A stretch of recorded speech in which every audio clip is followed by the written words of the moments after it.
Alright, everybody. Let's get into this. So, I don't know how much time I have today. Probably not going to do a really long stream like I have been doing. But, yeah, we're going to reread through what we have, and then we're going to continue through at least the Gaster fight. I want to finish that today.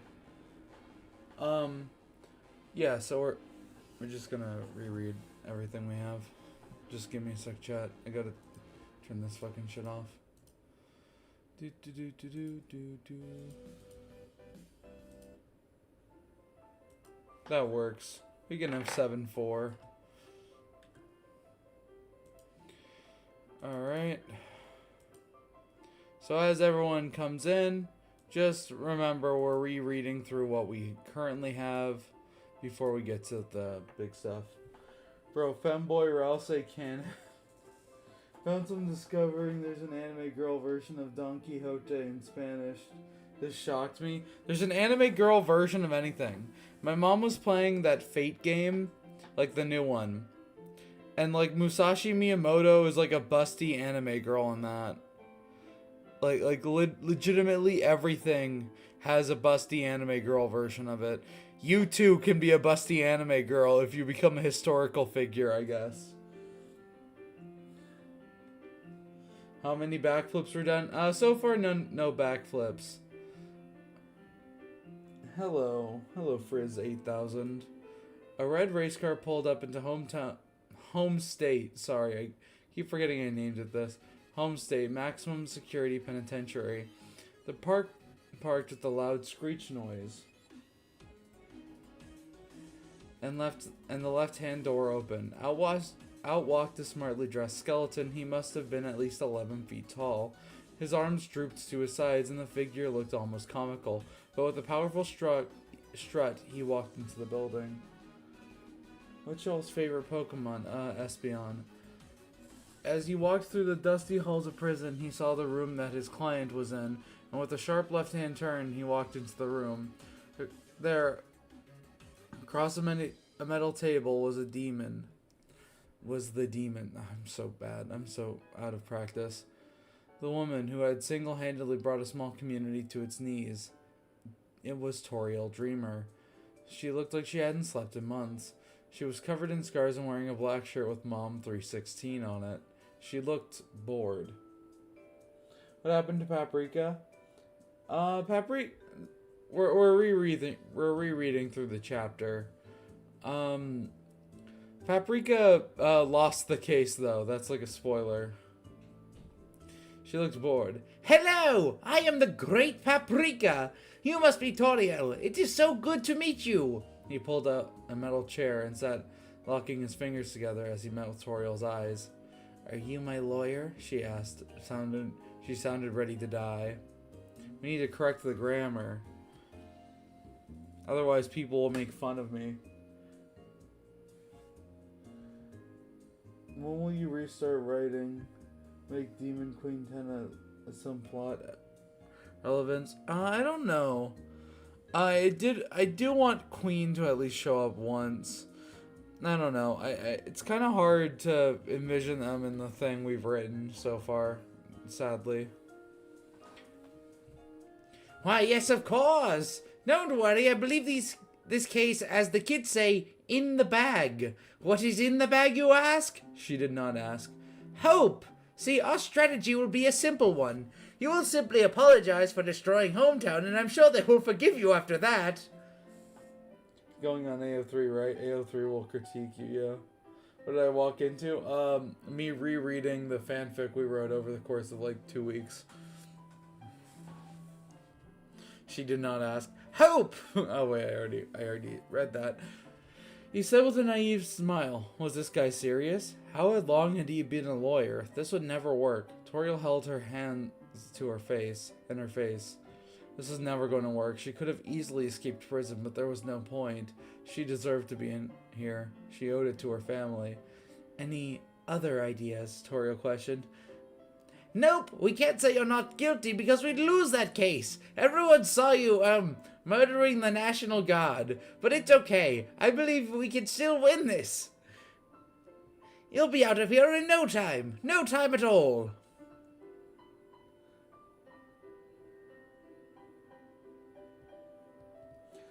Papyrus is a character that somehow makes everything he does entertaining. Yeah, yeah.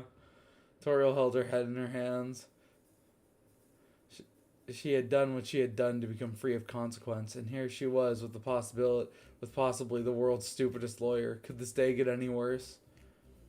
Chris sat alone in their room, their home destroyed and the Flower King shop flooded.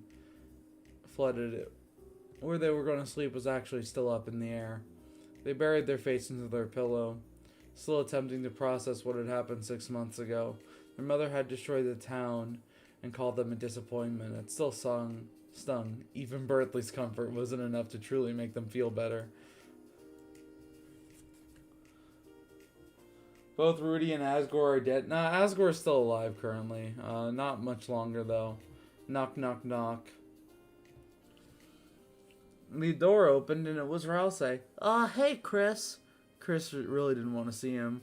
They'd still told him that They'd still had not told him that they and Birdley were going out. They said, burying their face in their pillow. Is now not a good time? Chris didn't answer. However, Rouse had a skewed interpretation of time. I think you spell it like this. Skewed, yeah. These last 6 months had felt more like 6 years to the Dark Prince. Toriel, you annihilated a teenager. You are not getting off scot-free. You, want to talk about it? They really did not. They felt a sharp pain in their chest and began moving their lips against their will. Sure, Chris said. Add Dora from BFDI. Get out. Elsie hopped up on Chris's bed, sitting next to them. Chris also sat up. Just hard to fully grasp that my mom would do something like that, Chris blurted out. Elsie looked down. He didn't have a mother. Actually, come to think of it, he didn't have parents either, but he still wanted to say something to Chris.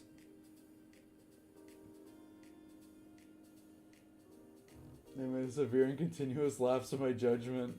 I'm surprised no one's made fun of him for that. Like, in wrestling.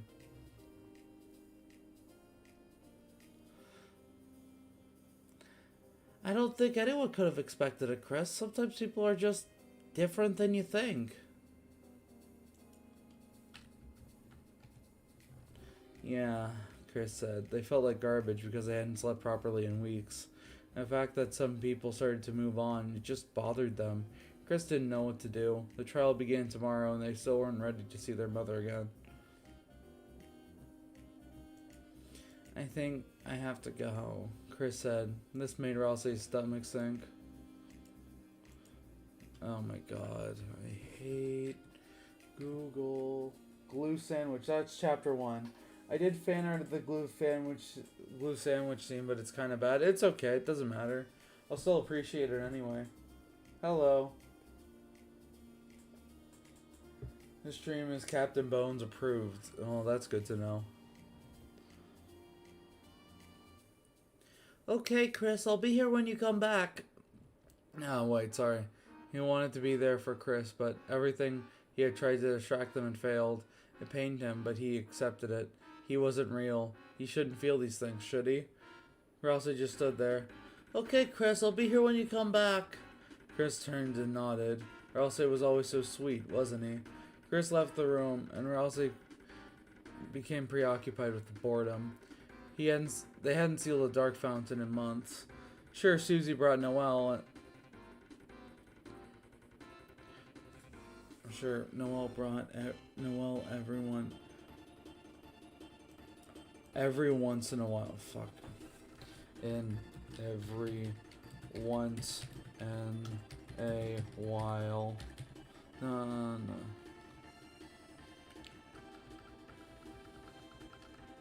But for whatever reason, Noelle just bugged him. Maybe it was the fact that she was better at cooking than him. Maybe the fact that she was so close to Spamton. That guy freaked him out. Whatever the reason, constructing her room was a real pain in the ass. Also got off Chris's bed and did a backflip just because he felt it would make someone happy. Someone out there really happy.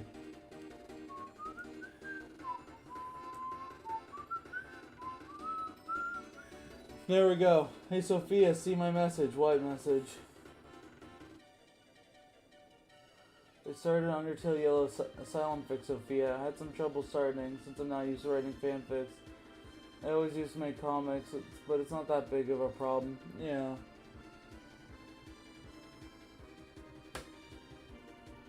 As Chris left the school supply closet, they felt they should probably... As Chris left the school supply closet, they felt tired. They'd probably have to convince Susie to sleep over at her place again, which would suck. I'm Noel phobic. Yeah. Before they decided to visit their father in the hospital, but before then they decided to visit their father in the hospital. They opened the pearl white doors in the medical facility. The door was still overrun with monsters and hospital beds. As the nurses were spread thin, attending to all of them, Chris saw the head doctor. A man they were pretty sure had beaten up Birdley. One who looked oddly familiar. Wait, had they seen this man before? He simply turned and looked at Chris and smiled at them with a nod before leaving the building. Plot is entirely...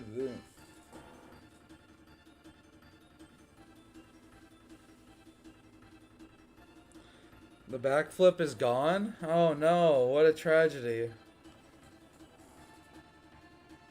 Chris opened the door to their father's room. He was in a deep coma. He was lucky to be alive. His soul was cracked, but he had been healed right in time.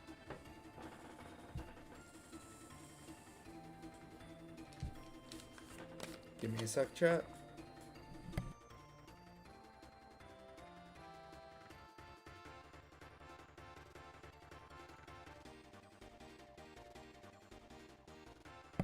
Alright. Simply, Chris smiled at them with a nod before leaving the building. Chris opened the door to their father's room. He was in a deep coma and lucky to be alive. His soul was cracked. But he had been healed just in time. Jesus Christ, I might have dyslexia. Chris looked at him. They weren't sure how to feel about their father either. He had run into exactly 6.5 children that night.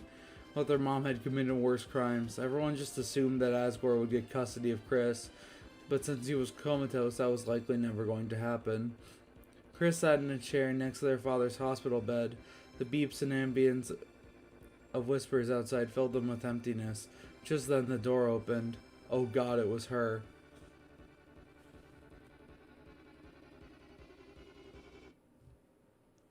Carol Holiday opened the door, flowers in hand. Chris shuddered. "Oh, hello, Chris," she said, not expecting to see them. What was she doing there? She only used Asgore as a manservant, degrading the once proud man into nothing but a joke.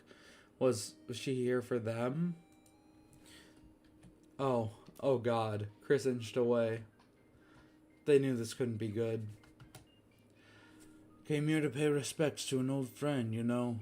He and I were once rivals of sorts. Isn't that funny?" she said with a toothy grin. The king's chariot cannot be stopped. It got stopped. Chris didn't know what she was talking about. Then seeing how she had treated their father, that tracked. "Chris, are you eating well?" This should be a question mark.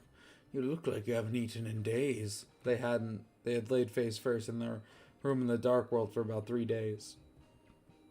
Their stomach growled. "Why don't you come over for dinner? Noelle would be happy to see you, and it grows tiring just being the two of us.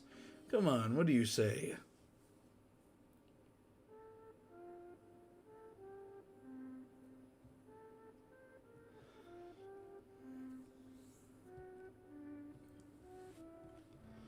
She was uncharacteristically warm. Chris remembered all the times she had told him to do things they didn't want to do. but they were cold and they were hungry. Maybe Carol had turned over a new leaf? Before they could respond, a choice was made for them. "I'd love to," Chris said, covering their mouth. "Oh, Chris, that's sweet. You don't have to be so shy about it. Come now," Carol said, and with that, Chris dragged their feet, walking over to Carol. "After you." She gestured to the door, but Chris walked through it. But as Chris walked through it, they felt an icy grip on their shoulder. "Say, Chris, how would you like to come to the shelter later?" she said, not really asking. Carol smoked 500 cigarettes. I don't have a better Carol voice, I'm sorry. Chris gulped. They knew Carol would ask them to support that thing again. Carol then looked over to Asgore. He was weak and vulnerable. It would only take one attack to kill him. It would be easy to frame Chris for the murder, too. Then she whispered in Chris's ear. "It seems our night wasn't as invulnerable as we thought, so come by, okay?" "Please don't hurt my family anymore. Please," Chris said, shaking. "Who said anything about hurting anyone? Just be a good child and do what you're told," she whispered with a grin. 5 onion blossom. Writing is so easy when it compared to making full-blown comics. Yeah, unironically. It's like a bit of a shock.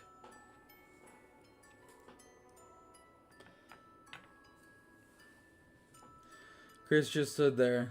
They had done everything she had asked. They even put their own mother in danger last time. Why wasn't that enough? Would it ever be? A sharp pain burned throughout their body. Chris turned their head and said, "Yes, Carol." Carol tilted her head in amusement. "Now then, we're having roast beef. I hope you're hungry because I always make too much," she said in her normal tone of voice. "Come now, Chris," she said, walking ahead, her high heels clacking on the tile of the hospital as she did. Chris let out a sigh of relief. That was the most they'd sweated since Toriel's rampage on the town.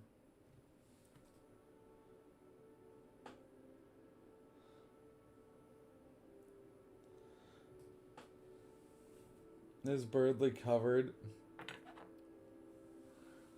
Paprika gathered his papers. This would be hard, but he knew if he had the right attitude and spirit, he could win the case. He just had to convince the jury that Toriel could change, which would be easy. Anyone could be good. And before her rampage, Toriel was a kind school teacher who even took a human child in an all-monster community. If anyone was capable of redemption, it was Toriel. He walked over to the prison doors, and that's where he found... "Wowee! If it isn't District Attorney Buffett! Fuck! I can't speak!" Paprika chimed like a whistle. He held out a bony hand for a handshake. Muffet, however, did not share his overwhelming enthusiasm. "Oh God, not you again!" she said, already starting to get a headache from the skeleton before her. "How the hell were you even put on this case after your last failure?" District Attorney Muffet asked, raising one of her 5 eyebrows.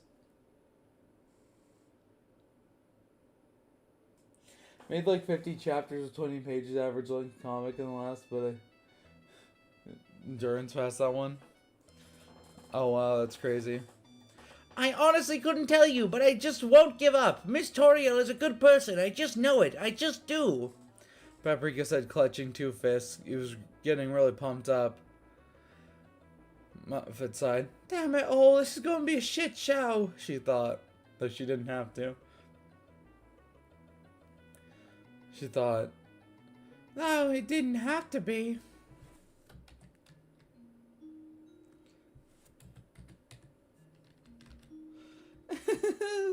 She laughed to herself and dragged a finger down Paprika's chest. "See you in court." You gotta she smiled and winked. "Okay, why are you touching me?" he asked, genuinely not knowing why. "God, you're such an idiot." "God, you're such an idiot."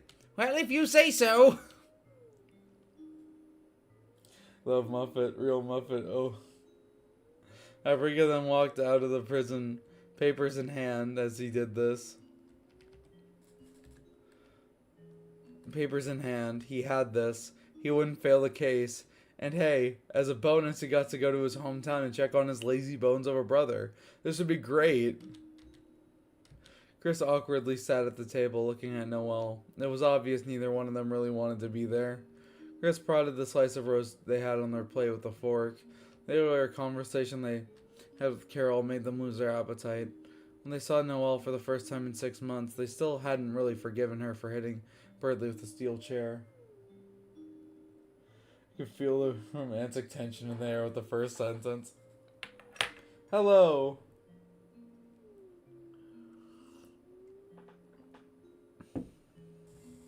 But she had still risked her life to stop Toriel, which was respectable. Noelle, on the other hand, clutched her finger, feeling the scar that the thorn ring had left on her finger, trying to ignore how addicting that feeling was. The dinner table was so quiet, neither one of them really wanted to say anything. Wait, there's 45 votes on the poll? 47?! Alright. I'm gonna keep it going until we get there. Goner votes. There's alt accounts.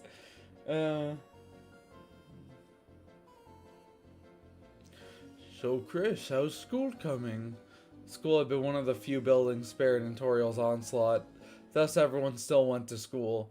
Chris, however, had been failing every class. The only purpose they had for the school building was the closet. Chris awkwardly looked away. Carol paused before saying, Noelle is now head of the class, isn't that right, dear? Yeah, she said, putting some broccoli into her mouth. Gaster held his goner vote. Oh my god. Gaster's like, time to fuck them up. Gaster wants to fucking beat the shit out of these kids. He wants to go full sicko mode. Wing ding stands for weren't ready. Destroy your face, Gaster. So how about after dinner you two go study together? She said in the warmest voice possible. Both cringed at the thought. Truth was, Toriel, ever since they were both 5, had always tried to push them together. It was part of the reason why they were both so uncomfortable eating at the table. The truth was, they were closer to estranged siblings than romantic partners, but that didn't stop Carol from suggesting it. We were the only ones free. Chris had remembered how Noelle kept her relationship from her mom. Chris, thinking about how her mother had reacted upon seeing Birdley, could understand. The fact remained, they did not want to study, least of all Noelle. The man who throws hands. Beware the man who has hands. Tra-la-la, beware the man who will beat your ass. Alright. Chris knew either way, a choice was going to be made for them. Okay, Mom. Noelle said, hanging her head low. She really needed to grow a backbone, though so did Chris. Chris really did not want to be there, but they didn't have a choice. Feared what would happen to Asgore if they did not comply. They cringed. They just wanted to have a normal life again. One with a house that wasn't a crater. One where they could just play video games with Birdley. Go on Dark World adventures with Susie and Ralsei. But be it fate, bad luck, or something worse, they were trapped. Knock, knock, knock. The door to the newly built apartment building squeaked open. Despite the fact that it was 6 p.m., the woman who answered the door reeked of alcohol. What the hell do you want? Miss Avian said, slurring her words as she did.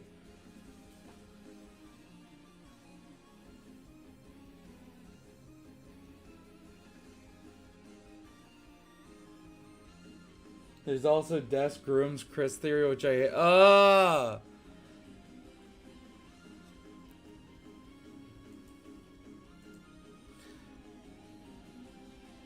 Good evening, Mrs. Avian. I was actually wondering if I could talk to your son, Officer Undine said, her face wrapped with a medical eye patch.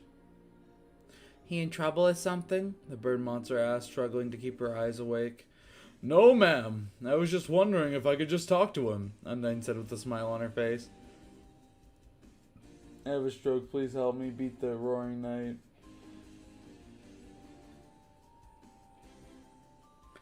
That's rich. You coppers never want to talk about anything but court dates and parking tickets, The drunk lady laughed. Undyne made a bored expression. I could come back with a warrant if you want. If you like, she said. Miss Avian cringed. Birdly, get your ass over here.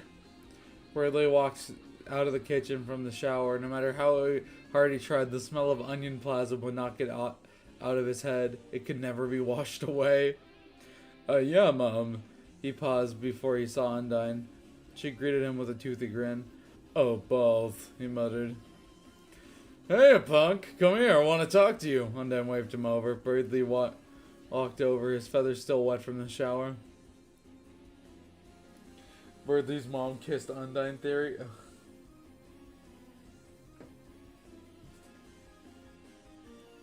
What do you want? Birdly asked, cocking up an eyebrow. He's hitting like the people's eyebrow right now. Undyne pointed to the police car parked outside.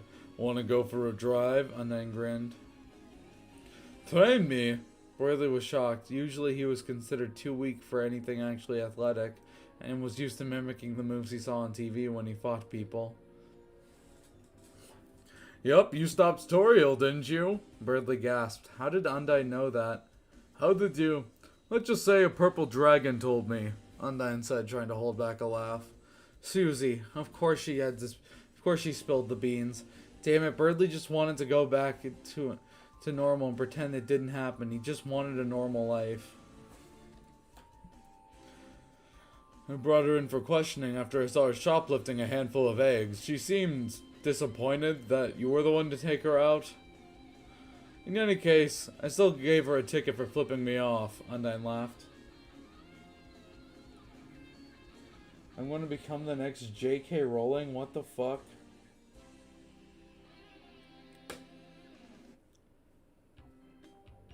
Can't say I'm surprised, though. You're the only other monster in town who can ascend. Ascend? Birdly asked. You know that cool transformation thing? Couldn't think of a better name for it. The thing is, if you learn how to use it, together we could protect hometown.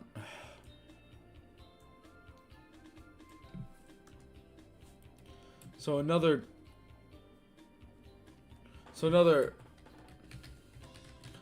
incident doesn't, you know. No. So what do you say, punk? Undyne asked, taking her eyes off the road and crashing into someone's dumpster. Good thing I'm a cop. Birdly just sat there. He could get stronger. Birdly tightened a fist.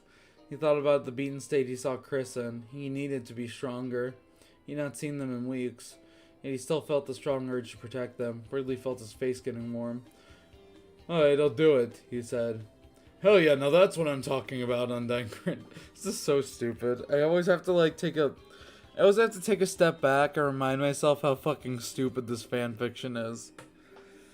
Cause we get so wrapped up in the fight scenes sometimes that we can't just go back to being the person to reach Undying wasn't Susie or Noelle, it was Birdly. Where the fuck would you want to be Rowling? I want to become whoever wrote Flowey's not a good life coach. Best you cheat DR fanfic. This is close though. I think you should write Curdly into this. There's already Curdly into this. That's what started Birdly's awful, no good, very bad day. After going up to Noelle's room and pretending to study for an hour, Chris got a notification on their phone. It was a message from Carol. It's time, is all it read. Chris got up from the pink couch in Noelle's room and simply said, I need to go. Noelle, seated at her desk, simply turned around and said, Bye, Chris. Bye, Chris. Will there be birds and bees? No. We already... Guys, I'm not having a sex scene with underage characters. That's gross. That's gross. Stop asking for it. Like, I swear to God. Carl say love triangle? Nah, you guys voted against that. Carl say ex Onion Son? Onion Son's dead. We're going back to studying. Their relationship had really gone strained over the years, hadn't it? Carol's insistence probably did more harm than good. It didn't matter. Chris just walked down the staircase and saw Carol, who had put on a heavy black coat and did a after you gesture. As Chris walked out of the repaired doors of Holiday Manor, they got a good look at the state of hometown had been in. There were still broken buildings, cracked roads that they had remembered Susie being slammed into. What?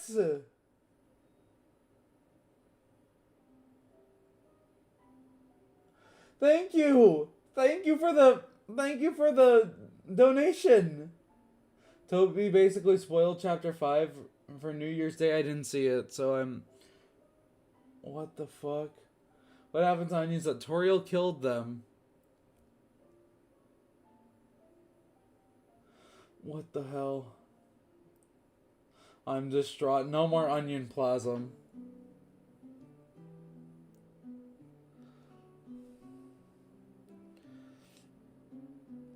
You remember Susie being slammed into, and of course there was a crater where their house had been. Yet the town was rebuilding. The people worked hard. The trial was tomorrow, and everyone was full of anticipation. Chris felt dread as they walked forward towards the shelter. They heard the familiar sound of high heels clacking on the pavement behind them. This was it. They were filled with fear, dread, but most of all determination as they opened the rusty door handle to the shelter and walked in. Changing the music.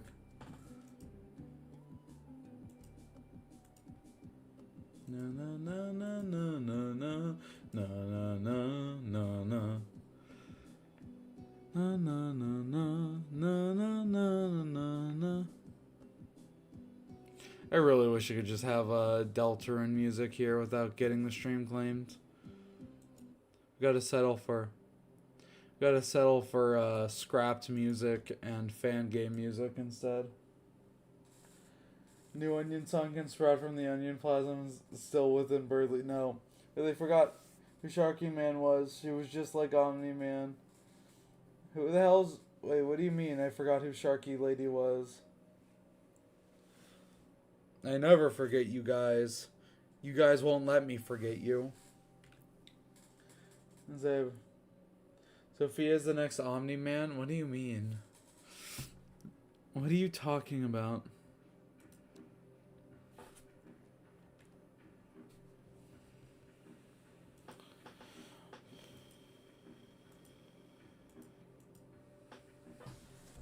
And suddenly they were in the dark. Their blue skin shivered as they walked forward on the metal floor.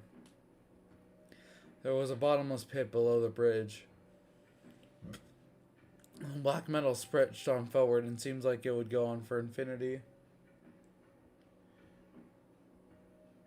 Sharky Lady wanted one shot. We'll do one shot after this, okay? We'll do one shot after this.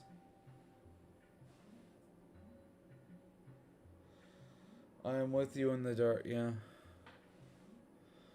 There was a bottomless pit below the bridge. The black metal stretched onward for what seemed like infinity. And they saw it, a grotesque building in the middle of the void.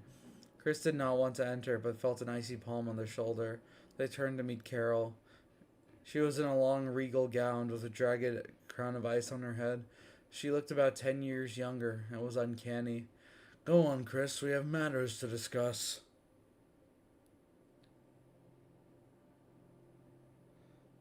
Okay, I was wondering, she's getting impatient. She is?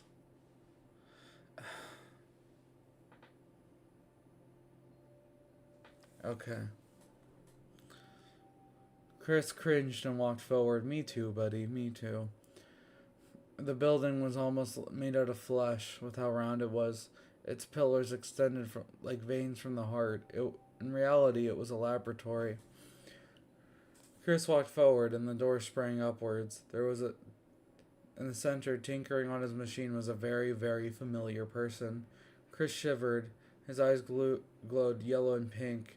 His wide grin was stretched across it. Of course, it was just a clay mask. The rest of his body was draped in a black robe, where he stood about 10 feet tall.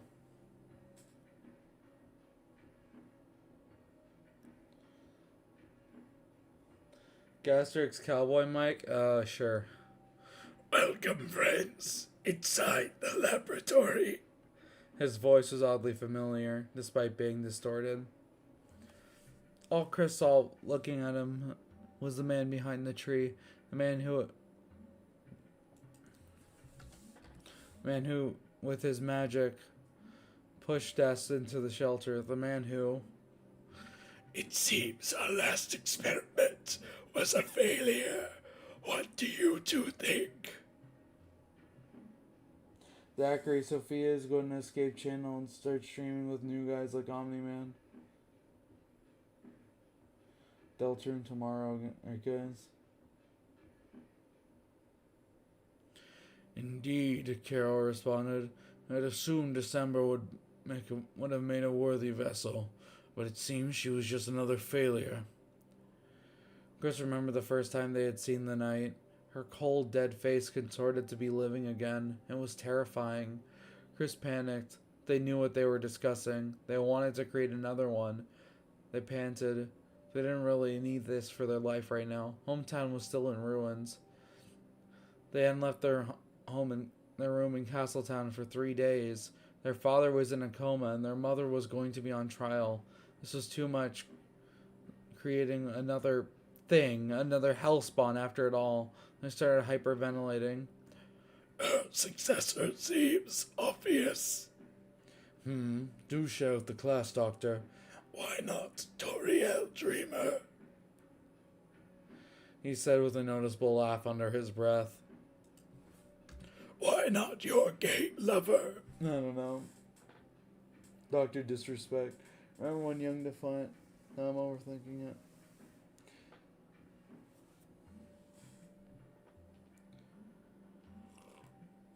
I'm just like Young Defiant making unfulfilled promises.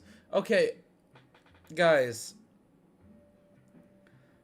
I don't think you realize how fucking stressful this shit is. I barely slept like at all for like 3 weeks. So like, come on, cut me some slack. I'll do one shot after this. I know it's rage bait. Just calm down, man. Calm down. It's supposed to be fun. Oh yeah, chat. We need to unionize. Okay, what's happening? I looked for chat in seconds. Okay, Chris is in the bunker. Carol and Gasser are discussing making a new night, and Gasser is like, "Oh, why not Toriel?" He said with a noticeable laugh under his breath. Chris's eyes widened. "Mom," they thought. Toriel? Carol said with a noticeable stutter. Why her? Attempting to recompose herself. She certainly has the power to enact your will. Yes, that's true, but how would we even get her in here? Carol said, deflecting as she turned away. Chris noticed the way that Carol had always looked odd when talking about their mother. It was bizarre, before feeling a sharp pain in their chest. It wouldn't be hard to. What about Birdley? Chris coughed out.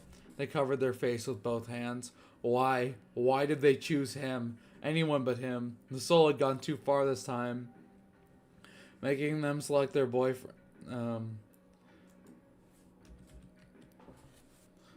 The doctor and Carol turned to look at them with confused glares. Making them select their boyfriend of all people? You mean Noel's old study partner? Carol asked. Gonna work on the next Delta Felt drawing. Okay, that's good. Toriel is the knight? No. They're discussing candidates for the next night. That's what they're doing. Though Chris could not see it, they knew the doctor was smiling wide. He is adequate. The words made Chris's blood run cold. No, not Birdly. Not Birdly. They gritted their teeth. And then, rip. They ripped their very soul out. Chris, what are you doing?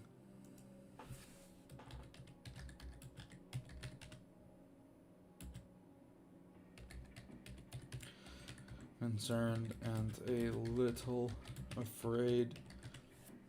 Chris then took their sword and slashed the soul in twain. Blood exploded from the tiny heart and from their own mouth. And with that, Chris lost consciousness. This is so cringe, though. Surprise, all fanfics are cringe. If making Toriel a knight required taking them to a dark world, they should probably just quit. It's new. They woke up and... Remember, guys, you can reset anytime you want. They woke up and... When they woke up, they were in front of the bunker. They felt pain from their chest. They felt pain in their chest from dying. This must have been the save point. They then started breathing heavily. Birdly? Why Birdly, they thought. Their soul... Was their soul not content ruining their own life? Chris, are you all right? Carol said, placing her icy hand on Chris's shoulder. Chris swallowed. It's nothing, they said under their breath and opened the door. They walked down the cold metal hallway for the second time and waited for the conversation to commence.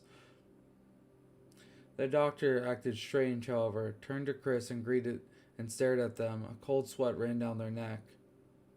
Good day, is all he said, staring into Chris's eyes knowingly.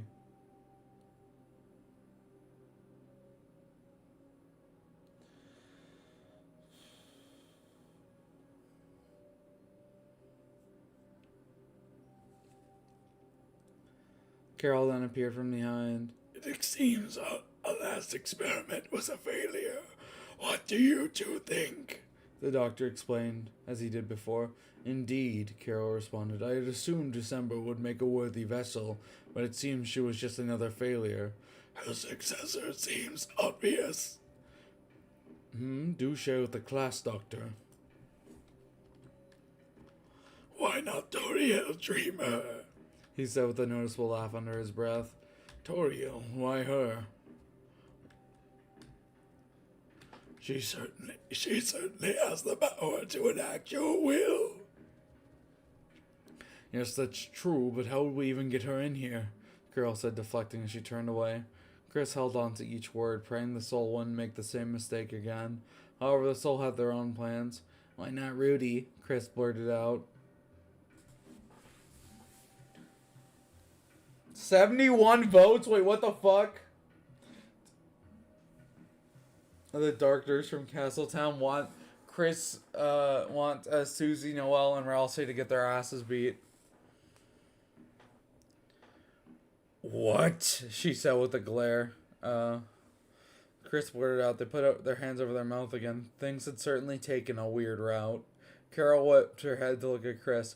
What? She said with a glare. The doctor laughed to himself. Chris felt her icy grip wrap around their throat. Tell me why you said that, she said in a deep voice.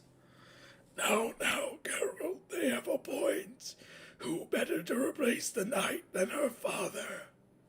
Carol dropped Chris. They landed on their side. Rudy is different. The doctor threw his head back, laughing boisterously. You used up your own daughter, and only now do you have regrets.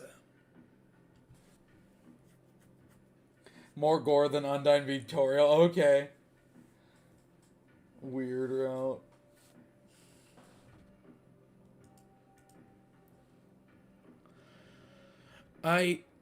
Carol tried to find her composure. Carol sighed. We're doing this to create a better world, yes? I don't see how using a crippled old fool will help us achieve the goal. And frankly, she turned to Chris, looked with an icy stare before looking away. Frankly, I don't see the point of killing Rudy. Des was different. She was about to expose our entire operation. Rudy is innocent. Her usual composure was back. Chris's blood boiled, but now they were no better than Carol. They had marked someone they knew for death. They felt appalled with themselves. They wondered if resetting would be a viable option. But then they saw the doctor staring at through them with that cold, hard mask. Did he know? How was that even possible? Chris, against their will, opened their mouth.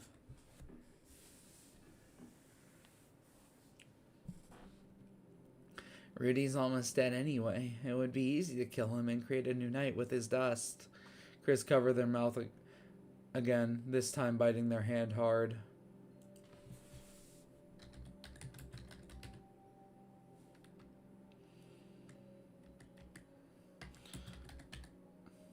Blood ran down their fingers.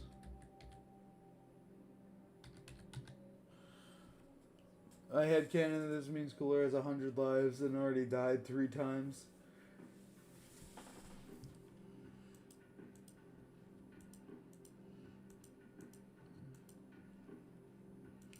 I like how Google can't understand the existence of non-binary people. I tried to make like a few comics with non-binary protagonists, and every time I'd write out the script, I would always do this. Be like, oh, don't you mean their mouths, their hands, their... And it's just like, no. No.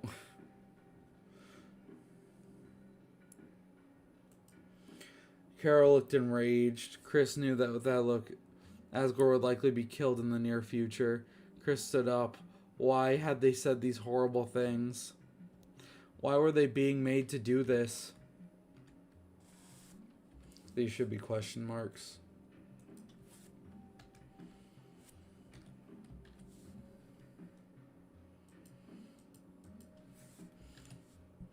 Listen, you. Interesting. This opportunity only provides itself in 15% of timelines. Yes, very interesting indeed. Now, Chris, do as your will commands. Carol looked at the doctor with a look of disbelief on her face. What? The doctor just turned back to look at her. And after what must have been no more than 4 seconds, Carol opened her mouth and said, Fine, you can have Rudy. Sophia, you never sent me the script for one of those canceled comics. Do I have to? They were canceled for a reason. They weren't good.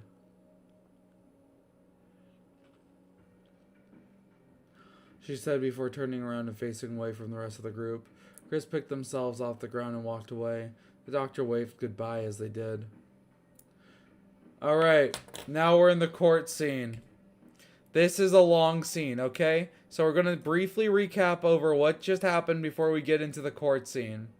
So,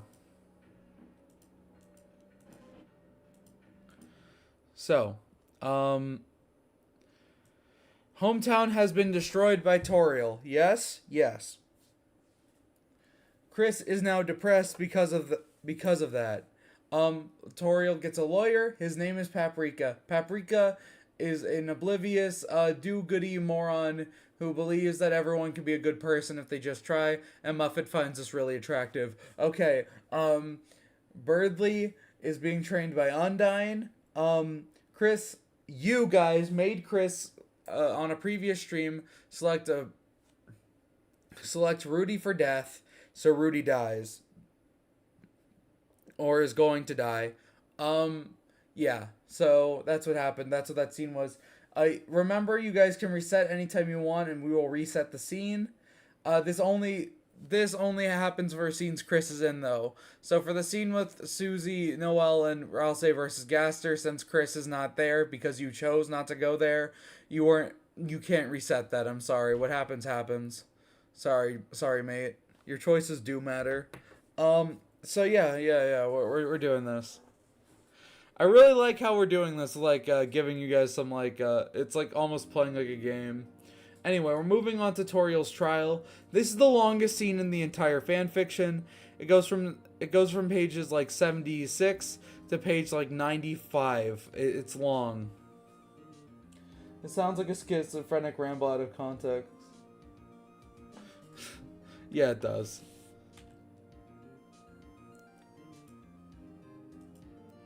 Okay. The next day, the entire town crowded in the courtroom. With one table sat Paprika with his client still wearing the Mom 316 shirt. On the other table was Muffet, a cup of coffee in each hand. The commotion broke out in the courtroom as no one could find the judge. During the commotion, Chris took their seat next to Noel and Susie. Both of them were in black suits. Chris was in their normal attire. Dude, I fucking hate wearing this thing, Susie said, clawing at the oddly tight spot on her back. Noel just kept her head down, trying not to be recognized in masculine clothing. Chris felt bad for both of them. They knew Carol had given Noel the suit, and cringed thinking about being forced to wear clothes they didn't want to. What's up, bitches? I giggled over this line.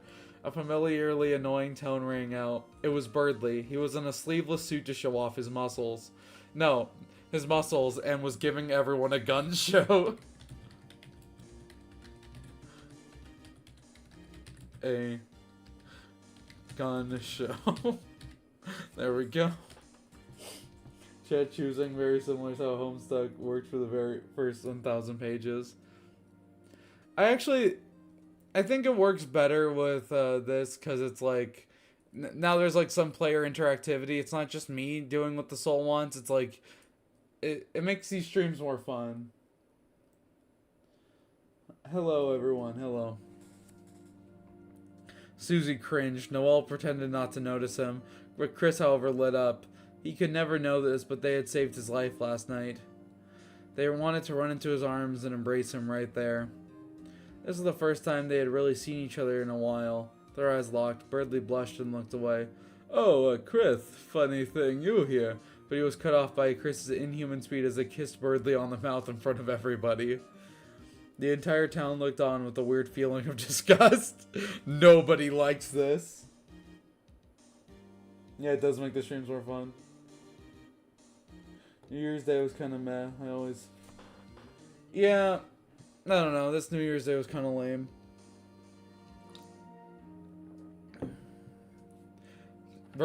Pizza Pants chanted, "Ooh, that's my little buddy!" Susie face-palmed, avoided seeing it, and Noel tried hard not to gag. Wow, that was all Birdley could say before Chris wrapped their arms around him, hugging him tight. "I missed you," they murmured. "Hey, lovebirds, hate to rain on your parade, but we got a trial to watch," Susie said, crossing her arms. They were both overcome with embarrassment and sat on the bench beside Susie and Noel. Ew, what? Go Birdley and Chris. Finally joined this one. I feel like to a lot of people starting off on chapter 2, they're just like, why is there Curdley all of a sudden? Why? When it's like, the entire reason why any of this happened is because of Curdley. Anyway. A door opened and the jury came in. The jury were an assortment of humans and monsters, and all from around the state. Despite the fact that they were all very opinionated, they were all hideously ugly. I did this because I hate you, chat. Couldn't they found more appealing jurors? Birdley asked Chris. I know, right? Yeah, Birdley finding love turns me queer-phobic, for real. This has always been Curdley true. It's always been like Curdley shonen anime, like Bird Vincible. I guess Chris is Adam Eve, except more interesting, because Adam Eve is boring as fuck. I got that, what? Another $2. Seeing Susie's parents will be more hype than Des. They're gonna be bad people. You do realize this, right? If we show Susie's parents are gonna, like, dead name her and shit. What the fuck is Susie's dead name? I don't want to think about that. That's But thank you for the $2 dono. Jesus. Thank you so much. And with that, the court session, at least, the court was in session, or at least it should have been. Susie's dad is Gasser. No, it's not. Adam Eve slander is a little in 26. Barney and Susie. Okay, we could either do the gag where it's Barney the dinosaur, Susie, I respect your relationship with Noel, but keep that fucking asshole Chris out of my house. Or we could do like, I don't know, she has like terrible parents and all the fan theories are right. I think it would be really funny if Susie had like really loving parents and she was just like, oh my god, they're so annoying, dude. And they're just like the most loving and kind people ever. They're just like, Susemeister, you have a friend. And they like start pinching Chris's cheeks. Anyway, we'll have to incorporate them in later. I guess. I mean, I got money for it, so I guess I have to do it. Yeah, anyway. And with that, the court was in session, or at least it should have been. The judge had still not arrived. Oh god, these fucking scenes. Paprika was tapping his foot impatiently before screaming,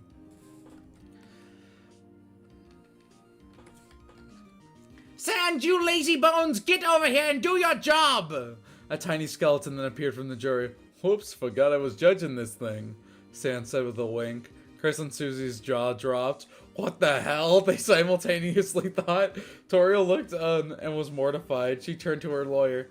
Excuse me, is that the judge? No, Sophia's accepting bribes. What does this world come to? Okay. Yeah, that's right. Bribe me, chat. Bribe me and your ideas will be in the fic. How about that? Why, yes, he is my older brother, Sans! Toriel's face widened. But I never voted for him. Really? Well, I heard that he was appointed by a Mrs. Holyday, whoever that is. Toriel didn't know whether to feel relieved or mortified. Out of the corner of her eye, she saw Carol Holiday. She just waved with a knowing smile. What the hell was happening? Sans got to the judge's desk and gave Toriel a wink. Muffet saw this. Why, do you two know each other? She asked, giving a look of pure suspicion. She's hitting the Dokes pose right now. She's hitting like the na. It wasn't super broke. I'm happy with the Sans Paprika character. The fan theory going around that Susie was adopted by human parents. I think that would be funny. Like, gee. Didn't think there were other humans in this town. Hey, Chris! How come, like, every go-to voice I do is, like, Ryuji for Persona 5? We still need Asriel to come in. We still need Asriel to come in after the fight scene, probably. He's gonna be like, well, I heard Mom destroyed the town! Yo, Chris! Yo, where's my main man, Pizza Pants? He's kind of becoming Sonic. Susie born by mitosis. No. We could have her dad be, like, Bowser-coded, I guess.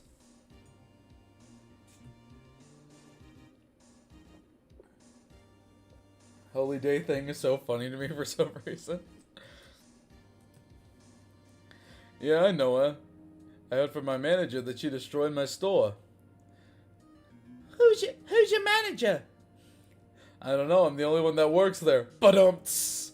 The jury all burst into laughter. Toriel's face fell. Perhaps Sans wasn't going to be all that lenient after all. Paprika turned to his clients and gave her a wink and a thumbs up.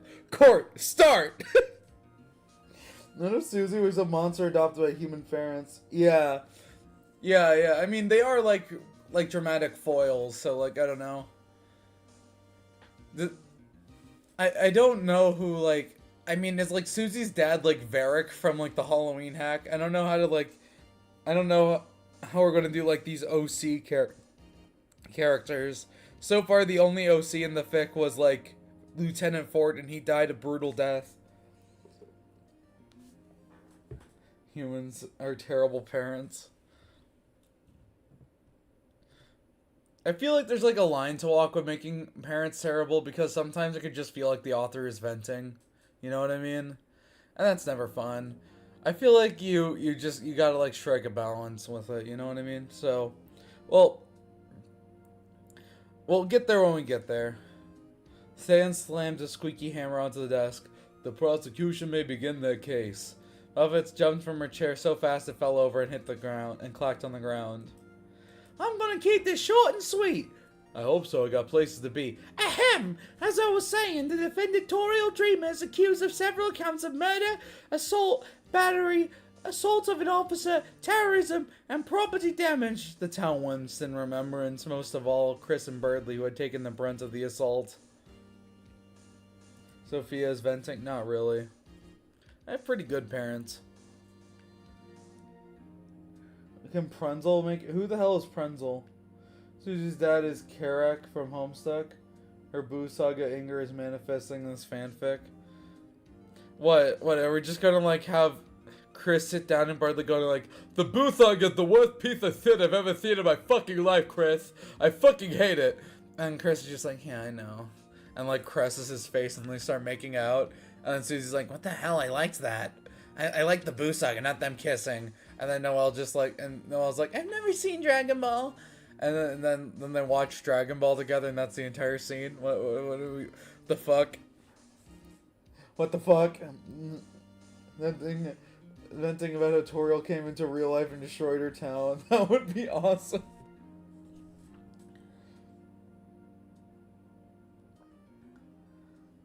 Brunzel is a fan-made character that is Sans' brother in Deltarune. Oh, okay.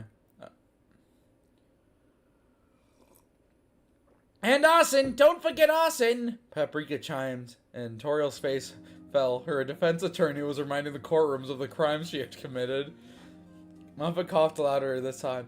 As I was saying, she destroyed a small community, destroyed countless lives. 103! She destroyed exactly 103 lives! Will you shove off? She screamed at Paprika. I'm sorry, I thought you had forgotten. I was reminding you, see? This is so dumb. Renzel is also a big ass. No, we're not doing that. That's a shit post. Including shit posts in this fic are like, it's weird because I feel like if they're timeless enough, they can be in.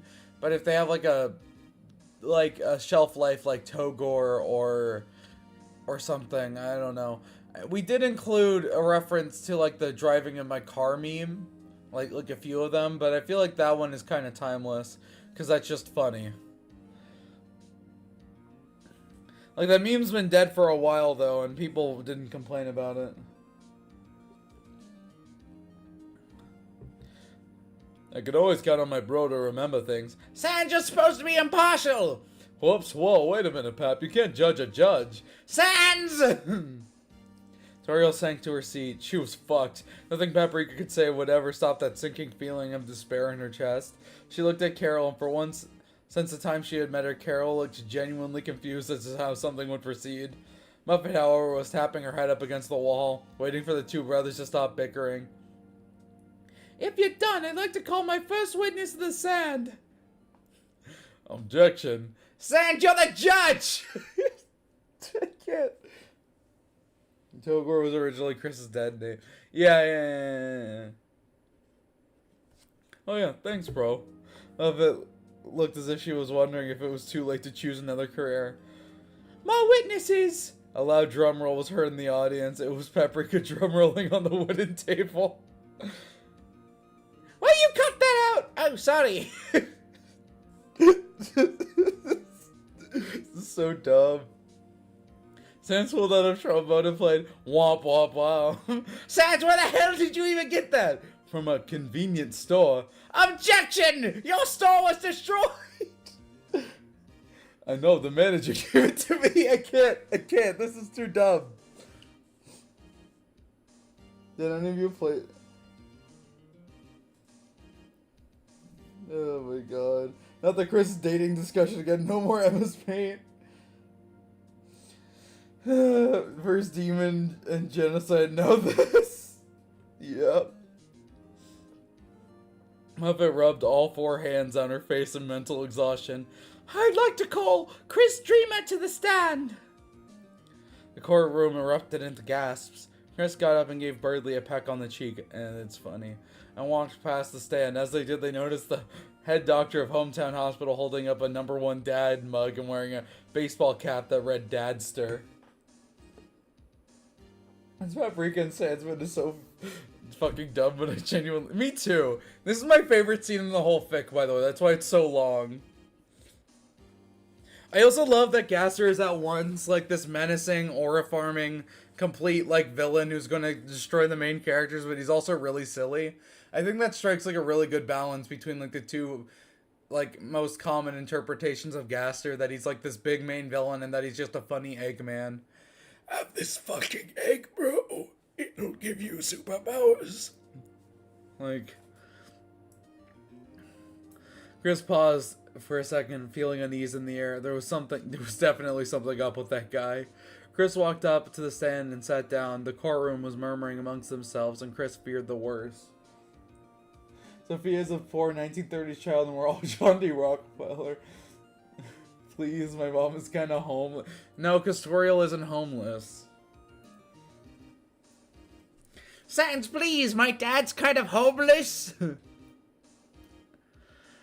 Officer Knapp's book floated up to them and said, "Do you, like, swear to tell the truth and stuff?"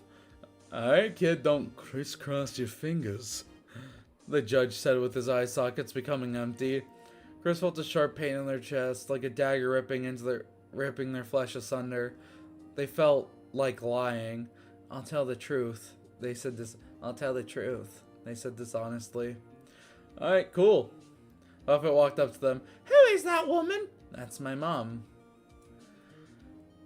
"And is it true that she destroyed your home?" Muffet asked. "No, that was a gas leak. My mom loves her home. She'd never destroy it." "That's right. I'm sorry, what?" Please, my mom kind of caused homelessness. Ever reached the Kurama chakra scene in Aspel Clover? I'm actually caught up with Black Clover. I'm not sure which specific scene you're talking about. But I feel like this final arc is...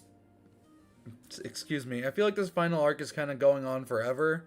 It's literally just Lucius going, you'll never defeat my technique, and then does it.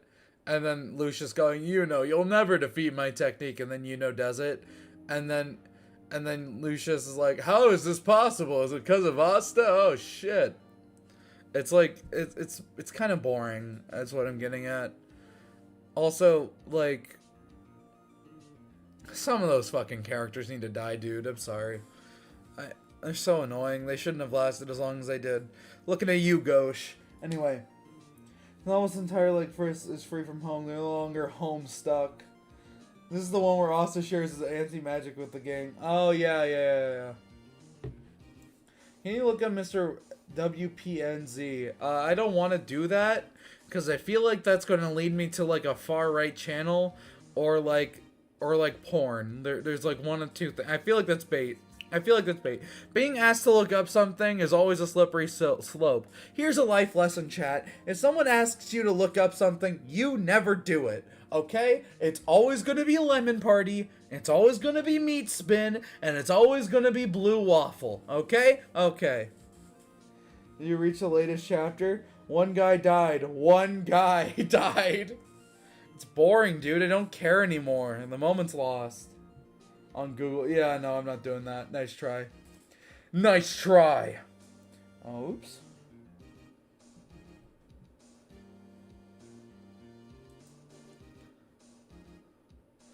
Give me a second.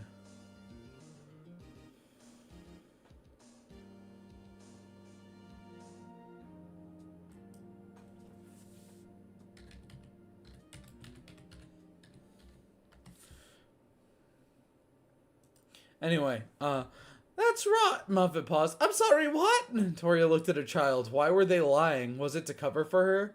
Susie leaned forward. What the fuck? She yelled. Noelle was in shock. Ice shock. There we go. Why was Chris lying? It's hard seeing good hate channels just become so boring after a while. You're right.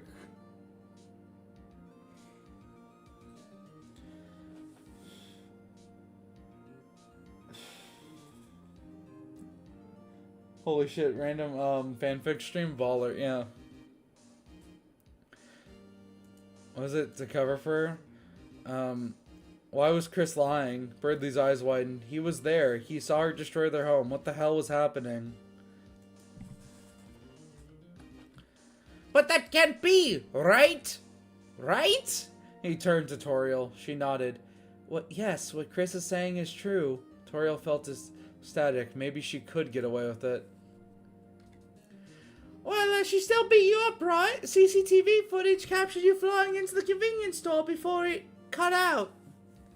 My mom would never do that. You must be mistaken. They felt a pain in their chest. The pain in their chest was unbearable, forced to lie against their will, but the truth was nothing more.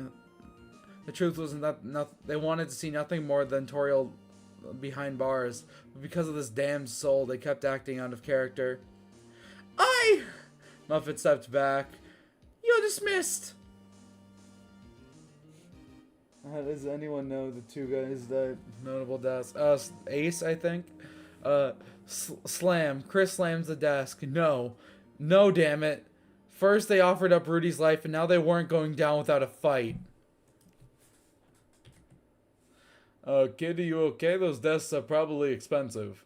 Probably. Yeah, those discs did nothing wrong. Your mother, on the other hand. Paprika cut himself off, and Toriel gave him gave Toriel an apology smile. Toriel just glared at him. She slept with the judge.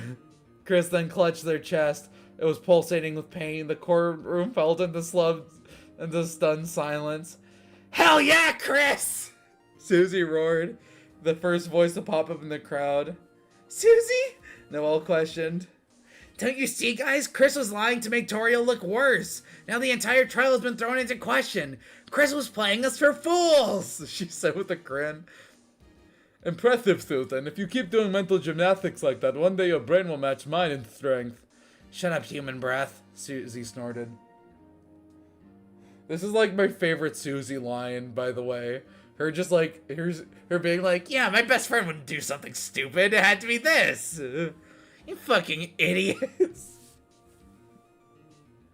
The soul is a bastard. You guys are the soul. You guys decided to lie.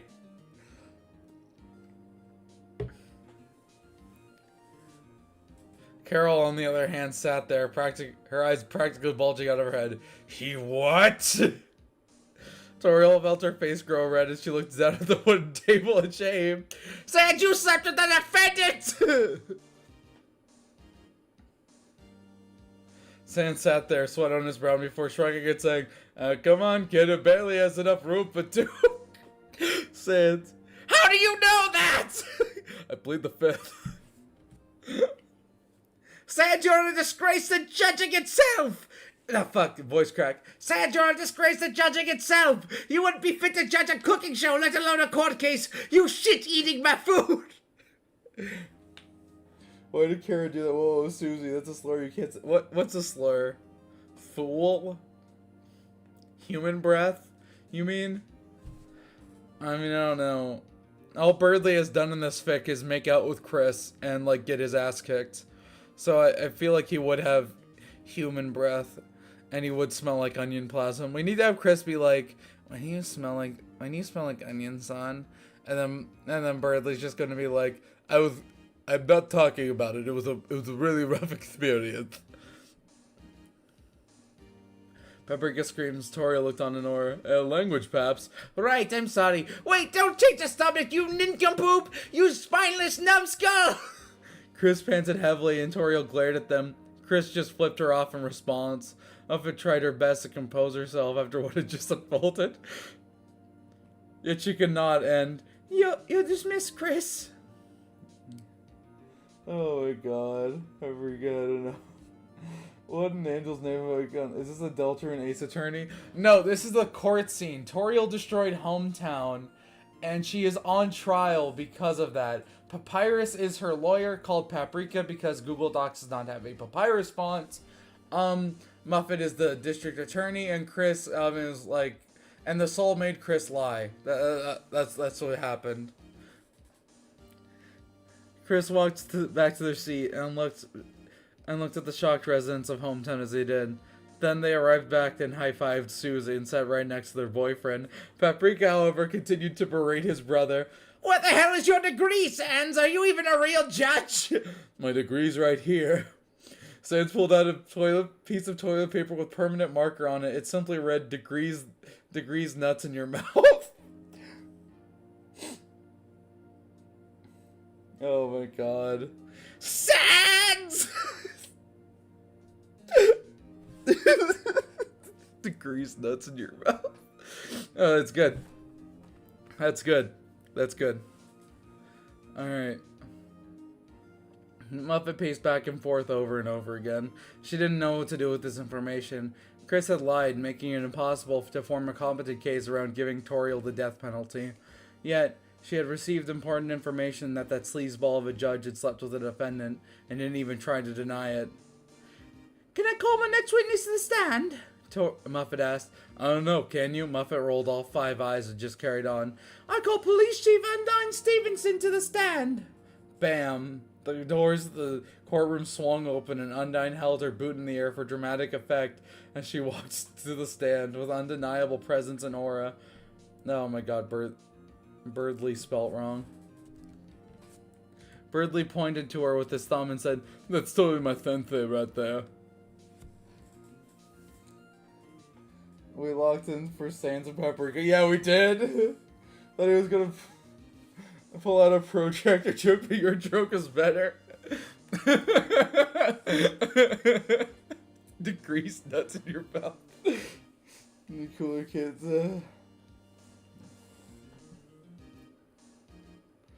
Undyne sat at the desk, kicking her feet up as she did. Hey, Undyne, Napstablook said. Hey, Napster.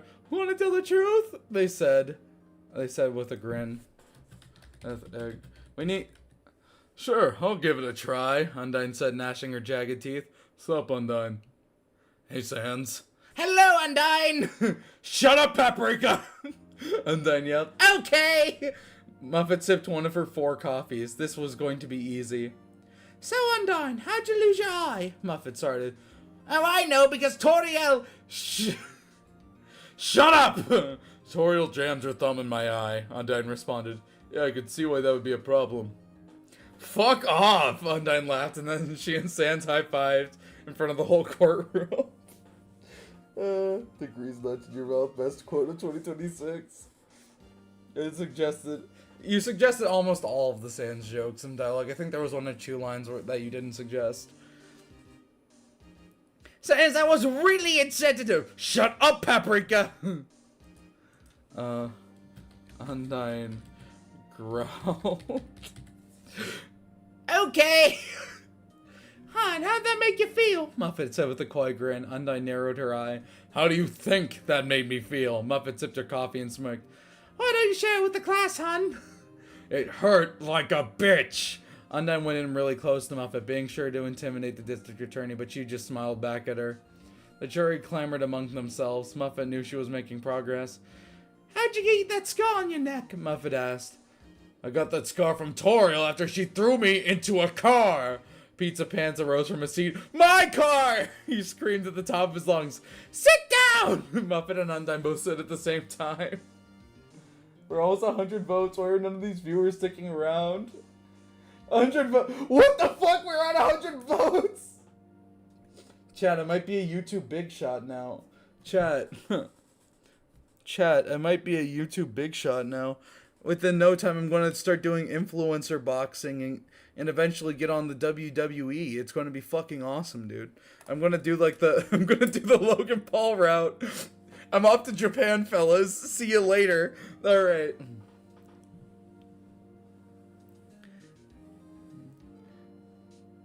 Pizza Pants became deflated and slowly sat down.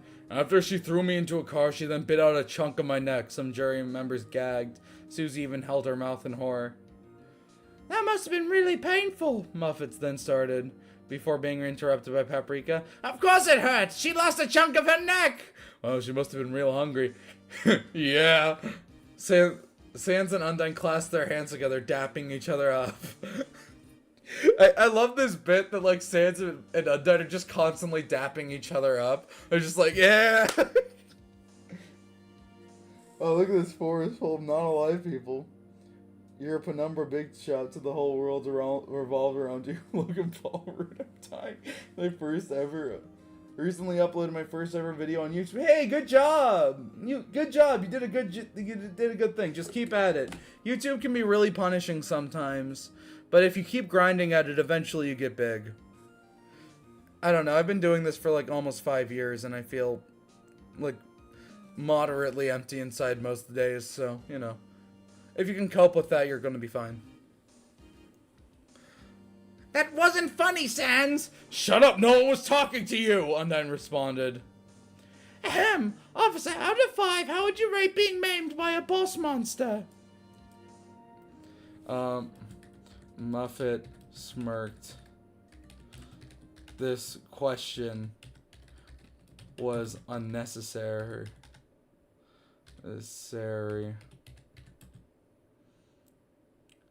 All she needed was, and then it gets like cut off. 5 out of 5 would fight again, cause this time I'd win. Undyne said, cracking her knuckles. Could you please check it out after stream? I made a drum cover of The Man Who Speaks in Hands. Wait, you want me to check it out now? You have my do I have permission to play it on stream? As a person who watched Better Call Saul, this easily supersedes chicanery, yeah. Offit stood there with a look that read, are you fucking serious? How the hell am I supposed to make a case now? Dismissed, officer. She said under her breath. This was supposed to be the easiest case of the year, an open and shut case. I do have permission to play it on stream. Okay, well then, I will go to your channel. And I will do this. And then I will turn off the music that is playing, or pause it. And then we will play this.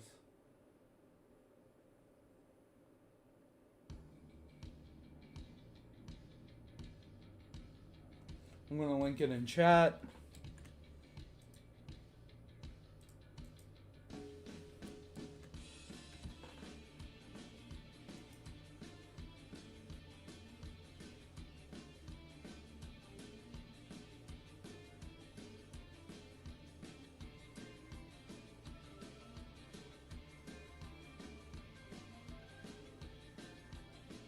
Alright, this is pretty good.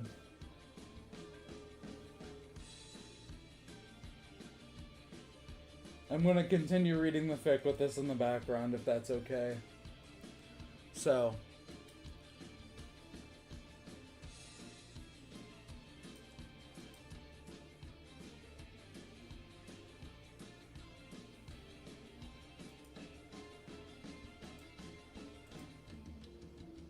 Oh shit, I didn't.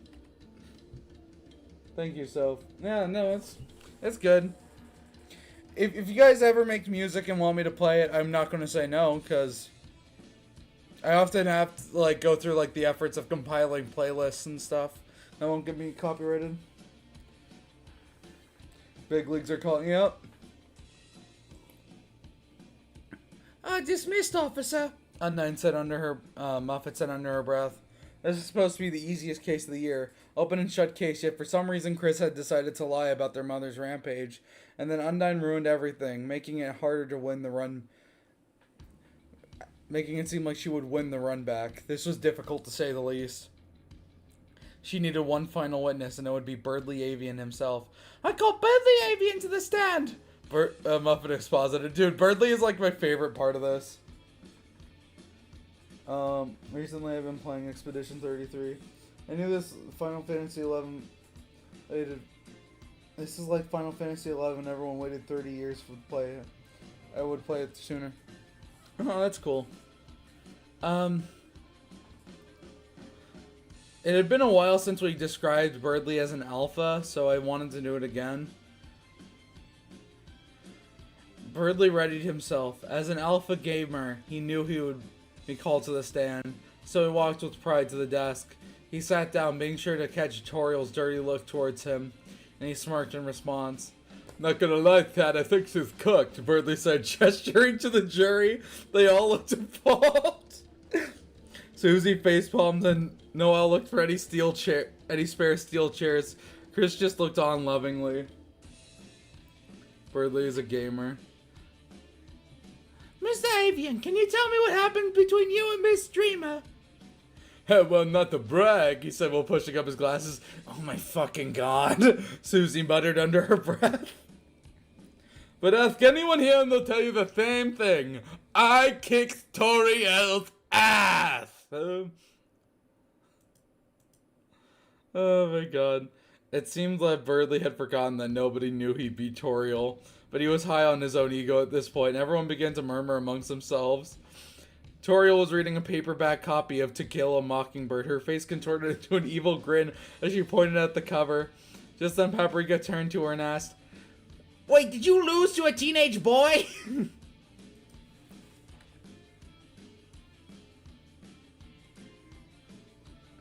I plead the fifth, Toriel responded. Yes, it's true. I won. Buffett was just ready to call it an early night and embrace her lover, Jack Daniels. This is like an underrated joke that none of you got, because I don't think any of you know what drinking is. I think all of you are like zygotes and babies. Genuinely, what was he talking about? She had expected Birdley to be some brat that Toriel fought. Now he was bragging about beating her? This is Undyne all over again. She needed to focus. She was a district attorney. God damn it, the job was hard, but she had done harder jobs than this. Mr. Avian, what did Mrs. Dreamer... Did Mrs. Dreamer hurt you? Birdley winced. Of course Toriel had hurt him. She broke his ribs 3 times. But this was in front of the whole town. How could he just admit that he got his ass kicked? No. Now is the time for the town to remember him as the man who beat Toriel. The man who had saved the town. I got it. How old is Paprika? Paprika's like in his late 20s, I'd say. I'd say Paprika's in his late 20s. Sans is like in his early to mid 30s. Muffet is like slightly older than Paprika, I'd say.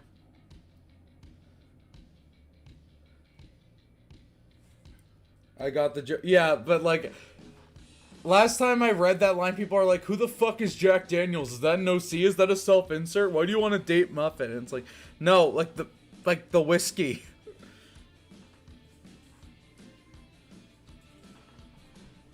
Really, it was nothing I couldn't handle. It was a mere flesh wound compared to what I did to her. Hell yeah! No, wait, that's Susie's voice. Hell yeah! Undyne yelled at the crowd. She turned to her nearest monster and said, that's my disciple!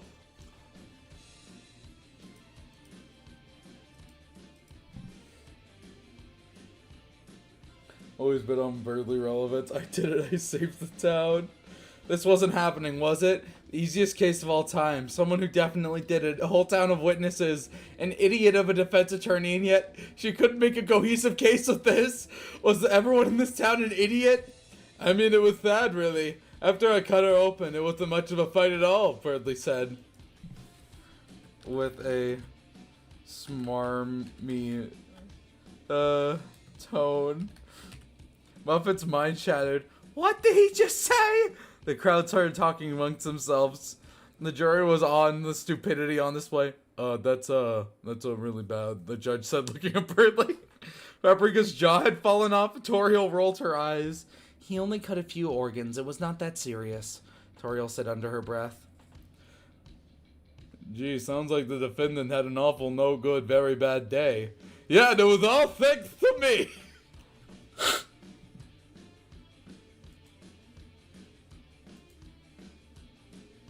What? Susie screamed. Birdley, what the fuck are you doing? Birdley just flashed an okay sign and winked.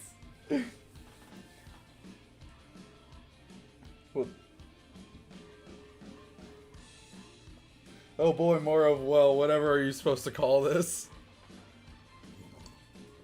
Carol laughed to herself. This is going to be easier than she thought. Muffet fell to her knees, exhausted. How could anyone possibly be this stupid? She thought. No, Birdley had to be confused. That's it.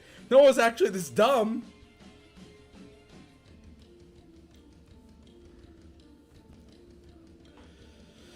No one was actually this dumb. Muffet fixed her hair with 2 hands as she stood up to look presentable. Can I clarify? She asked, praying to God Birdley would give her some sob story that she could run with to make Toriel out to be the demon that she clearly was. Certainly. I slashed her across the stomach, then caved in her skull in with a bunch of punches. I only stopped when Chris begged me not to kill their mom. Honestly, I thought she would be stronger, but she just couldn't compare to my macho moves.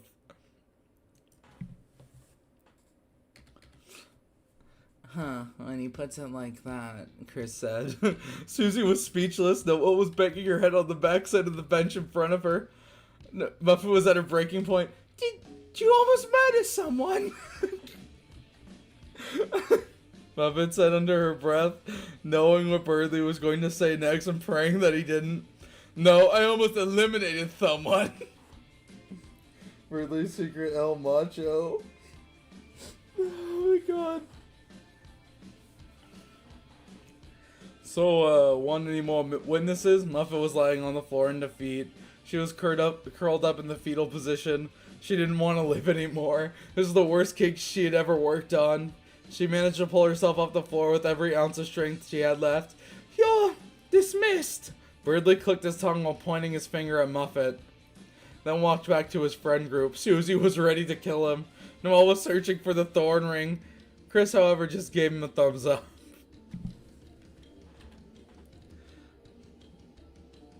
Real alpha, my guy, they said. Thank you, Bradley said, then kissed Chris.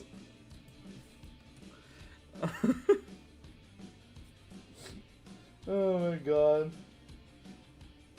Can't wait for the Chris Streamer tag video post of all this. Alright, this remix is really good, but I'm gonna go back to the Ace Attorney music. Is that okay, chat? Because I feel like it fits the mood more. I'll come back to this more when we go back to, like, the Gaster fight scene, because now we finally have music for that. Let's change it to questioning. There's another questioning one, right? Yeah, it's this one. Yeah, this one's better. This one is less irritating.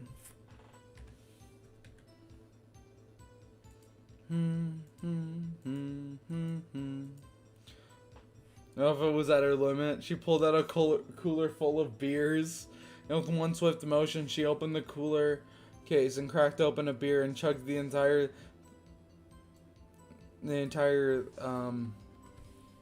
thing in one gulp.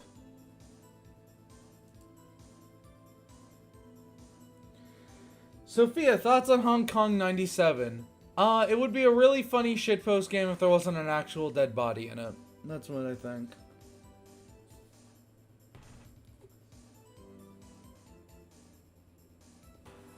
Cooler versus cat consumer. I gotta say, I'm rooting for Zachary on this. Well, I'd say she's done. It's your turn, Pap. Paprika did a fist bump before jumping towards the center of the courtroom. He had been waiting all day for this. No.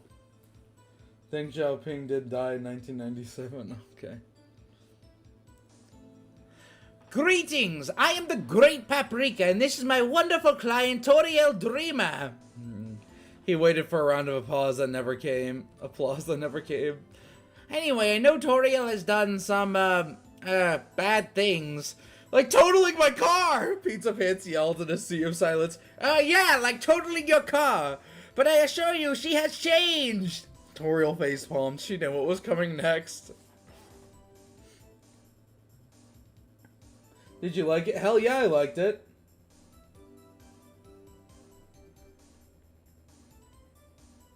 Hi. Alright. She has chosen to remain silent, not out of disrespect, but out of respect for those she has harmed. And if she could speak today, she would apologize, specifically for first-degree murder, second-degree murder, harassment, disturbing the peace, involuntary manslaughter, voluntary manslaughter, resisting arrest, property damage, terrorism, arson, assault with a deadly weapon, assault of an active officer, dismemberment, vehicle damage, mutilation, and environmental damage. And most of all, she would like to apologize for embezzling school funds to help pay for a new car back in 2016. Oh, please, she's done way worse than totaling your car. Pizza Pants is doing Pizza Pants. I bet you would have an easy mode in this big too. Toriel was shaking her head violently, signaling for Paprika to stop listing her crimes, especially the embezzlements. Carol Holiday said firmly in her speech, $20!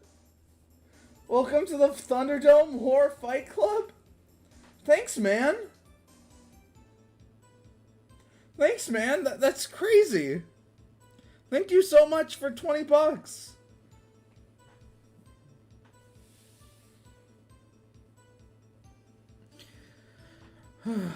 But please, I beg of you, have we not committed a little mistake?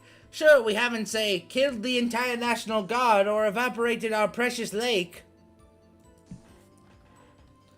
our... God damn it. But all of us have made mistakes and all of us can change. I just know it. Thank you so much for $20. That's crazy. Thank you.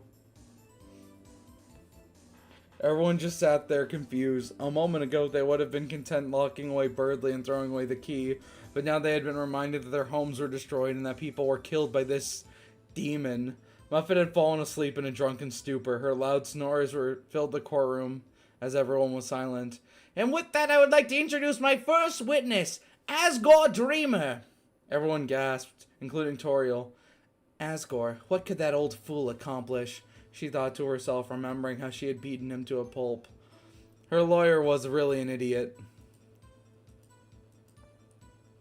Why the hell would Asgore defend her? Chris, isn't your dad in a coma? Susie asked. Now you can pay taxes. I hope so.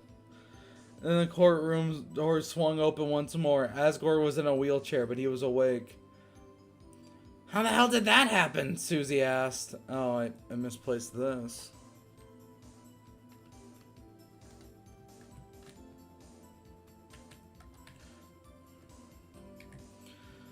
Susie asked.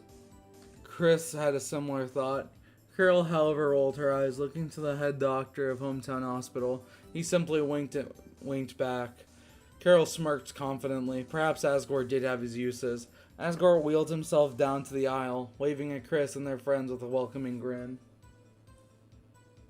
Now you can buy more. I don't do drugs, cooler. He eventually rolled up into place. He struggled for a moment, but then arrived at the testifying desk. Napsbook flew up to Asgore, but Asgore held up a hand to stop the very athletic ghost. It's all right, little one. I have no intention of lying. Paprika stepped up to the desk. Howdy, Mr. Dreamer. Howdy. What is your relation to Miss Toriel, if you don't mind me asking? No, it's fine. She's my, ex-wife. No, but nobody laughed. I am in disbelief. A stud like you, single? What a silly world this is. Paprika said with a smile. Asgore laughed, though he wasn't sure if he should have. Oh, it is. Work with me here, Mr. Dreamer. Did Toriel ever hurt you or your family? Asgore winced, his chest still stung with the pain from the 1-inch punch. Well, no. Chris spat out the chocolate milk they had brought with them. What? Noel coughed out. What is this bullshit? Susie spat out. We crave polls, Sophia. Yo, have a poll.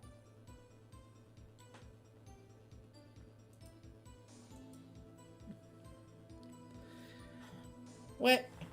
Yes, well, wait, yes, she did? Did you just... Asgore put a finger over his lips and hoped that Paprika would catch on. He did not. Carol held her face with both hands. Paprika really was the biggest idiot in all of Hometown. I cannot believe it. You are nothing but a liar. Sans, I want a new witness, one who is honest and truthful. Wait, my good sir. What I had meant to say is that, she had hurt me and my family, but, we have come since to forgive her. Chris facepalmed, and everyone else in the courtroom knew exactly why he was offending Toriel. Even Toriel cringed.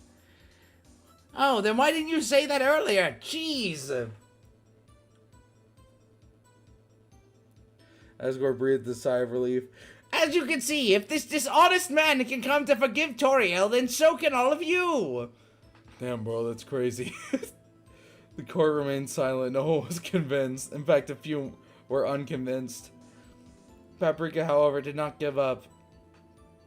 Let us see Toriel's crimes through the eyes of another criminal. I call to the stand.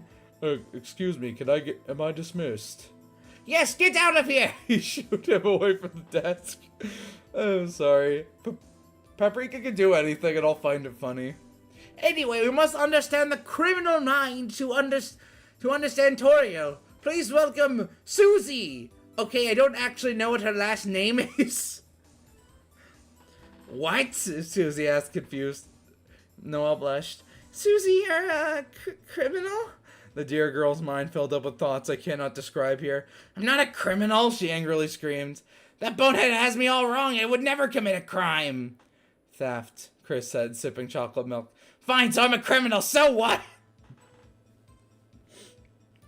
Susie angrily got up and walked with her fists balled up. She walked down the aisles to the testimony desk. She sat crossing her arms, glaring in front of her. Sophia, Chatter wants you to look at their fan art. Okay. Who has fan art that they want me? When you're done with the recap, can you look at my fan art? Sure, I'll do that when I'm done with the recap.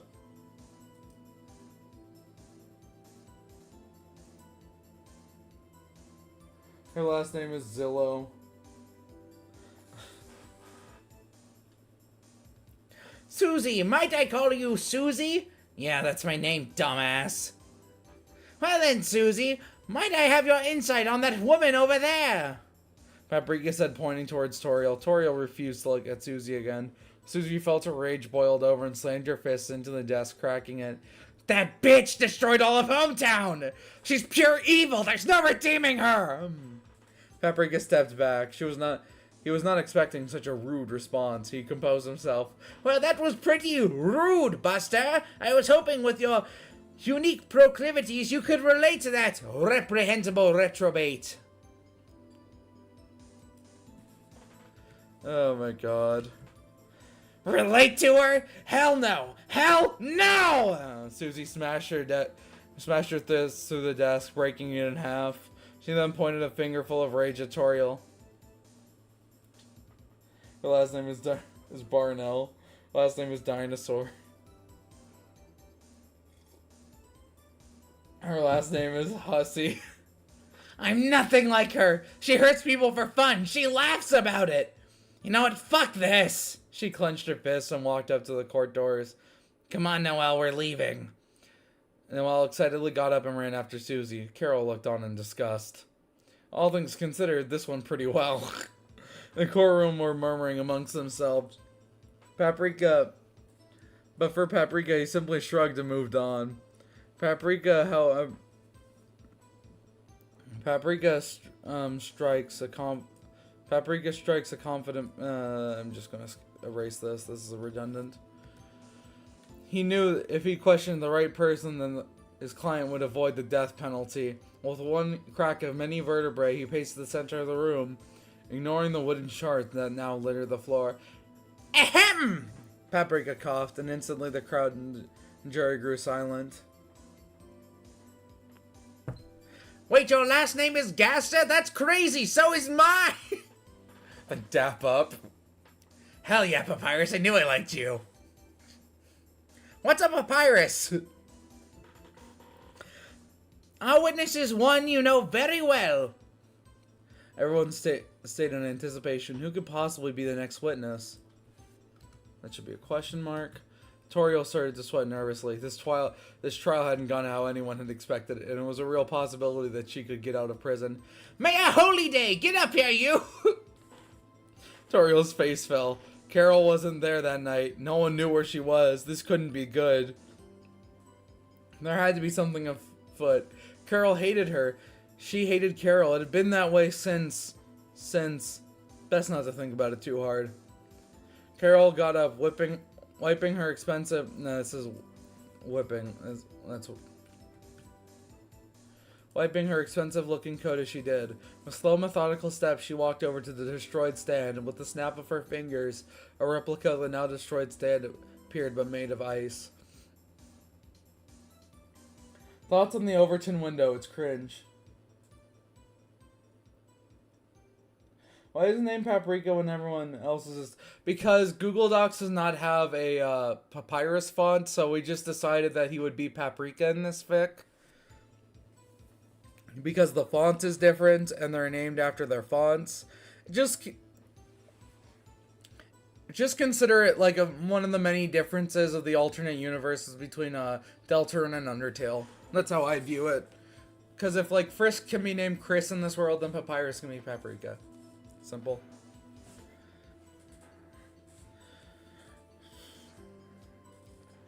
She then calmly sat down, her fingers interlacing. She held them over her face. So, Mrs. Miss, she said, wincing before glaring at Chris. Chris felt a cold sweat appear before their forehead. Forgive me, I assumed you were married.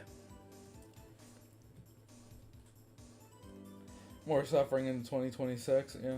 Where's Lancer? In Castletown. Lancer can cheer up Susie after she gets her ass kicked by Gasser. How about that? Come on, Susie, let's go eat the glue. And she's like, yeah, okay, cool. Forgive me, I assumed you were married. Carol looks at the ice stand she created before sniffling. Tears ran down her face. Paprika panicked. No, miss, please do not be upset. It was my fault, see?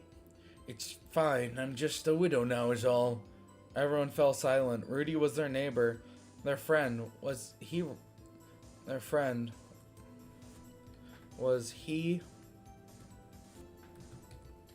really dead? The air cooed with sympathy for the mayor.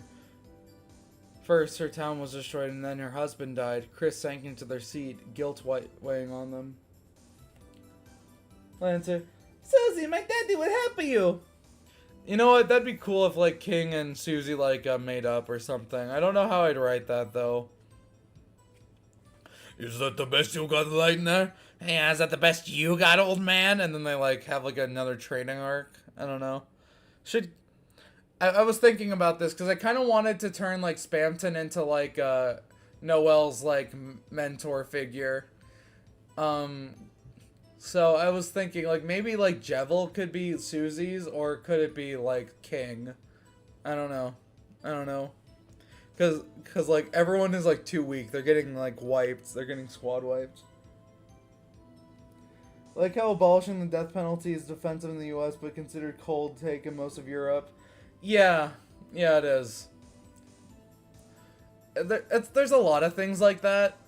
Like, for example, I went to the dentist today, and the bill was, like, over $1,000. And you look at that, and you're like, wow, American healthcare fucking sucks. And then you go to Europe. I went to Europe one time when I was 15. Literally, as soon as you're sick, the doctor's like, oh, okay, take this and you're fine. And it's like $20. It's insane. They like, everyone knows healthcare is like ass. We already have Gerson, just let her heal. No, Gerson's gonna stay dead. I'm sorry. As much as I love Gerson, I don't want to undo one of the most impactful deaths from the game. Spamton should not train anyone. I think he's too mentally unstable. Yeah, but I think that's what would make it fun. Like, Spamton is, like, trying to get her bigger and get her more hyperlink blocked. You know what I mean? Noel gets freedom, yeah. The American dream is overpriced healthcare.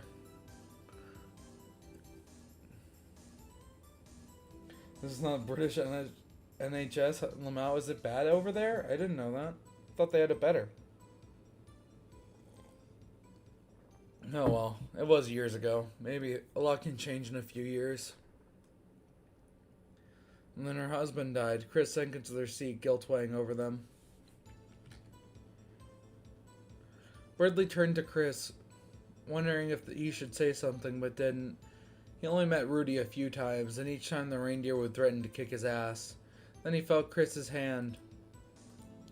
Chris's hand on his cheek. They looked tired but smiled anyway. The two embraced, not saying a word to each other. Man, with all this crying, the jury's gonna tear me a new one, the judge said with a wink. Everyone groaned. Sand, shut up! You are not helping! Paprika roared at his brother. What? She lost her dear husband. Sans, too soon! Yeah, for once I'm early on something. Forgive him, Miss Holyday. He clearly has no respect for boundaries and spends all of his time napping with the defendants. Queen could train Noelle. She knows her true power. I actually kind of wanted, I wanted Queen to make up with, I like that idea. Like, I wanted Queen to make up with, like, Birdley and Noelle, like, fully again. Like, oh, Hello, I now live in this. I'm now Chris's rockin' cool roommate. I don't know. Writing Queen dialogue is weird because it's like full of like 2000 slang. Dope as shit, my man. We have to get you good at fighting, or at least passable enough so that you won't get killed. Killed is in brackets. Good idea. Anyway. Toriel looked away. She had almost forgotten that Chris announced that her affair to the whole town. Sans, however, just shrugged and winked. Carol cringed. This whole thing made her really uncomfortable. Miss Holyday, what is your relation to that woman over there? Toriel was on the edge of her seat. Carol had her fate in the palm of her icy hands. Toriel scoffed. She knew Carol was enjoying this. The ability to send her away for good. She pictured Carol's smug face and it filled her with rage. Why, that's my she's the mother of my daughter's friend Chris. Guess you could say we were once family friends, Noelle said between sobs. What the hell? Toriel thought. Was she covering for her? That would be impossible, right? Ah, so you were close, see? Close, I see. Carol nodded. Toriel grimaced, thinking back to her adolescent years. That much was true. I understand you were there for the assault on your town. That must have been quite the shock, Paprika said in a somber tone. Why, yes, who do you think called the National Guard? Carol said, smiling, her mascara now dripping off her face. Toriel's ears perked up. It was a hard decision to make, but I only ordered them to apprehend her. Toriel's eyes widened. Carol was lying. Why was Carol lying? The guard had shot her hundreds of times. Was she...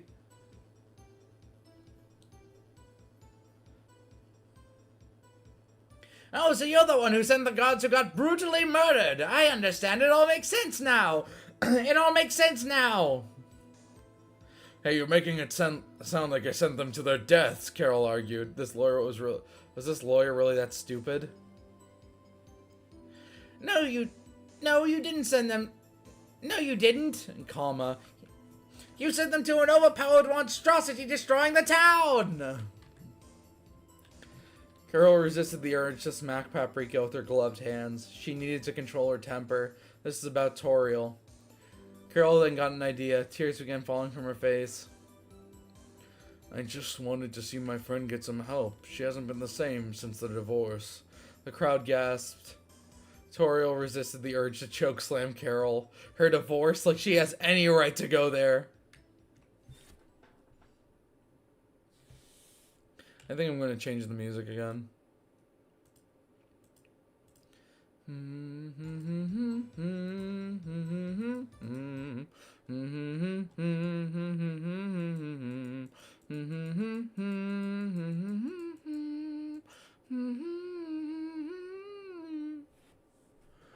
Alright.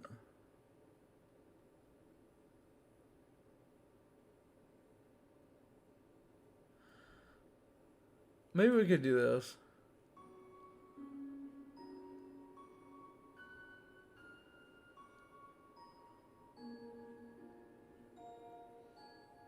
This kind of works. I like Waiting Room though. Waiting Room feels nostalgic. No no no no no no no no no no no no no no no no no no no no.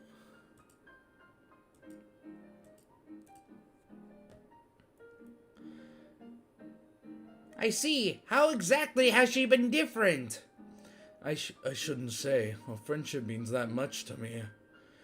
Bullshit, Toriel thought.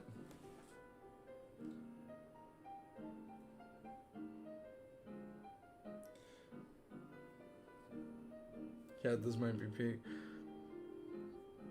Please, if we can help this jury understand what issue she's going through, perhaps we can understand her like you do.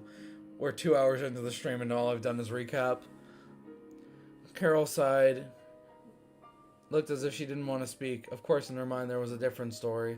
This is almost too easy. Toriel has a bit of a drinking problem, Carol said with a bowed head. Veins pulsated under Toriel's skin. Was all of her dirty laundry going to be aired out? Damn you, Carol, she said under her breath. The crowd started murmuring again. I see, so the demon has demons of her own. You are truly a great friend sticking with Toriel for so long. Paprika turned around. What's the lore reason why Chris is in love with Birdley? There isn't one. Chris just finds him funny. There we go.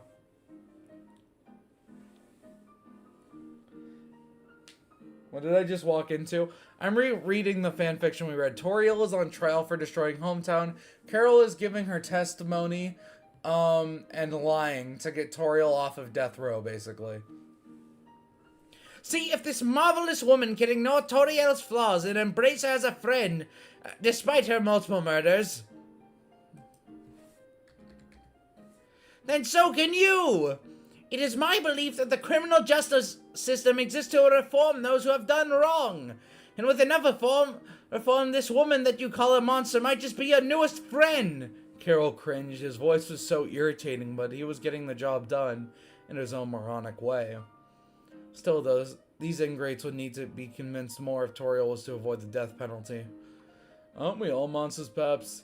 Oh, right! Better word is murderous psychopath!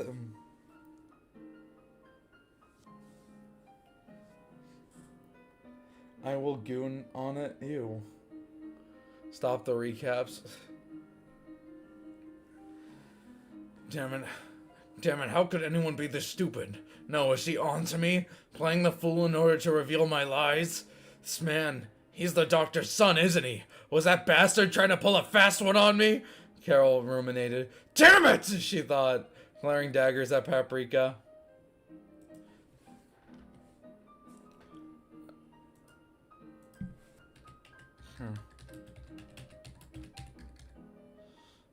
Well, he really was an idiot. Right, that reminds me. What were you during the attack? Murmurs filled the crowd. No one remembered Carol at all.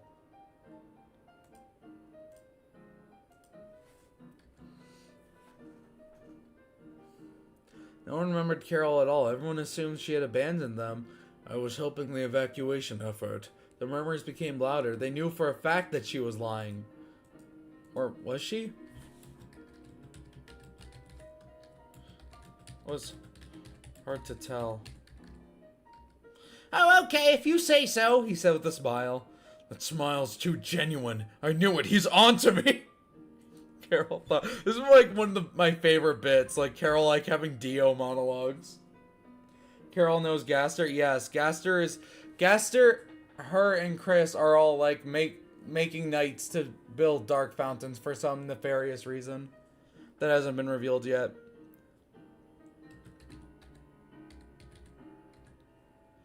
I'm sure someone out there could verify that. Carol looked to the sea of glares in the audience and felt a cold sweat on her neck. This is just like a straight Death Note quote. Damn it! He got me! Damn this Paprika! I've never been so humiliated in all my life! Sorry. I've never been so humiliated in my life! Once this putrid trial was over, this Paprika character and that sleazy convenience store janitor would feel her wrath. But as for now, she needed to remain calm. So she couldn't succumb to the binding hatred of her rage. So, Miss Holyday, name one redeeming quality about Toriel. Carol sat back. This is too big.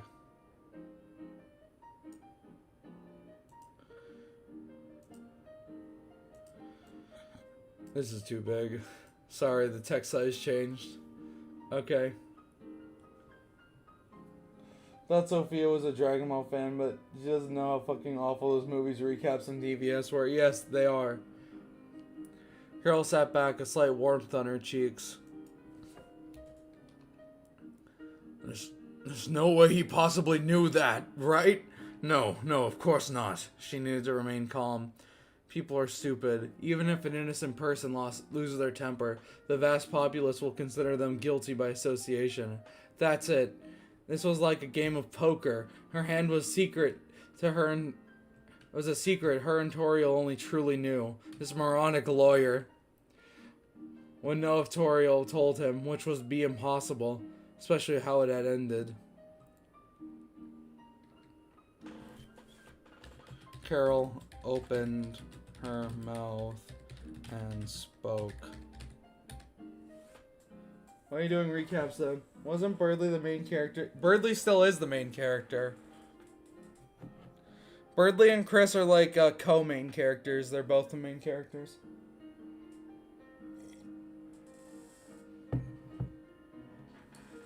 This is...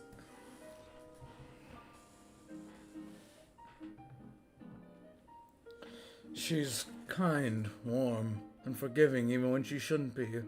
She may have her demons, but...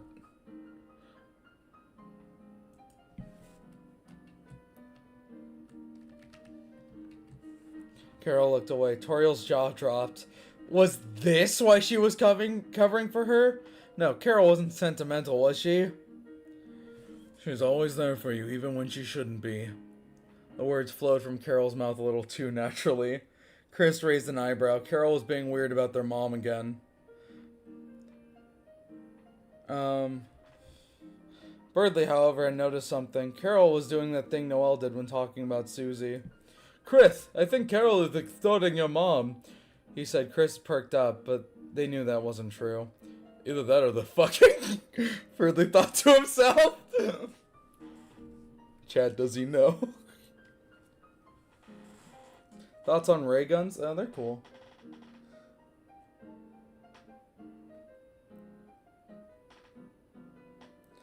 Rookie newsy writer by mistake. I would never abandon my MCs. I didn't abandon them. Oh my god. Just a scene where they're not that relevant. Whatever. This is good for world building.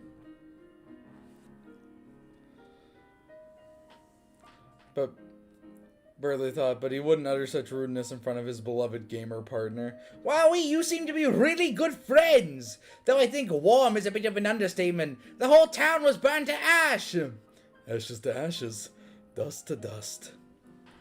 The judge said, pupils disappearing from his vacant eye sockets. Exactly, Sans! The doctor sat back in his seat with a neutral expression on his face. In every outcome, are still the same, Carol, he thought to himself.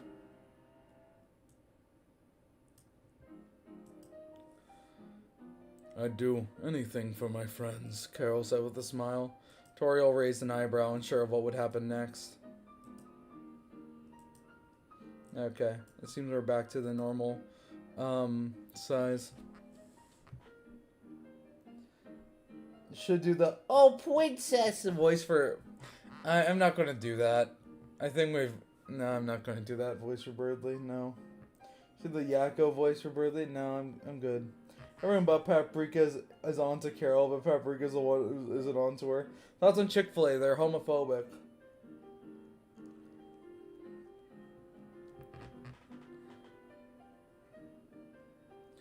Carol winced. Did he know?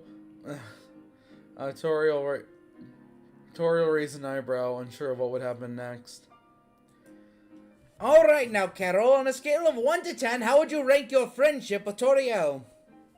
Carol winced. Did he know? Was this all an elaborate plan to expose her?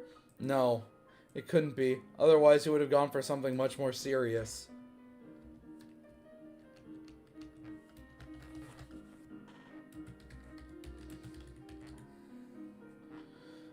Still, it was annoying that this annoying insect would rule the day he toiled with Carol Holiday. Well, we haven't seen each other that much in past few years. Truth be told, I don't know if she still considers me a friend.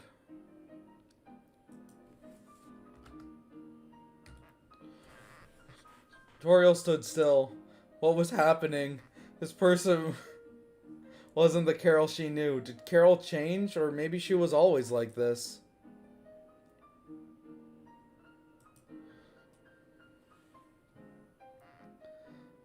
We're going back up to 12. Boop.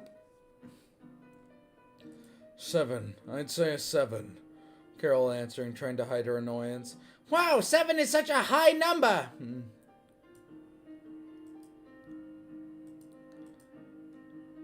No one's ever scored me that high. Then he turned around to Toriel. So, Miss Toriel, how would you rank Your friendship with Carol from 1 to 10.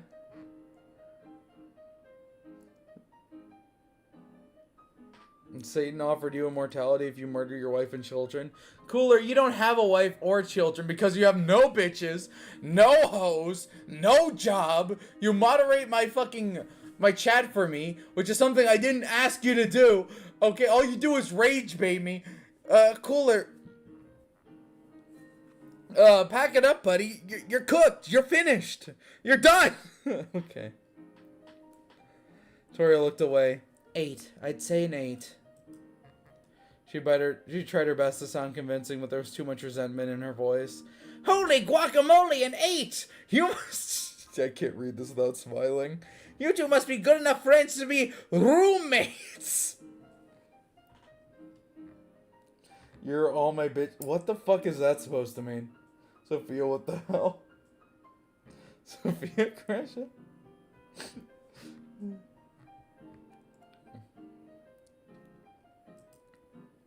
Judge, however, had noticed Toriel's response and leaned forward with a voice that echoed throughout the room. Asked, "Why so jittery, bug?" Toriel looked at Sans with confusion. He just stared back with vacant eyes. Carol, however, looked smug. She didn't realize it, but she had successfully driven a wedge between them. This might hurt the case, which was bad, but she couldn't help smiling. That moronic judge would learn his place.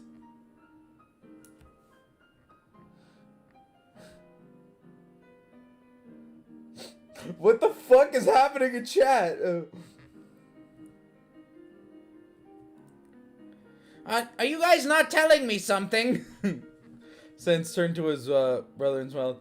Nah, the court calls a 40-minute recess. What, a recess? How lame! This is just getting good! Sorry, Pap, them's the rules. Things are getting a little, heated. He winked before pulling up his hood and walking away. Oh, fine. He needs to get a mid-trial workout in anyway.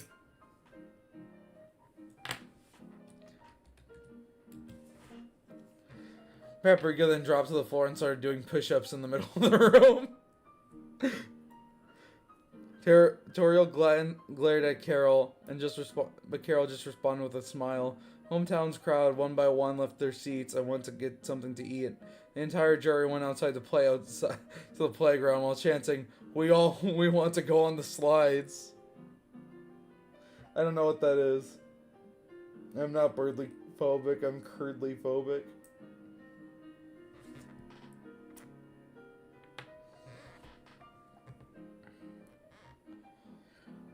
Chris stayed there, wondering what they should do next.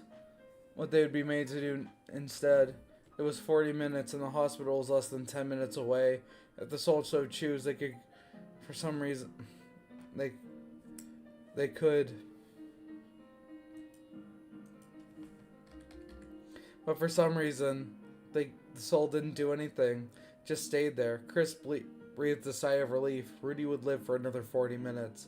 Things felt less weird. They leaned into Birdley's arms. It was warm and that was all that mattered. Birdley hadn't seen Chris in a while. Just sitting there and holding them felt right.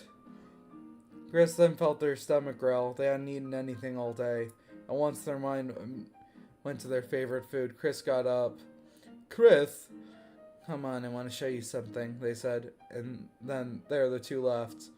"Chris, what the hell is this?" Birdley asked. They were in the middle of an alleyway. "Oh, my angel, we get to go on the slides." Okay. Changing the music. We're out of the Carrie-L zone, okay? We're out of the Carrie-L zone for now. No. This works.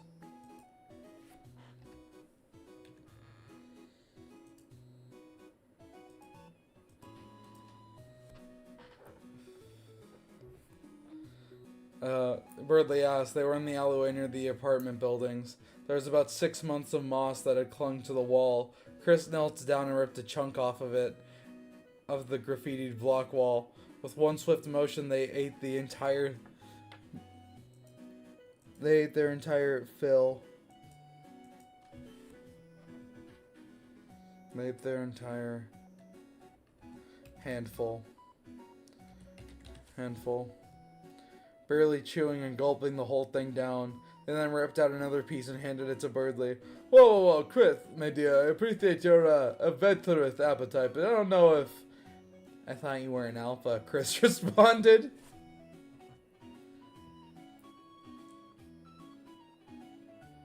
Isn't this Deltarune? It's unused Deltarune music. We could use it.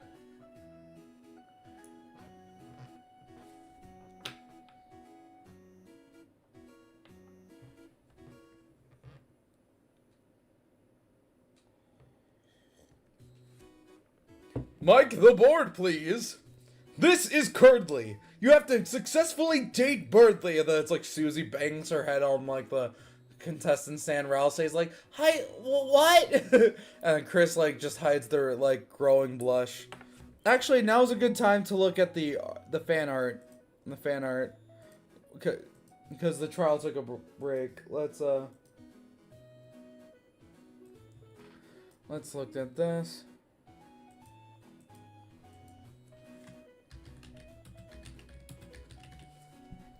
Okay.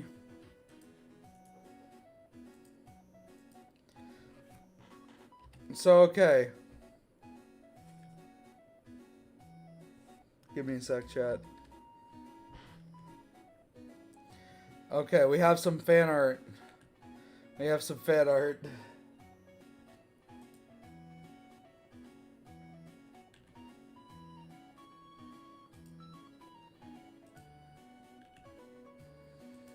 Just let me set it up on OBS. There we go. Here we go. Here's the fan art. Sophia Yuho. This isn't copyrighted music. It's unused. It isn't in the fucking game. Hey, fanficker, what's your thoughts on the roaring happening according to Gasser if we lose? Stream is getting claimed as we speak. Mike, the censors. This isn't in the actual game. It's not in the soundtrack, okay? Oh my god. Fine, we'll fucking change it.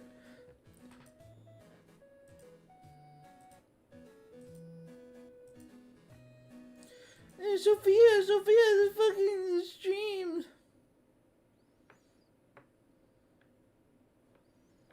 Alright, how about this? This feels like RPG Maker music, but okay.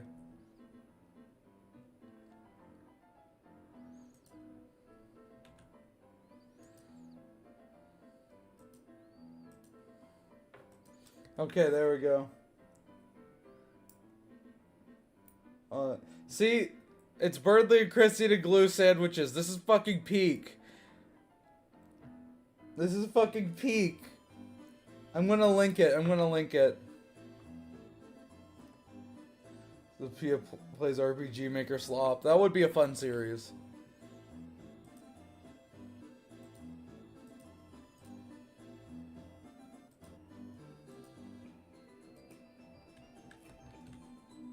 Here is the link to the fan art. Everyone go like it.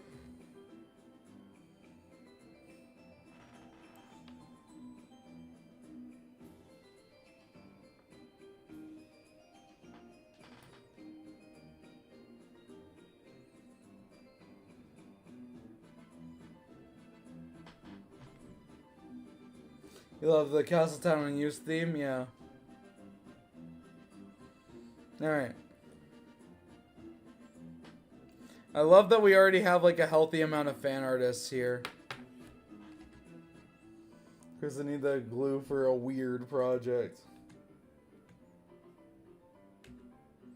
That was peak art. Alright, back to this bullshit.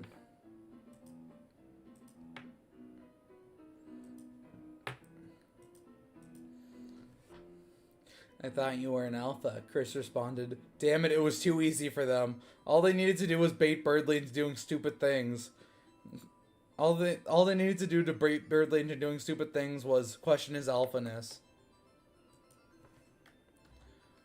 Birdley gulped, comma. Determination rose within him.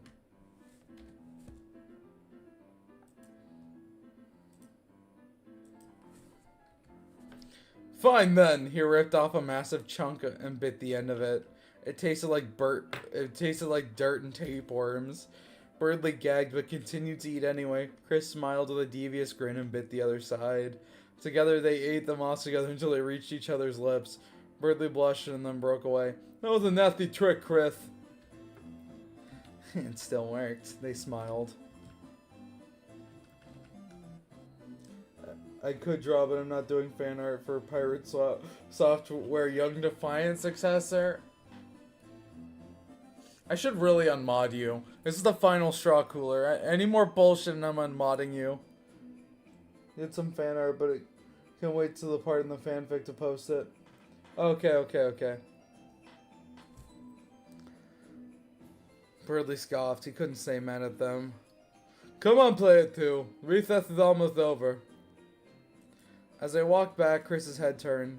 The head doctor was looking at them with a knowing smile. I know what you are. I know what you are, Chris. Yeah, that's his Light World voice.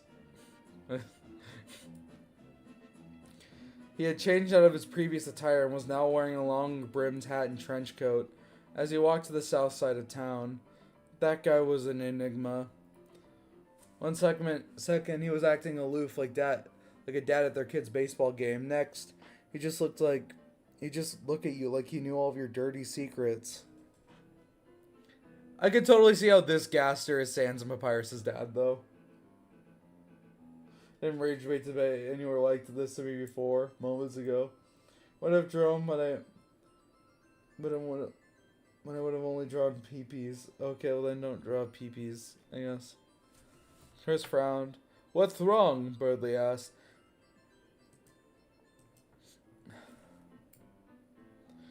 Nothing, just the doctor who beat you. He gives me the creeps.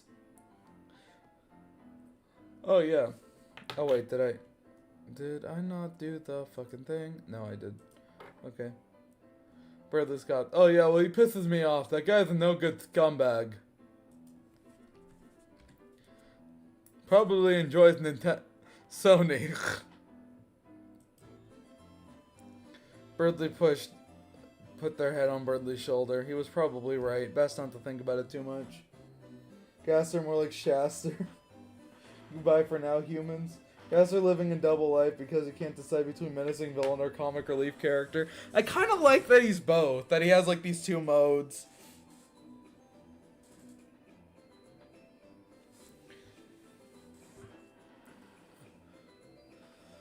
As the rest of Hometown got back to their seats, they were greeted by the sight of Paprika and trying in vain to wake up the district attorney. He was gently prodding, her with a bone staff he had created. Muffet, wake up! The trial's nearly over! Imagine sleeping on the job, eh? Shut up! Shut up, Sans! Shut up. Shut up, Sans, you no-good recess haver! I'm gonna change it back to Ace Attorney music.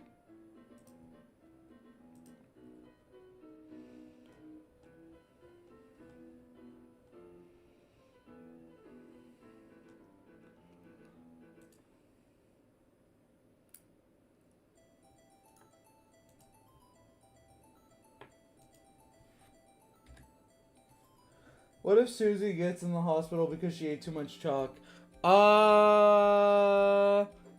Just let me keep reading it and then we'll see what happens. Shut up, Sans, you no good recess haver! Sans just chuckled before downing his 14th bottle of ketchup. Sans, that stuff will kill you! It looks like they had a good time. A jury piled in, covered in wood chips and fresh scrapes. Seems like they had a good recess. Muffet slowly got her eyes open. Oh God, what time is it? She murmured. Alcohol laced her breath. Paprika offered her some aspirin and a glass of water. 2:30. You are out for 2 hours. Concern laced his voice. It's a turning attack recommendation. I just want love, swimming for anyone. We require more Muffet X Paprika fan art. Muffet, however, saw Paprika offering her water and sweaty from doing 10,756 push-ups and said, Oh God, I must have been dreaming. Her face flushed. I can assure you are not dreaming. I would know if I was a dream.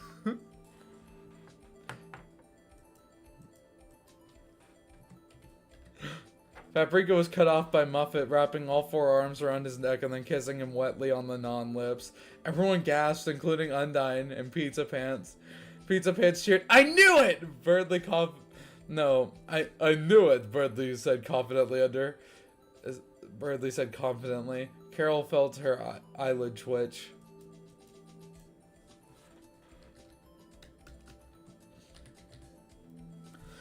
Paprika struggled for a moment, then put his hand on her shoulders. Oh my God. Put his hand on her shoulders, pushing her off of him. Jeez, what did you do that for? Paprika shouted. We're in the middle of a case for... It's very, unprofessional to... Paprika then slowly realized what had happened. Oh. Paprika then turned a bright shade of red. The crowd started chanting, one more time, one more time. Sans just tried his best not to laugh. Wowee, we are higher on the friendship scale than I expected. I think we need a different scale. This was a... Does it actually say anywhere in Undertale that Sans eats ketchup? He fucking downs a bottle, you dumbass! I think we need a different scale. Paprika then pulled out a bouquet of flowers. Toriel looked in confusion. What the hell is going on? She thought. Would you like to be on the romance scale? Why is Papyrus named Paprika? Okay, because there's no Papyrus font in Google Docs. There's only a Paprika font. So we just decided that in this fic, in this alternate universe, Papyrus is named Paprika. That's all we're doing. Okay? Sans, why are you trying not to laugh, brother?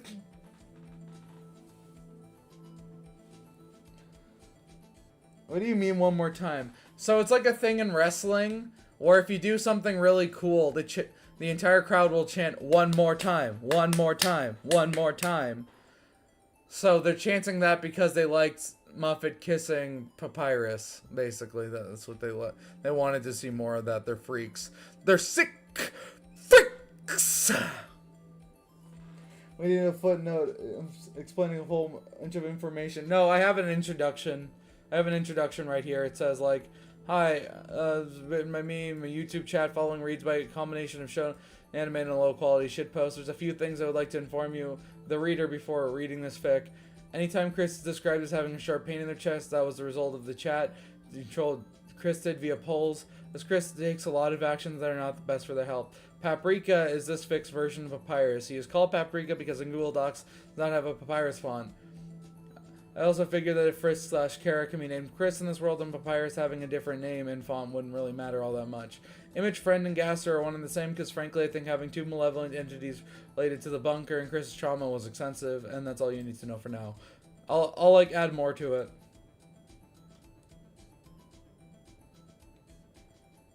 This isn't an AU, it's chapter 7.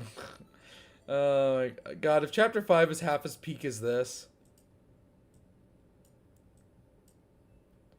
Okay, we're going to scroll all the way back down. We're going to scroll even further down.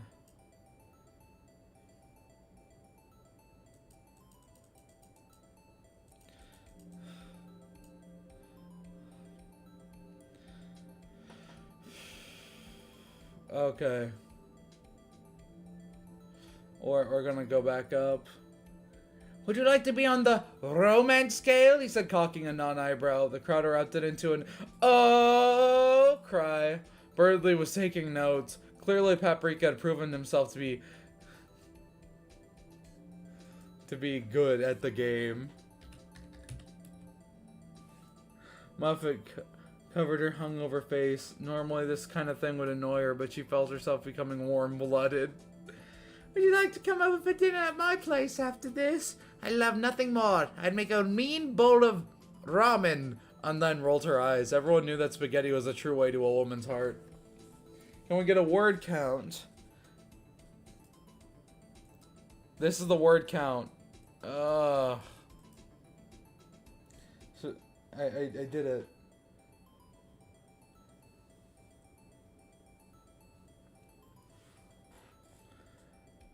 Undyne rolled her eyes. Everyone knew that spaghetti was a true way to a woman's heart. Carol, on the other hand, scoffed. No, he's romancing the DA. This guy, I can't tell if he's an idiot or a savant. Damn it! Sans then turned to Carol. That expression. That's the face of someone who knows how cool my brother is. What? How could he know what I was thinking? This guy, no, this whole family, are bad news. Paprika and Muffet looked into each other's eyes longingly before. Wait! What am I doing? I need to make my closing argument! Muffet's face hardened. Here we go. Miss Holyday, you have given your bountiful friendship with Miss Toriel. Would you say that you forgive her? He pointed a bony finger at Carol.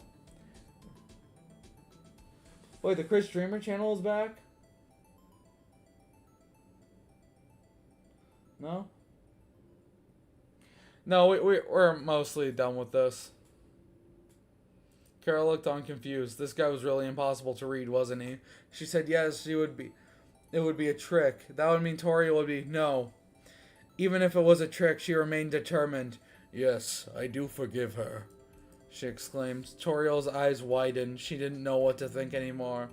Booyah! In your face! He pointed at Muffet before doing a literal victory lap around the stand. Muffet facepalmed. I knew it! I just knew she could be redeemed! Jury of Hometown!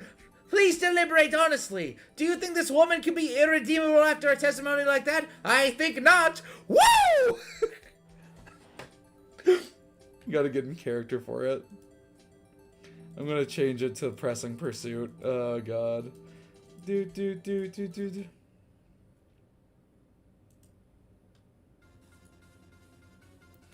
Oh my god. We could probably surpass Homestuck's word count, given long enough. How many words is Homestuck?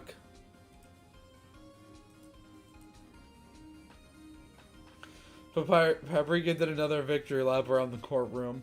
Carol grimaced. She had been played. She just knew it. Whatever. It was up to the jury now. The judge, however, had fallen asleep. Paprika clapped his hands. Sans, wake up and do your fucking job! Alright, the jury, it's up to you. Is she guilty or not? Wait, are we gonna examine the evidence? Muffet chimed in. Nah, I don't wanna. Sans. Worst judge. Why, all we're gonna do is like a proper trial! Muffet yelled. Are you seriously asking that now? I sat back down and began slamming her head on her desk. The evidence would have made this a damning case. Now there was a serious chance Toriel could just walk away from this. The jury opened their collective disgusting maws. I began talking about this for 20 minutes. They had murmurs and whispers and the odd yell of indescribable to anyone who heard it. However, when all was said with that, one of the less ugly members walked up and said, "We have decided Toriel Dreamer is found guilty." There was silence in the room. Up my ears would sing swear. Hi, Chris Dreamer channel. Muffet asked, her forehead now bruised. She won? Carol thought to herself, livid.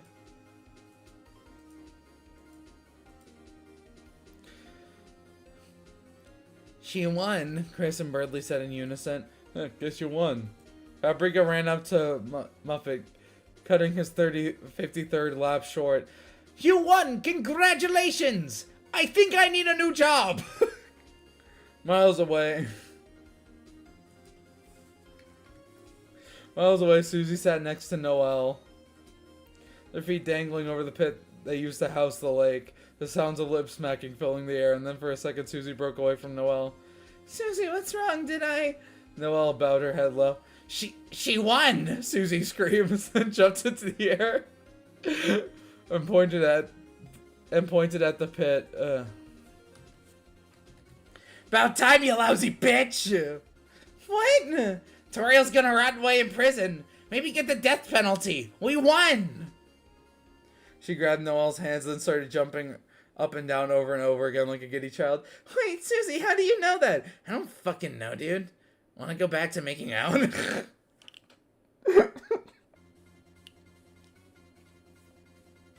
Fake experience of playing Arkham Knight while watching this. Jury opened their collective disgusting moss. No one's face turned yet? Red? Yeah. The courtroom was still in stunned silence. No one really believed. This is the dumbest scene in the entire fic. Susie just gaining telepathy.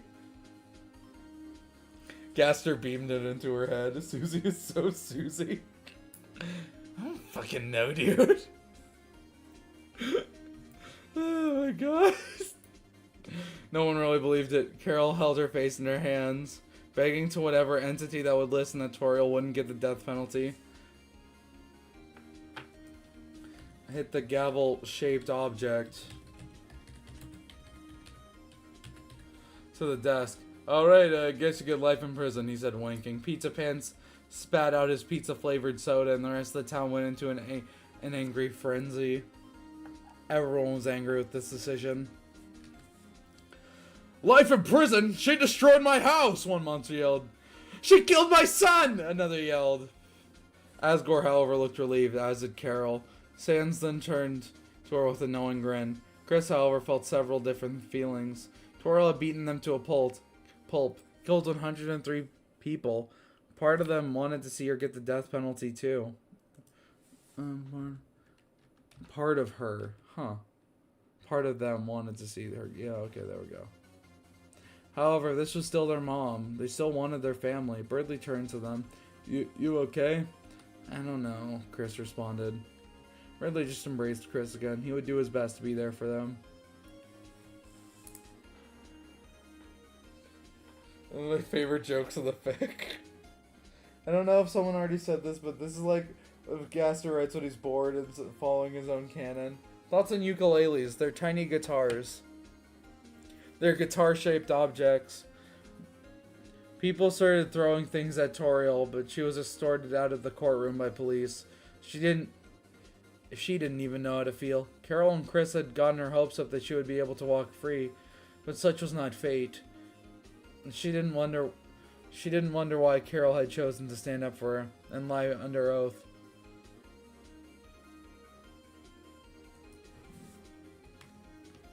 She did wonder why Carol had chosen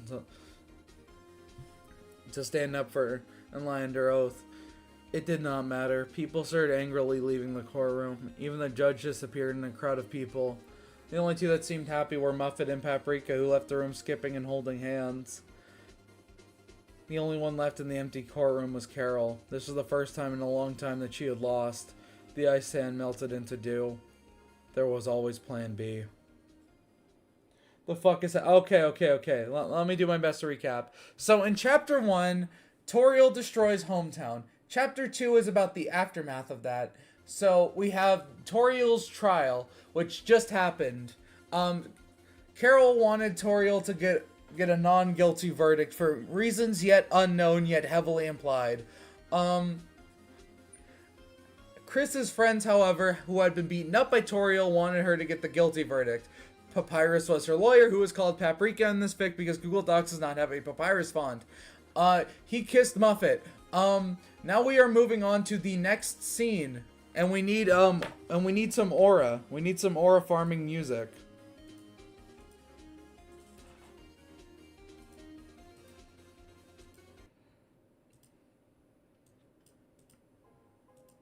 There we go.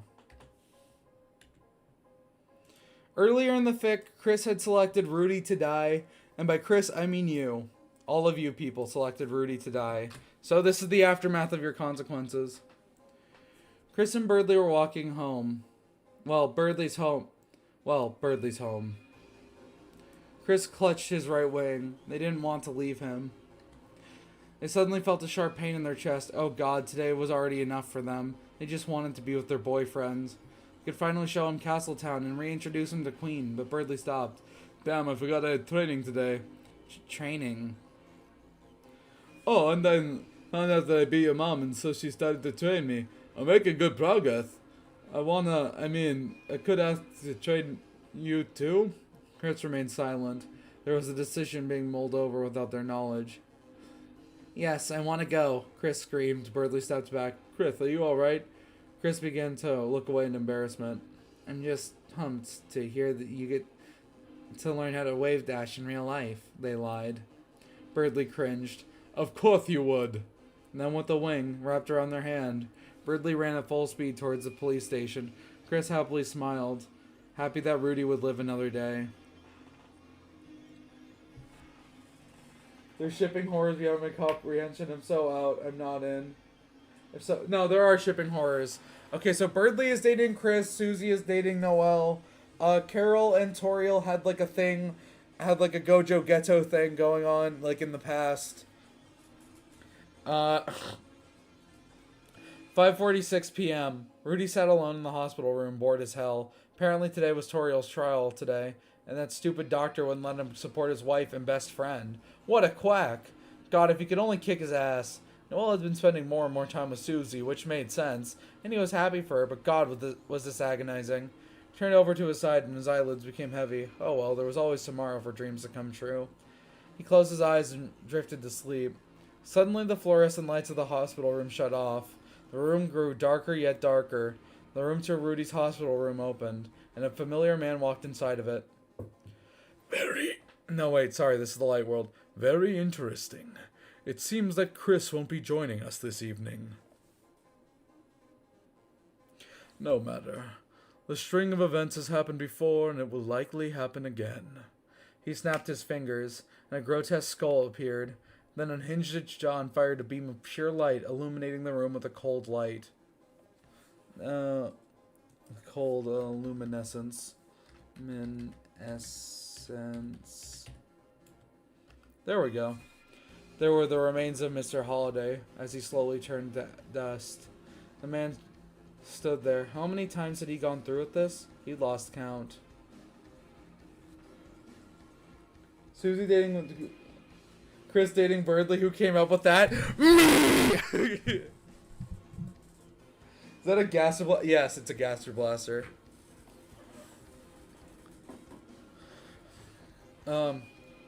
He stepped forward and lifted a scalpel from his pocket. It glowed with familiarity. Then he flew it to the floor with a flick of the wrist, and then a pillar of light appeared and smoke billowed from the floor. The man put on a mask and walked forward into the smoke, vanishing behind it. 6:30 p.m. Thanks for coming with me, Susie, Noelle said giddily. It had been a while since Susie had gone to see her dad. Yeah, it's no problem. It's been a while anyway. Two girls walked forward, but as they opened the door, Rudy's room, black smoke came out of it. The hallway was engulfed in darkness. The hell? A dark world? Who the hell opened a dark world in your dad's room?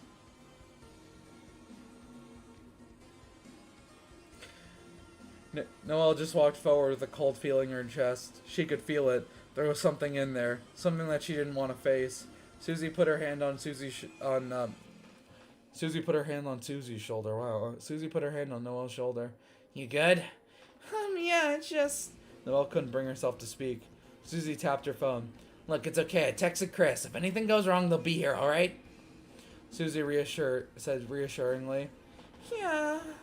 So come on, let's investigate. I'm sure your dad needs help in there. Susie once again looked to her scarred right hand, still remembering the feeling of glass ripping it open. Not again, she thought. She would stop what was in there. She held out her hand to Noelle. Come on, it's just a dark world, okay?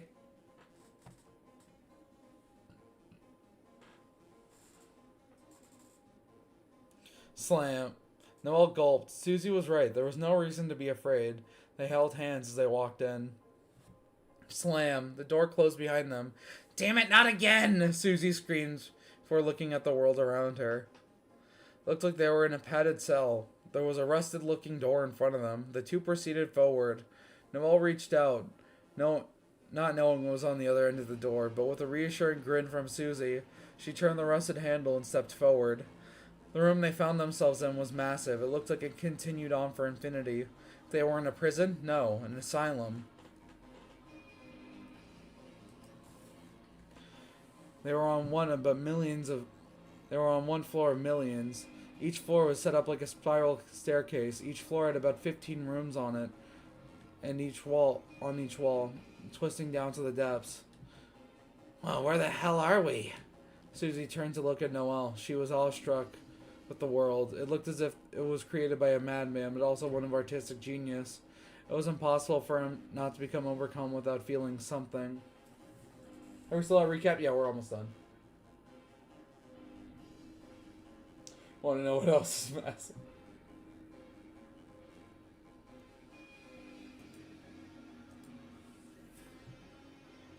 Want to split up? Susie said, knowing it was a bad idea when she suggested it. They all instinctively clung to Susie's arm. Hell no! Geez, just asking. So, which way do we go? Noelle thought for a second. She heard Chris's voice, but that would be impossible. She dug into her robe's pocket, feeling the prick of the thorn ring. It felt comforting for some reason. We should go. Down it is! Susie said before dragging Noelle downward into the depths. They walked down over and over again. Their feet ached. They saw what must have been countless rooms. They continued onward to the bottom, but there was none, just an empty path, and then suddenly, one of the doors swung open. Susie? Noelle? It was Ralsei. Ralsei, how'd you get here? I felt a dark... He probably felt a dark presence or something. Noelle chimed in. Ralsei glared at her. What? Whatever, Ralsei said, walking in front of Noelle. Damn, what's his problem? Susie asked. Noelle didn't answer. She didn't know what Ralsei's problem was. I don't know what's happening in this fanfic, but I'm here for it. No, okay, I've like recapped this like 80 times, but whatever. Chat, you do the recapping this time. You do the recapping to new people in chat. So the other side. Ralsei continued onward. It was weird. This was the first fountain anyone had opened since the incident. Chris wasn't here, meaning they couldn't seal it.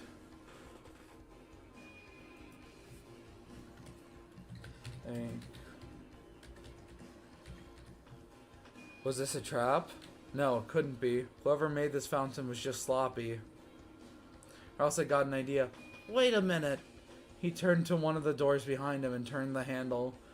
What he saw on the other side didn't make any sense. It was the Card Kingdom? But that was impossible. Chris had sealed that fountain months ago. He opened another door. It was Susie's Dark World, in the church. This didn't make any sense. Lightners couldn't travel from dark worlds like this, especially ones that had already been sealed. Then he coughed. It felt cold. He opened another door and inside was Castletown?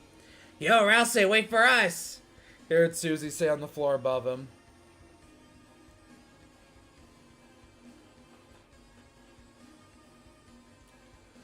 Can you please make a note who severely affects the plot? That's lame, though. This didn't make any sense. Why did this dark world link to the others? Why? No. How could a Lightner make this? He needed more answers. He bolted down to the next door, and what he saw scared him. On the other end was Cyberworld. He saw Cyberworld, but that couldn't be right because in the world he had experienced, Birdley had lived. And there in the middle of the doorway was Birdley encased in ice. What the heck? Before he felt a sharp pain in his chest. Ralsei coughed and gasped. Stuffing erupted from his stomach. He looked down and saw a bone impaling his chest. How could he have been? Fascinating, is it not? A distorted voice said behind him. Ralsei then turned his head and shuddered. He saw a man cloaked in a black coat. He saw a man in a black cloak, a hood covering his head. Underneath it was a clay mask with two bulging eyes, one glowing pink and the other glowing yellow. A wide, impossible grin stretched across it. Who? He felt two more bones impale him. And shrieked in pain. Hello there. I don't believe we've met. Welcome to my hospital. There you go. Get it out of your way, chat.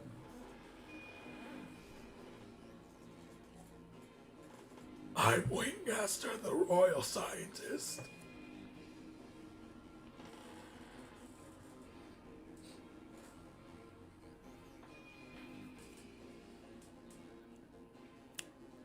He should have said a friend when Ralsei asked who he was.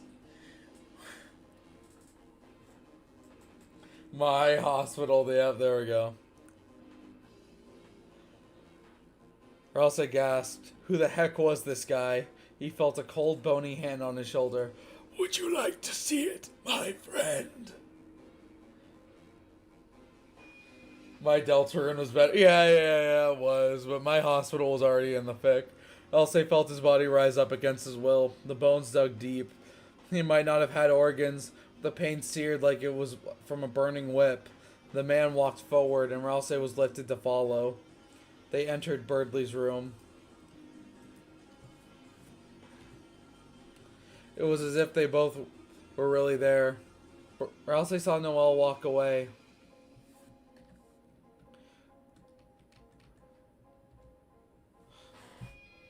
But notice it static up like a taped up recording. It was bizarre. What the? Is this another universe?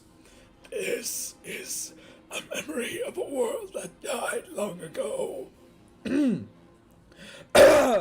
This is the memory of a world that died long ago. Memory? Ralsei tried to ignore the pain, but he could not. He felt his life draining. All of these rooms are glimpses into what was. What are you saying? There's a world where Birdley died? My child, there are countless worlds where your friends die. I myself have killed him millions of times. You're saying that we've all done this before? The creature under the mask turned to face Ralsei. In a matter of speaking, yes. Snap. Ralsei went.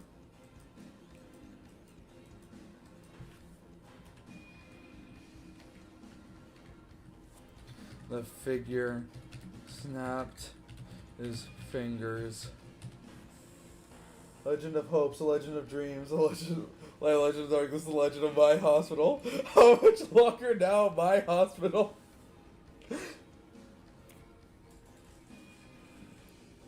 Ralsei went flying into the guardrail and the staircase. The bones ripped the seams of Ralsei's body. Heal prayer, he tried to say. But the words wouldn't come out. He couldn't move his jaw. Where I come from, it's rude to attack before your turn. Ralsei felt a cold sweat brew on his face. He couldn't move. He was stuck. I don't know why I keep explaining this.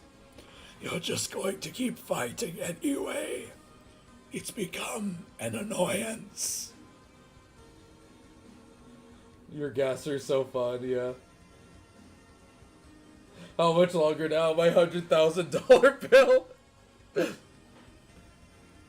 my medical insurance. The man raised his hand, and a grotesque skull appeared, its jaw open, and Rouse braced for impact. He knew it. He was just a prop, a toy, not real, not worthy of anything. This was his fate. Rudebuster! The skull got sliced in half. The man turned to Susie, who was puffing and puffing. She ran down the stairs as fast as she could. How dare you! Who the hell do you think you are?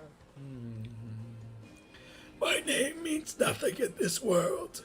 There's no point in telling you. The man laughed. Susie gripped her fist so tight that she began to bleed. Then she smiled. Fine then, but when we kick your ass, you'll just be another nameless loser that we beat. Adora. The man was suddenly encased in ice.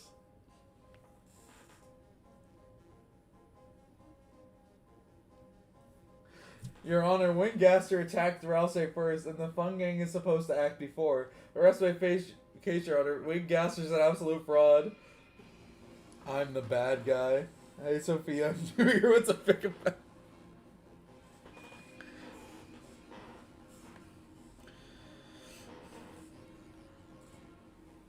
Hey, Shock! Noelle yelled. Susie then picked up Rouse and healed him with an okay heal. You alright, little dude? Susie smiled. Susie, we need to leave, Rouse responded in the cold sweat. The hell, why? This old man has nothing on us. Rouse gripped Susie's collar. He's already fought us before! The hell does... Crush. The ice statue shattered. Yet the man was nowhere to be found. Where did he... Noelle asked before getting... Noelle asked before...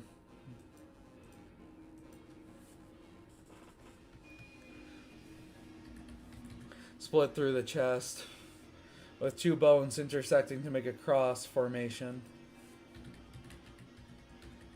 Blood exploded from her mouth. How does Chris even be sure? Noelle! Susie screamed, but as she turned to look at her girlfriend...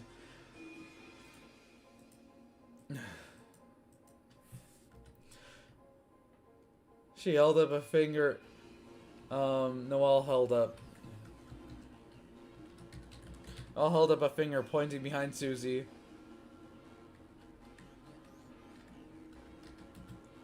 She then turned back and dodged. A slicing chop of his hand. It had cut her cheek.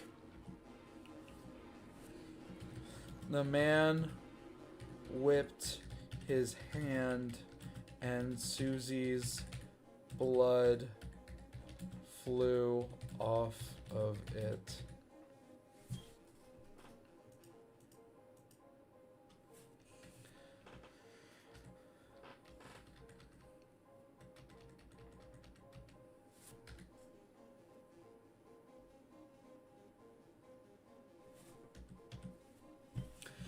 Bastard!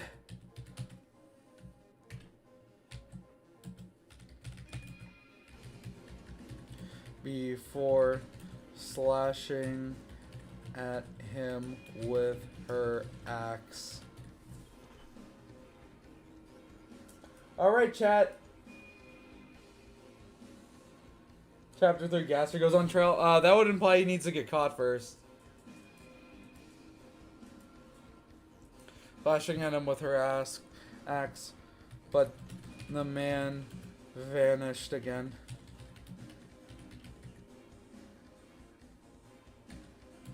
It was as if he was never there.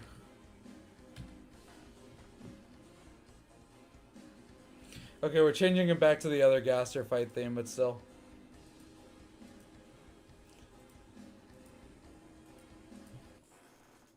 Sophia, I made fan art. Okay, I'll check it. I'll check it right now. Oh, fuck, this is so good.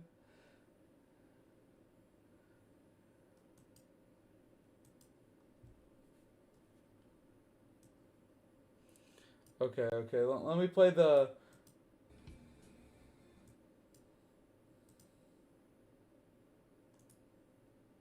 Okay, okay.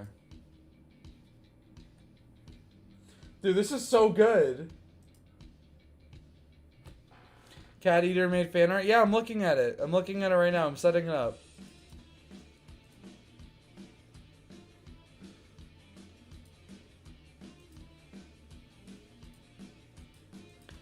Fascinating, is it not? Hello there, I don't believe we've met.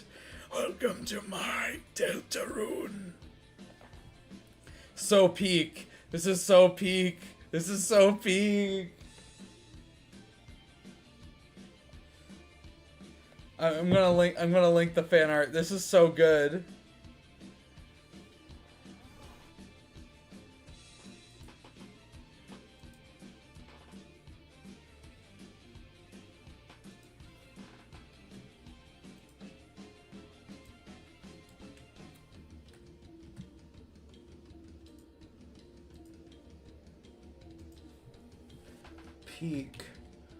Peaker, yet peaker.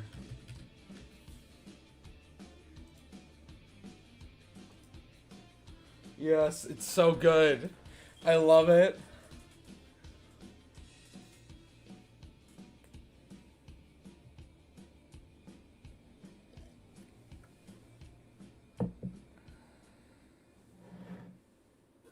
Chat, this is so good. If you make fan art, I will show it. I will show it on stream, so come on.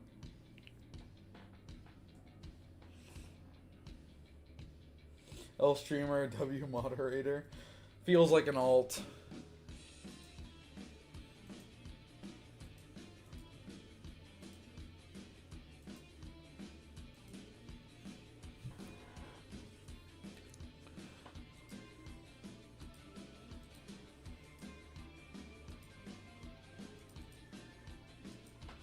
Alright.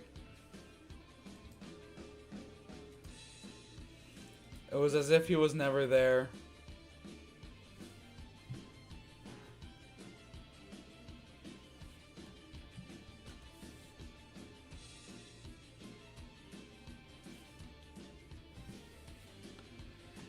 Susie grunted and then Susie grunted and then healed Noel. Her magic was already running low. But she cracked her neck.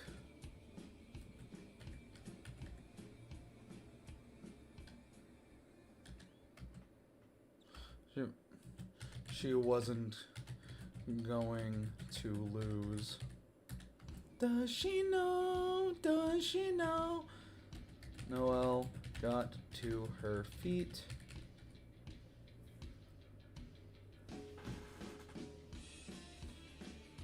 Thoughts on Amber Invincible? I think she's an overhated character. Legitimately, most of the things she did weren't that bad. And I think a lot of people just hate her because she's a woman and a black woman at that. Noelle got to her feet.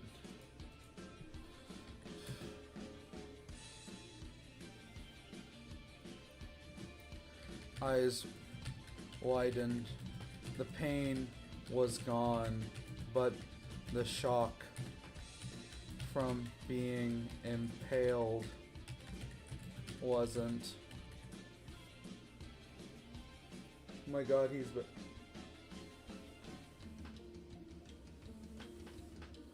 overhated. I don't find her annoying, though. I think... okay, her crash out of Mark in Season 1 was unvalid, sure. But in Season 2, she made up for it by being, like, literally the best girlfriend ever. She put up with so much bullshit in Season 2, it's not even crazy. And when you remember the fact that Invincible is a show that takes teenagers who are realistically written, then it's understandable why Amber acted really immature in season 1. She's like 17. And she's far more interesting in season 1 than Adam Eve is in the entirety of the show. I'm sorry. Sophia, can Noel just decimate Gaster? Oh. You have no idea what you're watching. Wasn't. He's fast.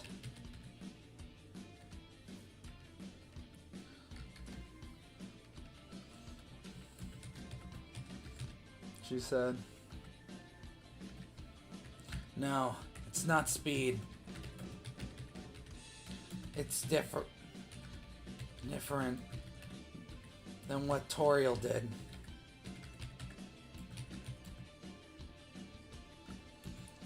I think he can teleport.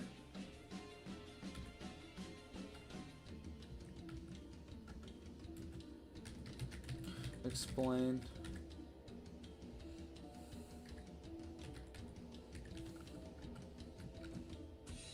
Teleport?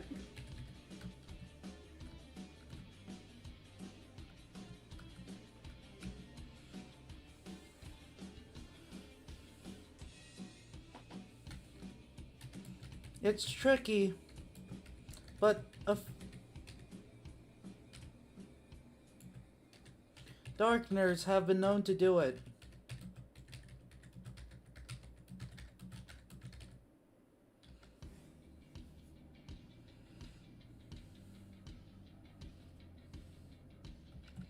I'll say explained, bracing for another attack.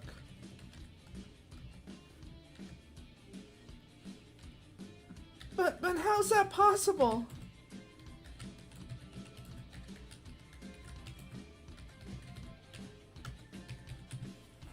Thoughts on Goku time? You mean GT? The Gaster isn't a Darkner. He's not a Darkner. That's what Noel's gonna say.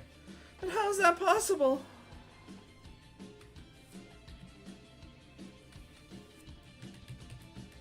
They're made of...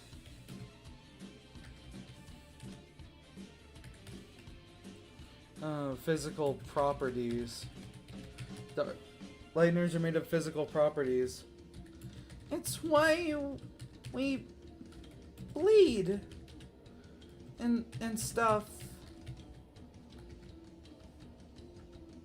Noel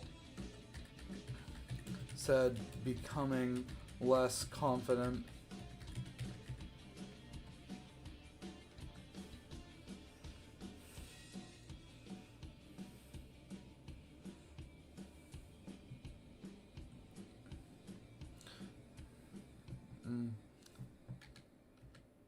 With her explanation.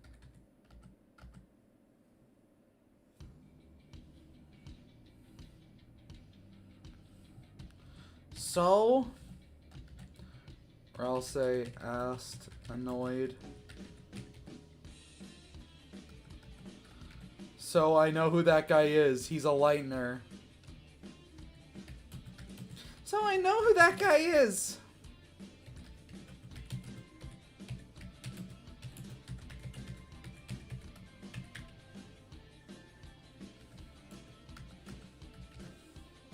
What? Susie and Elsie both said in tandem. Mozzarella. Noel goes demon mode. Thoughts on Gyro? Yo. That's what I think. It's been a while since I watched a Deltarune stream, but this cross might be, and here we are. Like the stream. Oh yeah, that's right. Like the stream. Does Noel recognize Gaster when he has a mask? She recognizes him because of the bone magic. That means he must be a skeleton.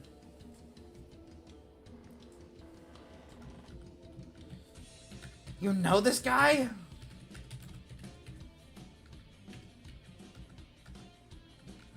Well, not exactly.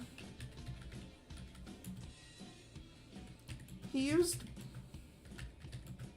magic, which means that his attribute must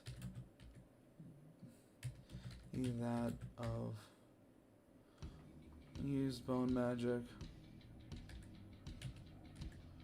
and only skeletons can do that.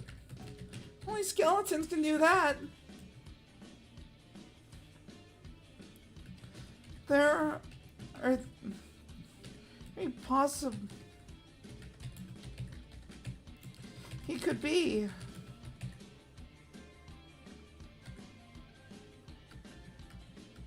That shitty and Susie's gonna be like, it's the fucking lawyer.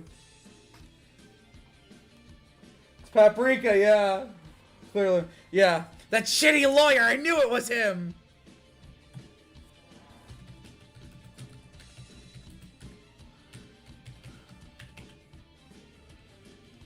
I knew something was up when he questioned me. And we're also going to be like, what's a lawyer?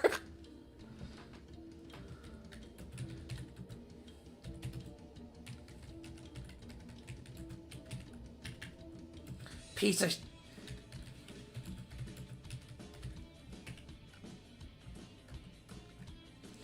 excuse me, what's a lawyer?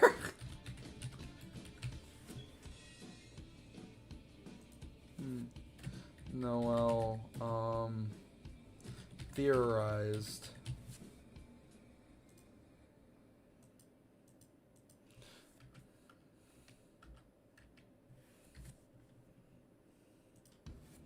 Susie exploded.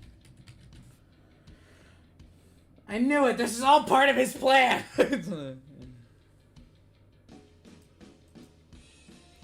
Unmask yourself right now, Paprika!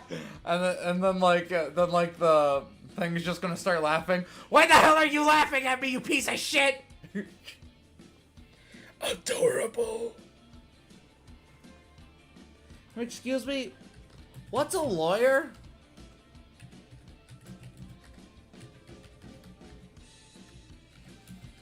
I'll say asked. Doesn't matter.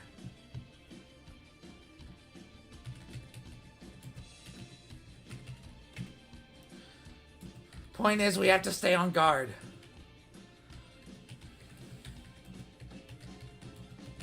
He could attack from any angle.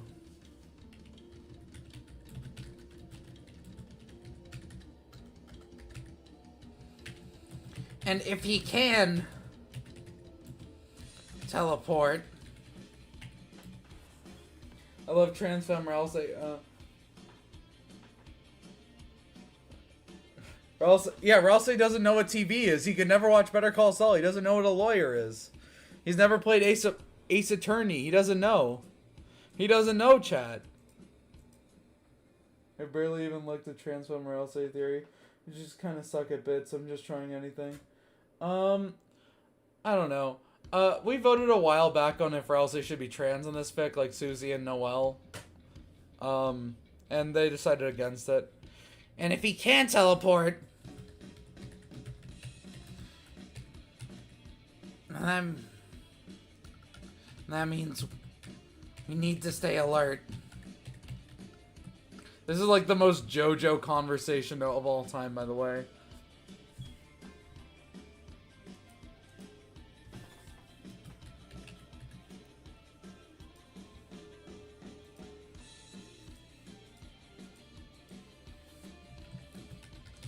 Susie ordered. They all formed a circle, their backs facing each other. They all mask him, the Scooby-Doo villain. Ha! I knew it! Wait, isn't that the guy with the goofy mug? Susie's Bizarre Dark World Adventure. Yeah, but he doesn't use the Lost Girl thing. Susie's there in that scene, so I don't know. And Susie, as I stated in my video, also uses the Lost Girl theme. So I think the theme's there for Susie, not him.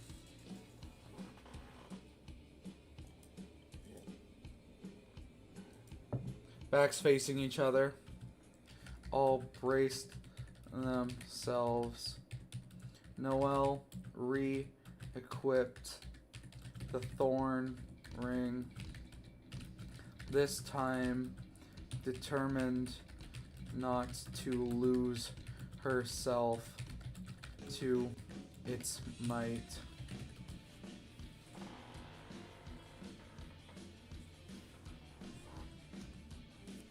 Well done.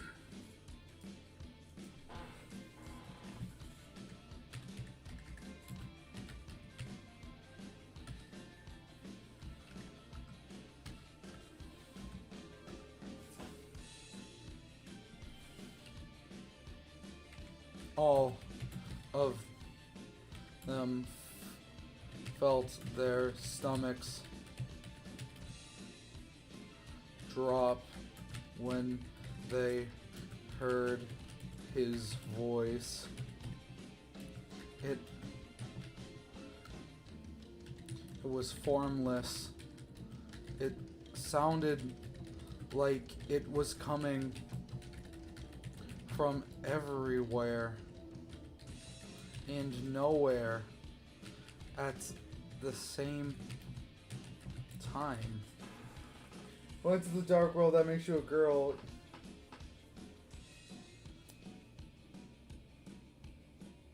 Everyone's a girl in the Deltaverse. Now, some people are non-binary. There was this really funny fanfiction I read where it's like Birdley's just like, yo guys, what would it be like to be a girl? And then Susie's just like, what? And then it goes on describing about how he's like always wanted to be a girl.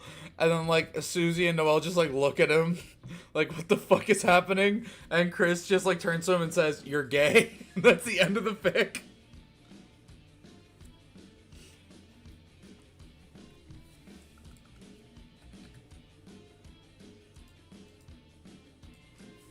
I miss the Skirtly memes.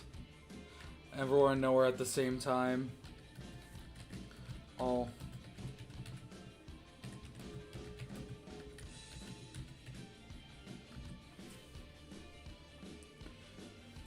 To be honest,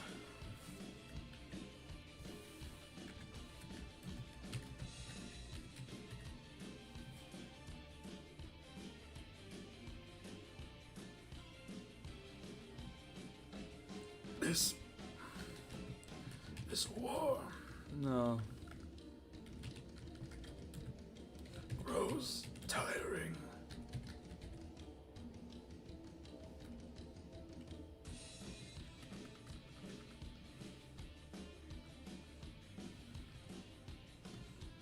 But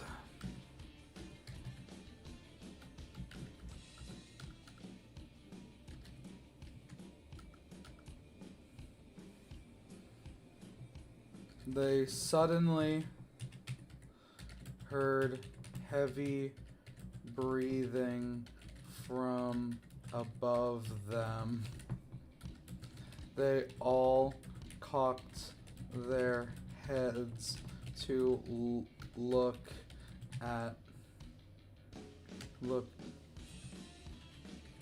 the roof. Does the Dark World not have a legal system? Nope. I swear, if he says something along the lines of, I will be forced to use my special attack. No, Gasser doesn't roll that way. all of my attacks are special, child. But he should say it. His voice. Oof. They saw about 15 grotesque skulls above them.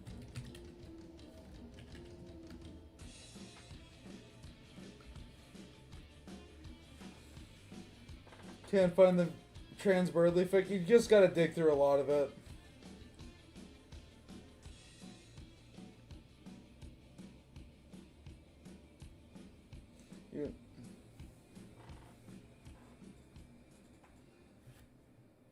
about 15 grotesque skulls about them. They all opened mouths, and a bright glow appeared from inside. Shit, run!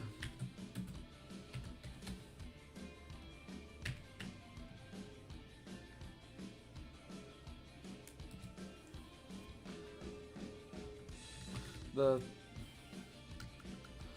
three heroes departed in separate directions.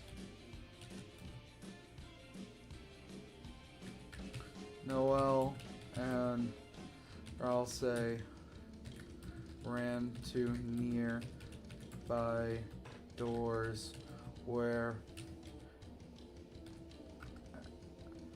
as Susie hung herself over the edge of the guardrail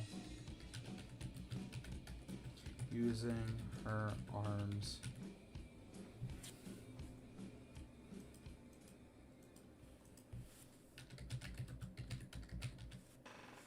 Berdly comes out to Chris, and Chris asks Berdly what name she wants to use. Berdly says, Zelda, the greatest warrior in the green dress. Chris doesn't correct her. What kind of idiot uses their strongest attack first? As if I'd need to use my strongest attack. Using her arms.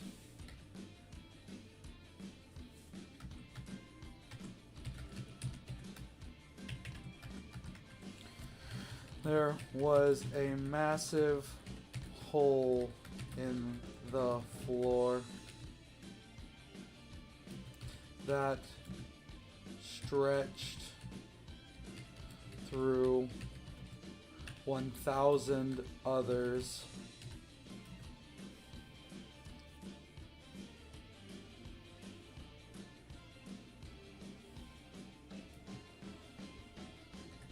The floor began to crack. It had lost its structural integrity.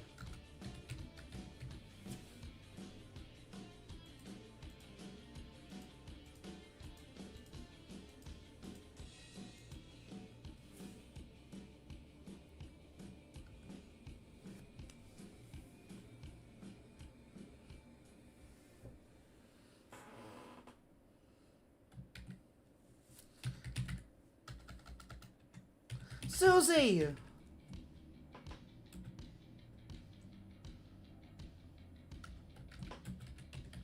Say, yelled as he saw the cracks extend to the guard.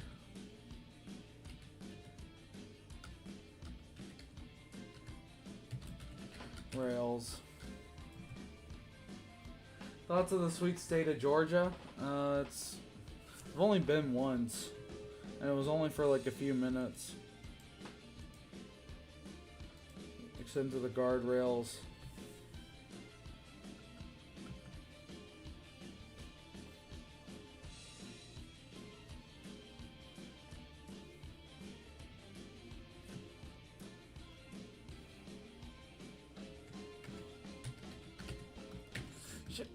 Shit.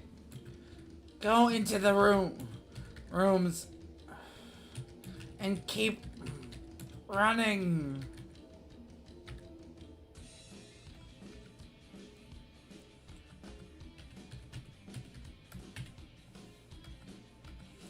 The guard rail snapped off and Susie fell into the bottomless pit below. The floor began to crumble.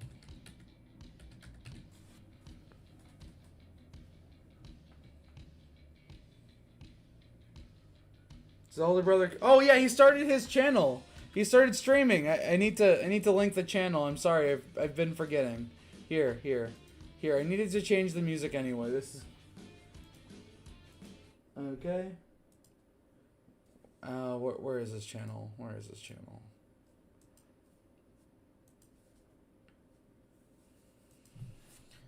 Nintendo Gamer 64M. I'm linking his channel. Jesus Christ.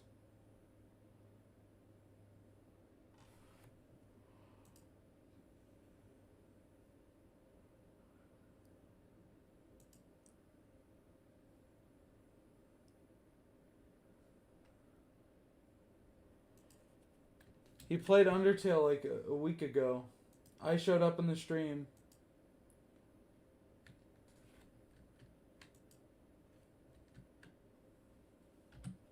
Go subscribe to him. Go subscribe to him.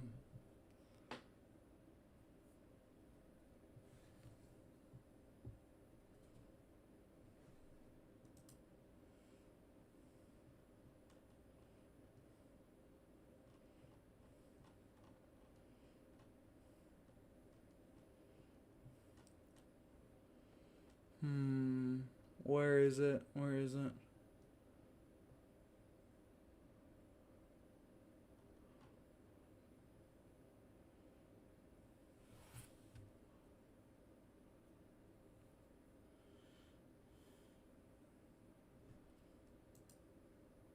Here. Old cooler mod all 3 channels? Probably not. No, that's not what I wanted. It's not what I wanted. I said that's not what I wanted. That's also not what I wanted. Shh, Jesus.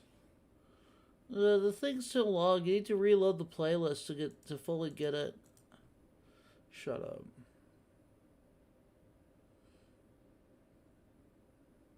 There we go. This is what I wanted.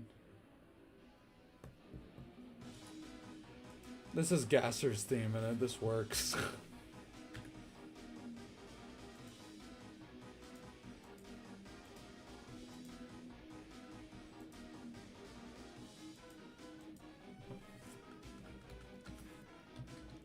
Guardrail snapped off and Susie fell to the bottomless below. The floor began to crumble.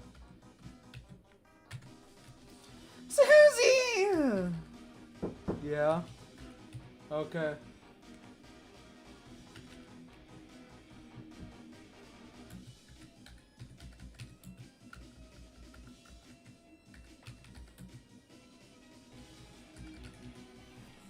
Eye for an eye, yeah. She's trying to relax mid-festival after the stress. Man, it feels nice to be dumb now that the prophecy says any... Not to think about what that prophecy says any more. Suspiciously bearded Jockington. Noel yelled.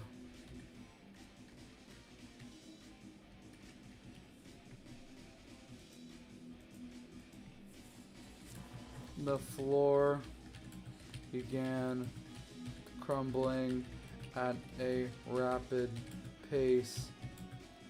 Both Ralsei and Noel looked at each other and with a nod entered the doors in front of them.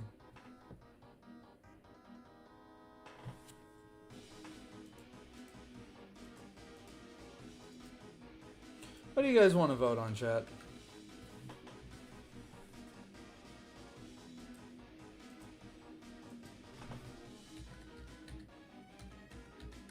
We're going to deal with Susie first, but...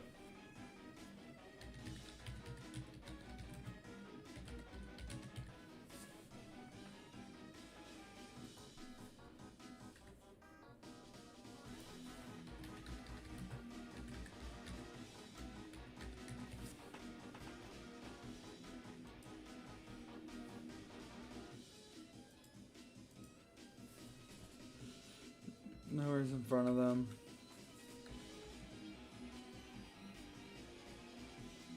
I want to vote on a new president. Susie fell. Sushi fell. Ugh. Susie fell. The wind blew her hair. She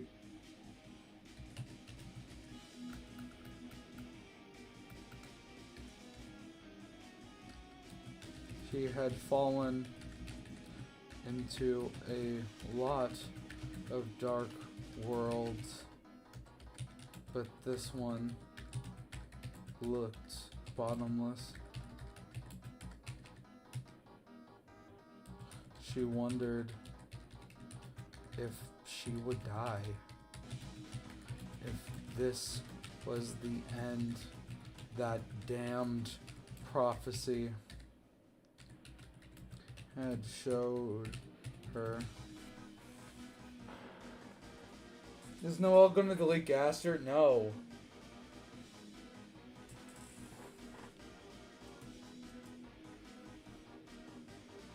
Oh my god. A nod.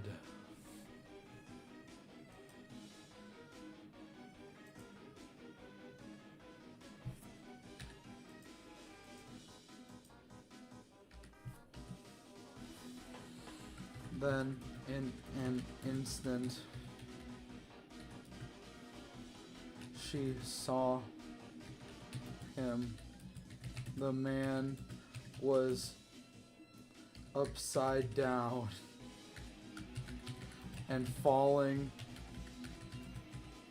next to Susie.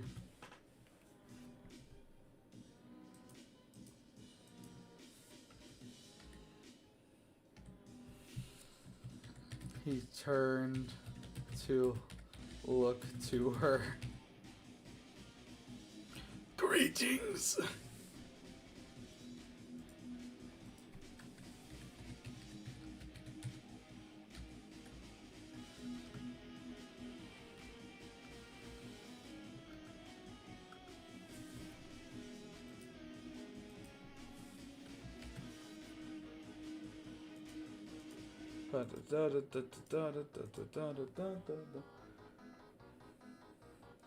How was the fall? Nah. Alright, fine. Greetings. How was the fall?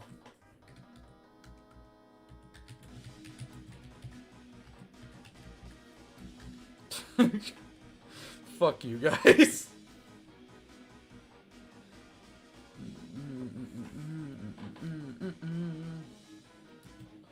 Then Susie felt her moment.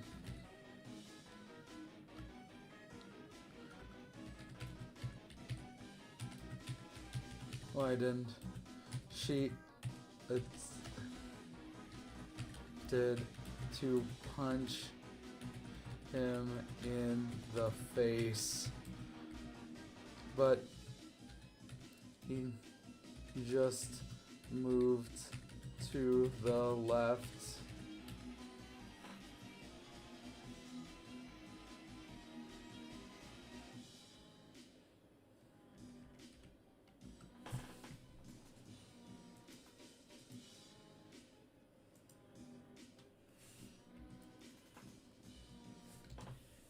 Then a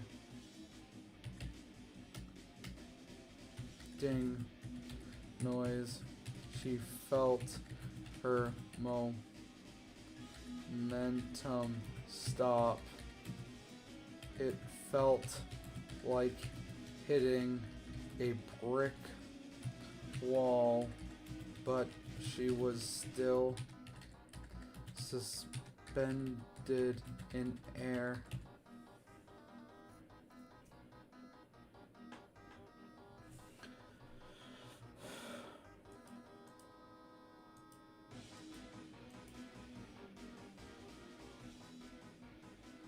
Honestly, the joke started to do at the Gasser as if he's mocking them, yeah. by cooler. In the air. She couldn't move. It felt as if she was being binded by chains.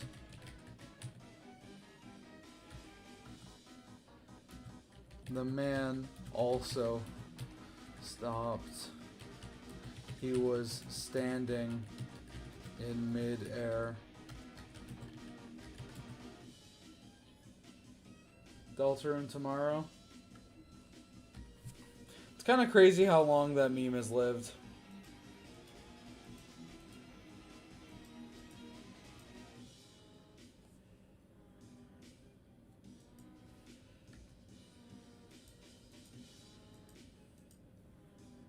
Standing in midair. He towered above Susie before sighing.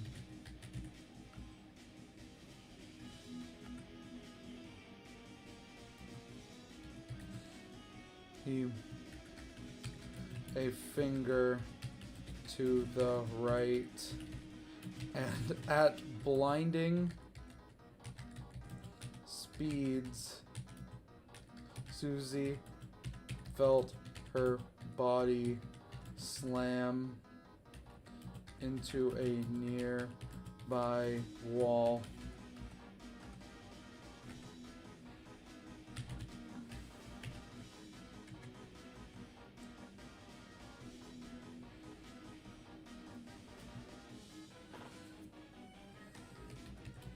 Susie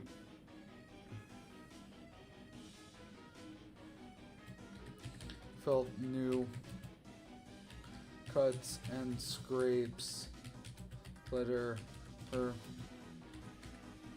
body, but all it did was piss her off.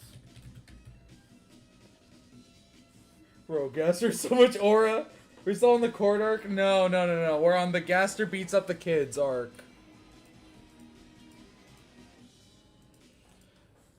Greetings, how was the fall? But all it did was piss her off.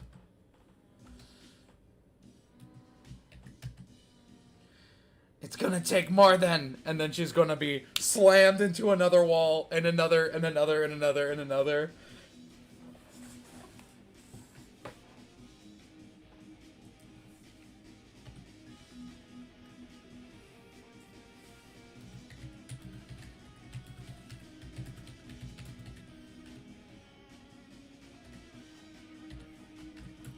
She's feeling blood on her mouth. But the man just snapped his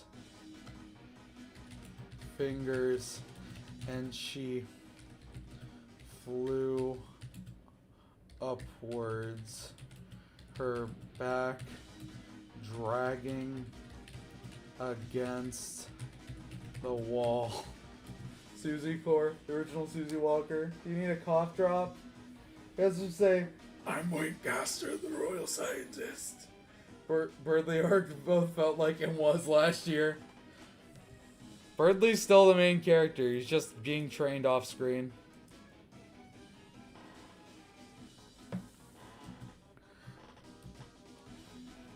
She was then slammed into the roof,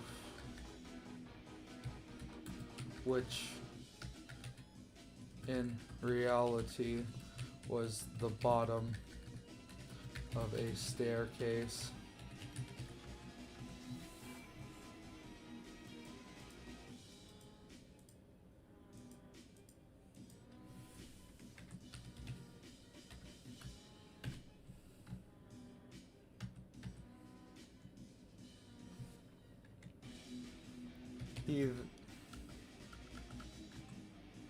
He then raised his hand and snapped.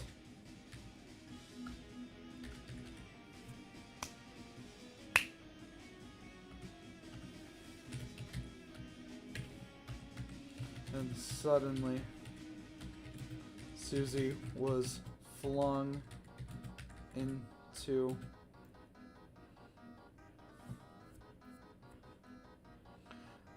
the wall opposite her, and then one to the right.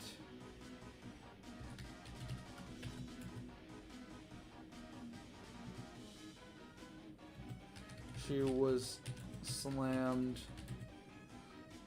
skull first onto some steps so hard she broke a hole through the staircase. Bye, Susie. Yeah. Gaster just threw her down the stairs. Yeah, pretty much.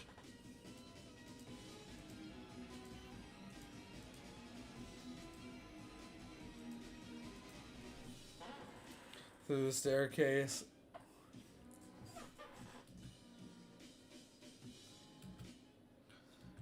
And then again, you found yourself slammed into another wall.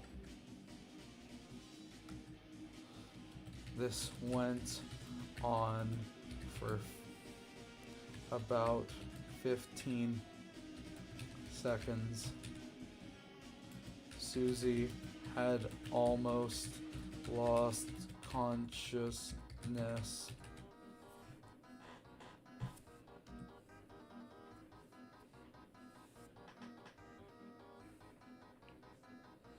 She laid on a stair. She laid on a cracked stone staircase, blood littering her clothing.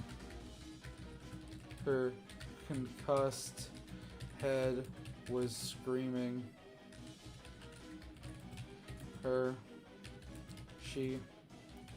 A fractured arm and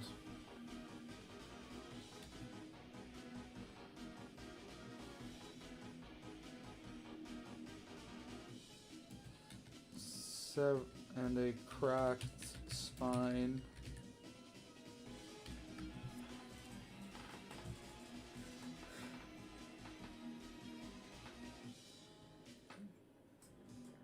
Why does almost lost consciousness sound weird, low-key? I don't know, dude. And a cracked spine. She heaved.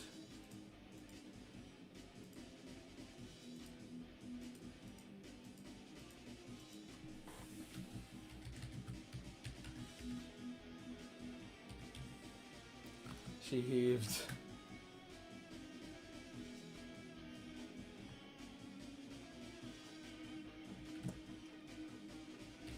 Damn, this fucking guy.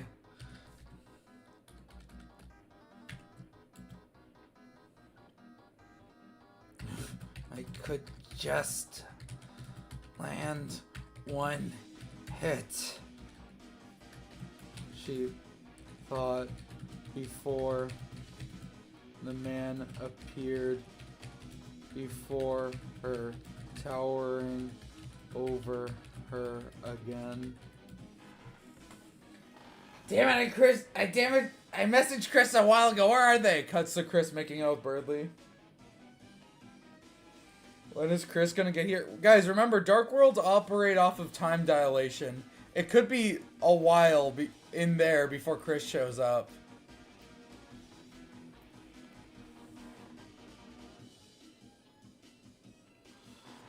over her again.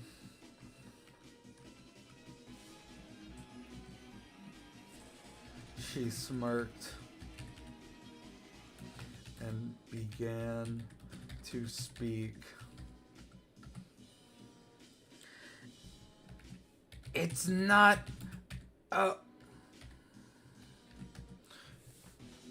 It's not over yet, right?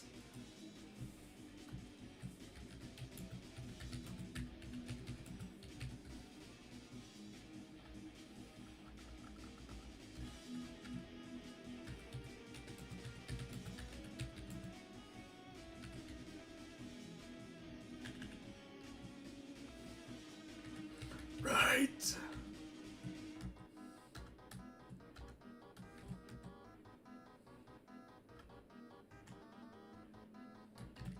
What? It's game over. How did you? You always say that. And then he kicks her through a door. Sugiwomawa. This is some Joseph Joestar shit.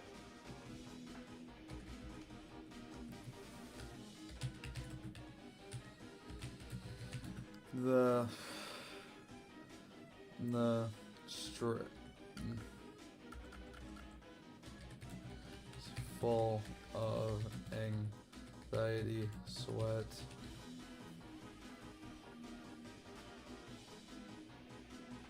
Yeah, but she doesn't believe that. She hasn't seen it with her own eyes. You always say that.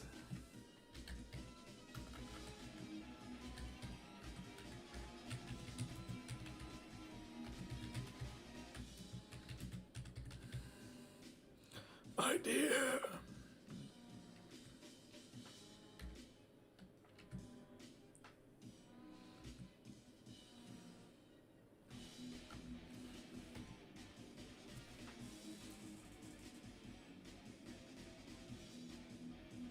Chris gonna come back and prevent someone from dying. What was your old name before Sophia the Worst? I have a bad username. And then before that it was Trotsky did nothing wrong.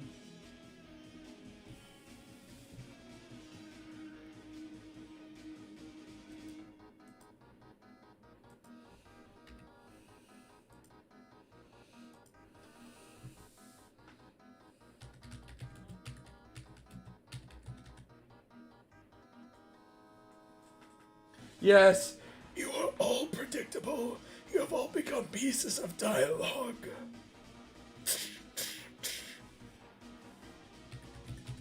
Susie's eyes widened.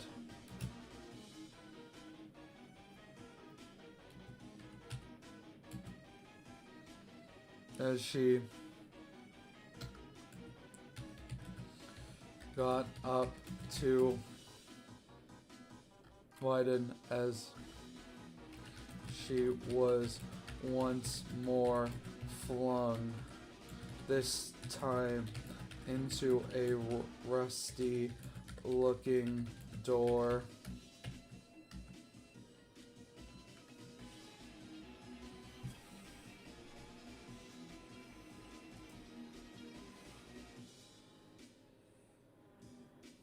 Alright, you guys wanted a happy glimpse?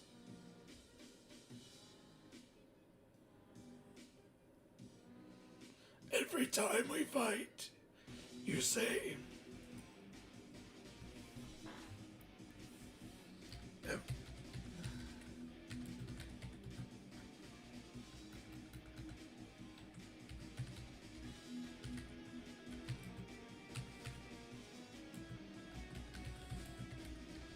always say the same things. Dun, dun, dun, dun, dun, dun, dun, dun, dun, dun, dun.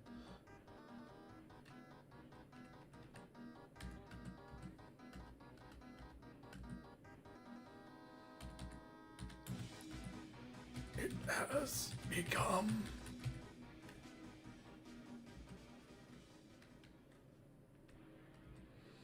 predictable.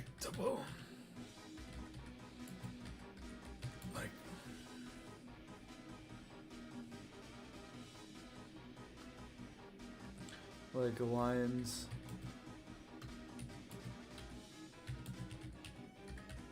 Like lines of dialogue.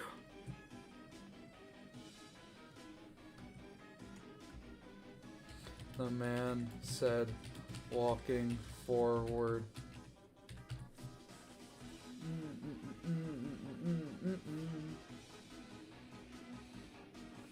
Oh, hi, Birdly. Susie's getting her ass kicked. The man said, walking forward.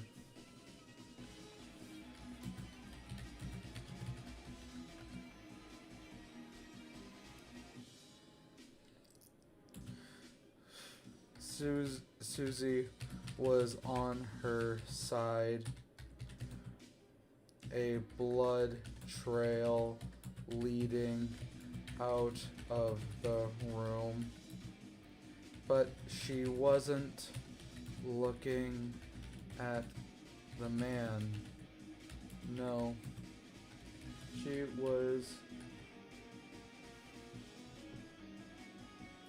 looking at the scene before her.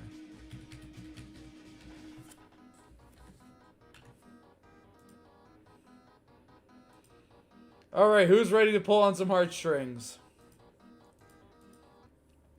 I had this scene for a while in my head. What music is it? You guys want Memory or do you guys want Waiting Room? Do you guys want Friendship? Let's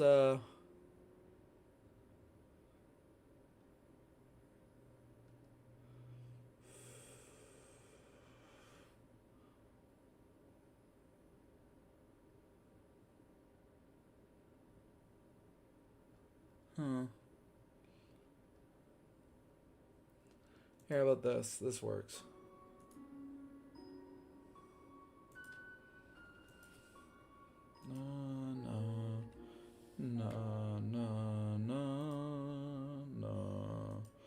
No. Same before her. It was staticky. Like on Chris's old TV. But it was unmistakable. There she saw her. I honestly thought for a bit we were going to get some depressingly memory of a waiting room. She saw her. She was a little taller and wearing a green sweater, but it was unmistakably her in the light world.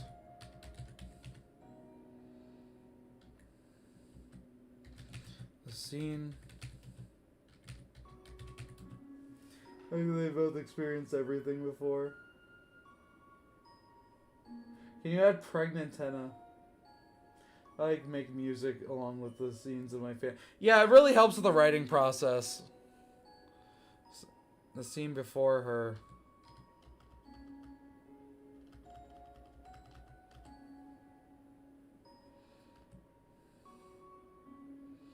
What should... Susie, dear. The turkey out of the oven.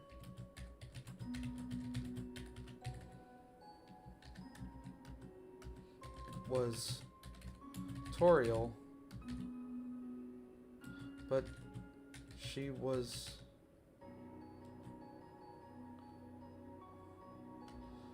like she had been before.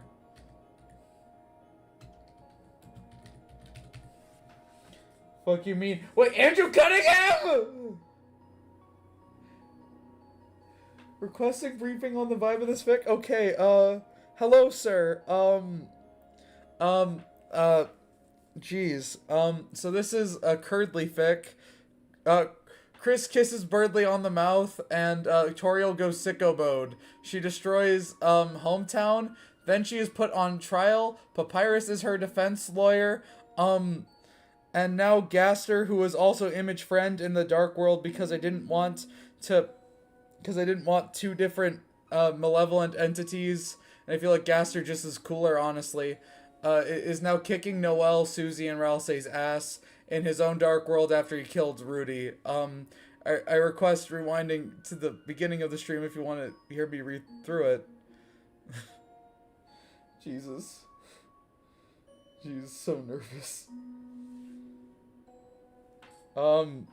Yeah, I'll be posting the whole thing when it's done. I was really inspired by your election trucking streams, actually, to write this thing. Sounds peak.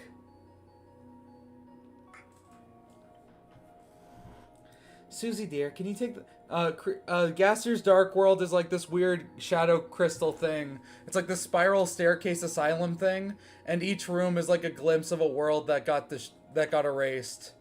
So Susie she got her ass kicked. Man said walking forward, leading into the room. Susie. Wait. Is the thing still up? No, it's not. Susie said walking forward into the room, a trail of blood leading to the room. She wasn't looking at the man. No, she was looking at the scene before her. It was staticky, like Chris's old TV, but it was unmistakable. There, she saw her. She was a little taller and wearing a green sweater, but it was unmistakably her in the light world. Susie dear, can you take turkey out of the oven? It was Toriel, but she was like she had been before. Kind and warm. Not at all violent or cruel. Yes, this is like, we're looking into a world where Toriel adopted Susie. Shut up.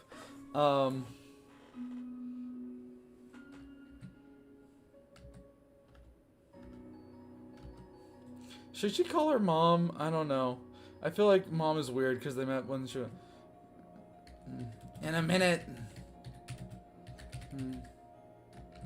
She began frantically texting on her phone. Static like a tenna. Yeah, I felt genuinely obliged to check on this. It's weird. We have so many like Deltarune celebrities show up at these streams. It's crazy.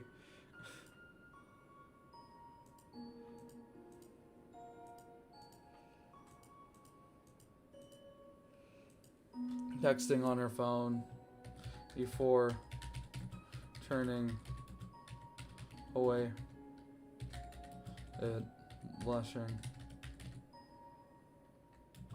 She opened the old oven, and there was a roasted turkey.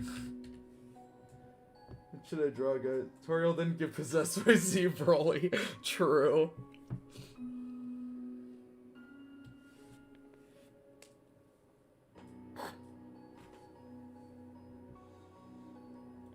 Bye, Sophia. I have Peak to watch. Okay. If Mystic Slime shows up, I'm gonna die, okay? There was a roasted turkey. It glistened.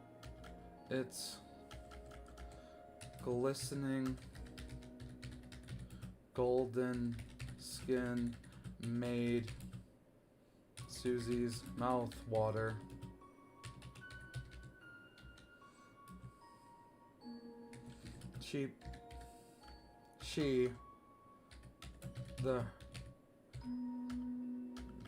The older version of her,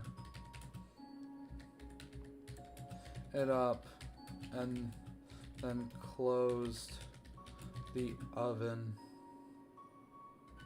with a soft kick. As she moved on to the dining area, there was Chris They also looked taller, and had their bangs. I'm just gonna say they had their hair tied up.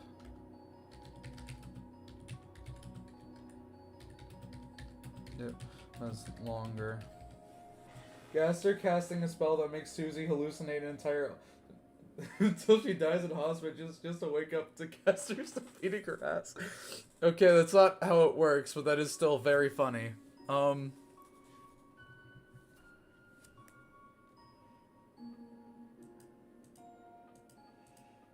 There was Chris. They also looked taller and had their hair tied up. It was longer.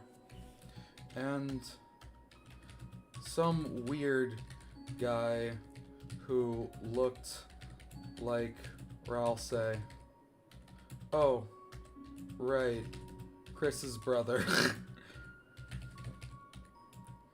He had a slight beard.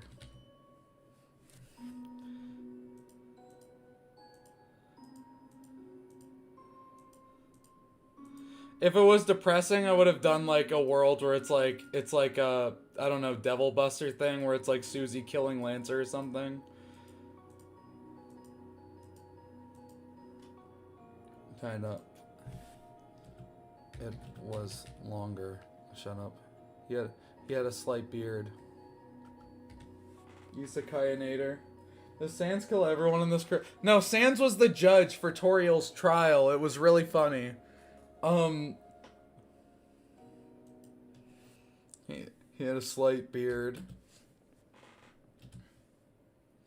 He had a slight beard. Okay. Should we have Asriel say anything? I know we've been mulling over fuck-ass Ryuji Asriel for a while. Hey, yo, sis, thanks for the turkey. I don't know, that sounds dumb. He said something stupid.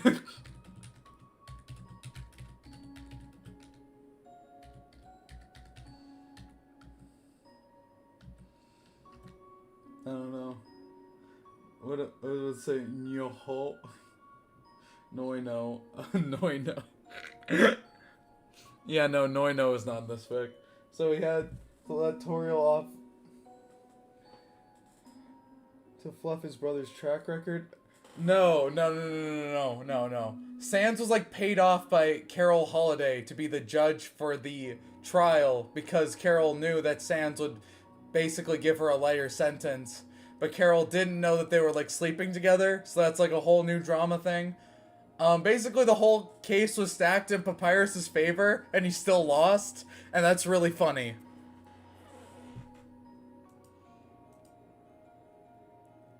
Said something.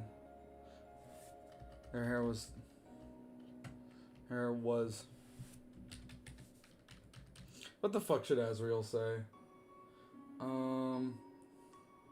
What the fuck should Asriel say? I feel like we should just like look up Ryuji quotes and just like paste one in. He said something stupid, but he called her sis.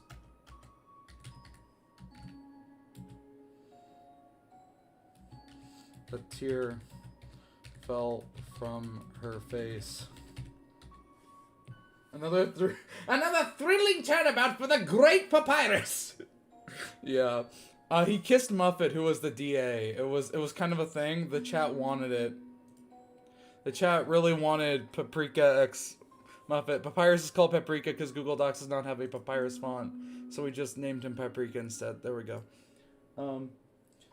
Alex Yeek dialogue. No. I haven't played that game. A tear fell from her face. Sissy. No. God damn it. Sis, a tear fell from her face. What was she watching? They all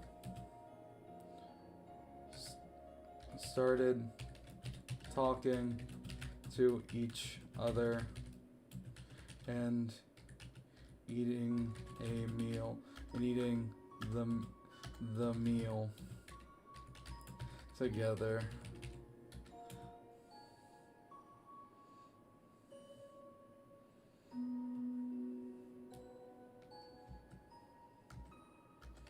Susie felt, well, she felt like she was watching someone else's life through a window.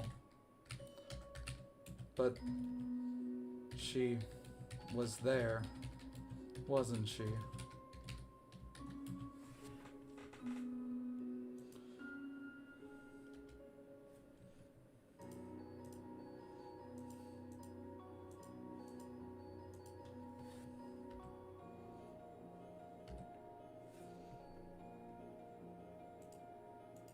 What the fuck should Gaster say? Should Gaster be like, sorry bitch, this shit ain't real, and then like punch the clock her in the face? Well, howdy Chris, do you have any sleep? You look like a zombie. Yeah. It is a reference. Had a fanfic on AO3 that was set up with the King Papyrus neutral. You guys would be like, wait, why would Azrael say that he has no screen time? Wake up to yeah, pay attention. Slam! And then he starts beating the shit out of her.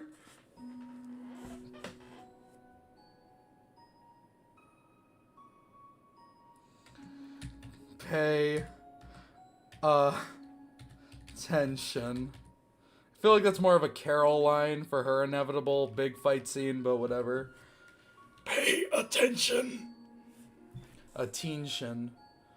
I didn't realize Gaster was one for puns. I suppose his sons are. The man said before stomping. Okay. The man said before stomping her face in with his... What the fuck kind of shoes is friend Gaster wearing? I'm just gonna say, what the fuck? Loafers? Penny loafers. There we go. Penny loafers. He's Mr. Rogers Gaster. I'm working on a one-shot. It's just a prank. It's just a prank. Gaster apparently has genjutsu. This is what this Dark World does. Each room is like a glimpse into a reality that once was. He's done this so many times that these are like the memories he has acquired. This is like with his penny loafers. Susie's blood stained them.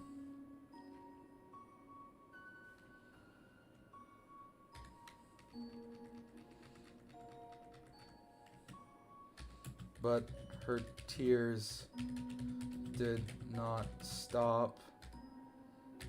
She grabbed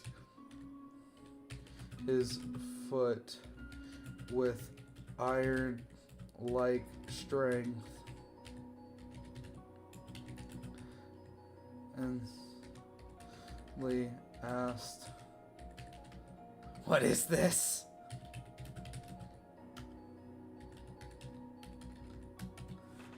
Susie, your Jordans are fake, dude. Oh, fuck. There we go. No. This is like a serious scene. Those Jordans, they're fake as fuck. And then she like does like a JoJo pose, and she activates her stand, and then like the 7-page Muda happens on Gaster. That's what happens. What is this? She asked through tears.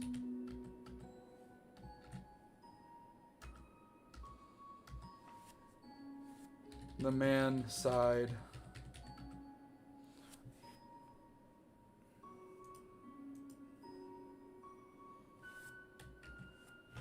A memory that has come to pass. There we go. I need to write that in all caps. Why do you speak so annoyingly, Gaster? No.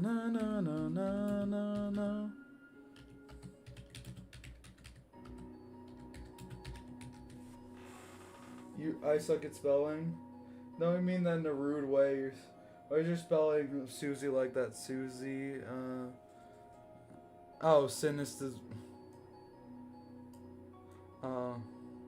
Sorry. I type so fast that Susie's blood stained them. So, thank you. Honestly, you guys are like really saving me like a ton of like grief because like I don't know. You guys always are like, hey, your spell's ass, and I'm like, okay, thanks. Who is Sinitus? Memory that has come to pass.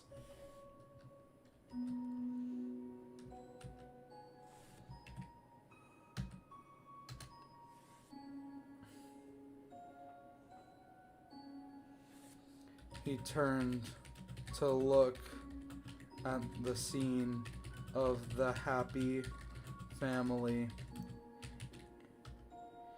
eating their... This takes place in America, fuck it. Thanksgiving dinner.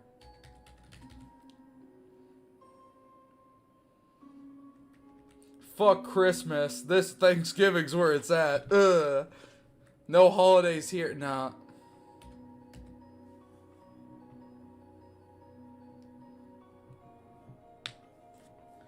A memory that will come to pass, yet will never, yet at the same time never will. Yes.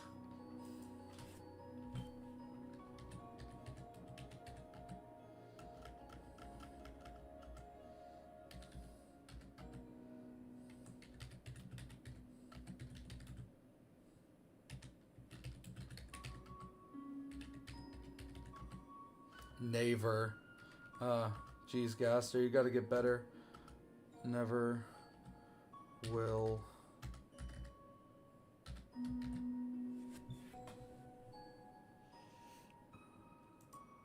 Eating their Thanksgiving dinner, he seemed briefly to remember something. Before once more snapping his fingers and understandable. November holiday, the lost holiday saint. We don't talk about them. Their November holiday is a weird fucking guy. Mom, what the fuck? There we go. For once more snapping his fingers and Susie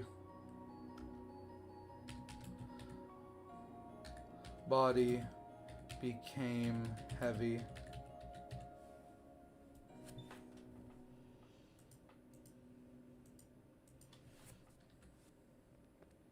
Long lost holidays.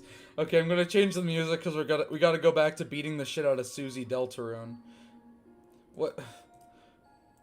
I swear to God, I'm gonna get like some comments like, worst author in the world beats the shit out of her favorite character, and I'm gonna be like, well, yeah, because you know how the fuck you gonna beat Gaster, man? It's fucking he's the man who speaks in hands. Let's go back down to Eye for an Eye. You guys like Eye for an Eye, right?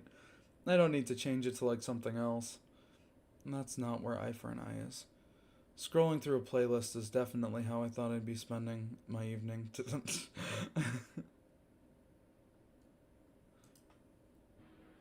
I have no idea what this fanfic about, but banging lines, my man. Okay, I've explained it like 20 times. Chat, you do the honors, please. Did I loop it? Yes, I did. Okay. Susie became heavy.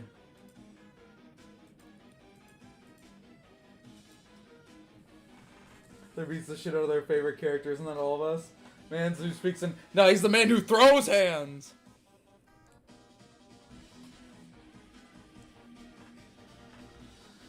Susie felt her body sink into the stone floor.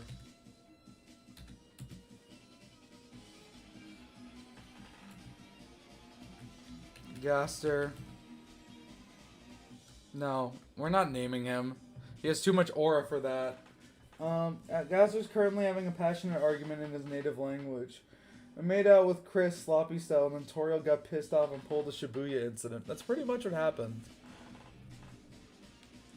Picturing Gasser from the Insomnia AU fic.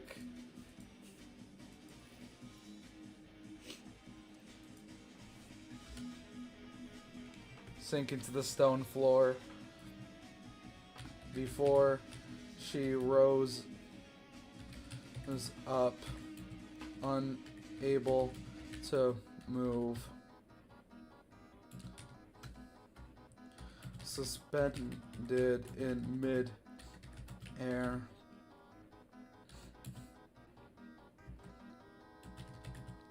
The man then he's gonna throw some hands. We have to. He's the man who got hands. He's just gonna like unload a volley of punches into Susie. Like he's a goddamn Joestar.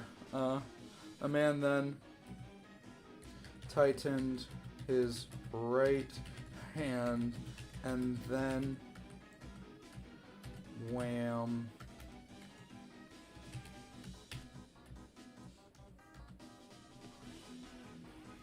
Use 6 black boxes to censor his name. I will when it's like actually spoken. When like Carol's like, have you gotten the things? And then he's going to be like, certainly. And he tightened his right hand and then wham. He punched Susie in the stomach. She gasped for air.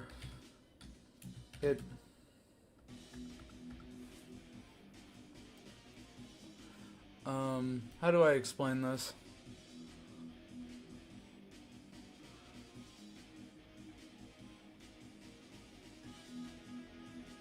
I'm trying to like explain that Gaster isn't physically as strong as Toriel, and Susie knows that. Maybe we should explain that later, like when they're in Castle Town after the gang got their ass beat, and then she's like, he's not as strong as Toriel, don't worry guys, we got this, we just gotta lock in for real, or something, I don't know. She gasped for air, and she gasped for air. Man then threw an uppercut into Susie's jaw. She spat blood everywhere.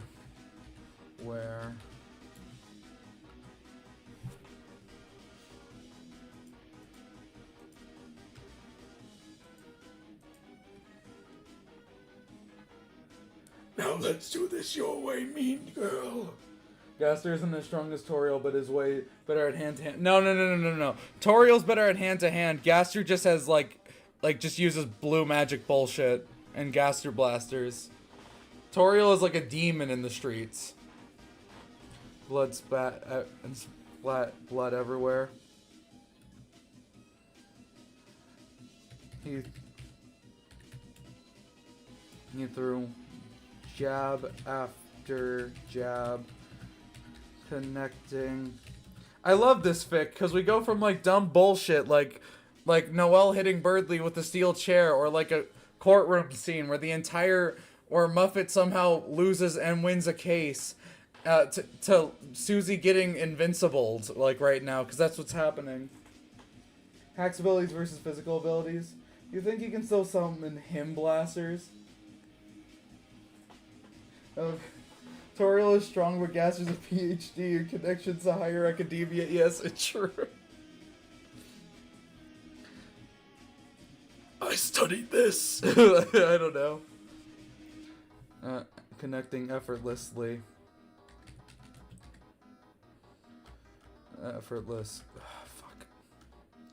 Leslie. It was if Susie had become a living sandbag, being beaten over and over again. Being beaten over and over again.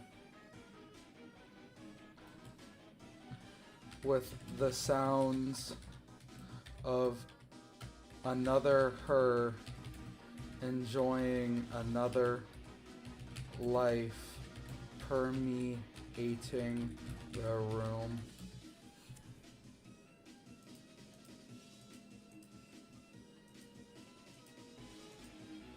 This is kind of fucking devious.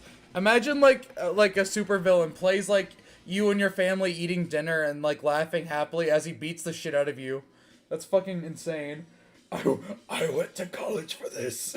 It starts throwing fists. True. It's kind of fucking diabolical. As if Susie had become a living sandbag, being beaten over and over again with the sound of her enjoying another life permeating the room. She tried her hardest to break free of his control,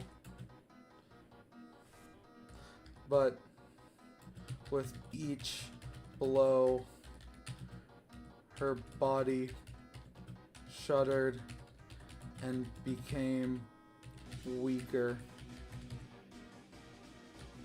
Finally, the man took a break. And stopped.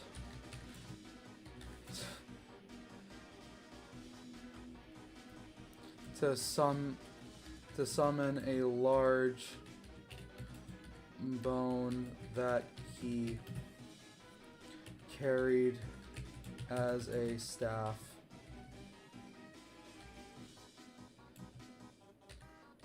Exhausted, Susie knew what the man would do with the weapon. Visions filled her head of her stabbing of him. Sorry, him. Why would Kara make Gaster do this? Yeah, see this happy life? You ain't got this. LeBron James should be introduced as a minor character later. If LeBron James is introduced, he's going to get like no diff like that. Like he's going to be like Shibuya Incident. Like he's going to like get like the Nobara treatment. He's going to like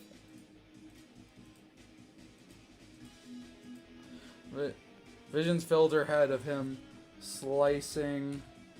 Fuck it, bones work like blades in this universe. They always do. Her head off with it, or stabbing her through the chest with the weapon.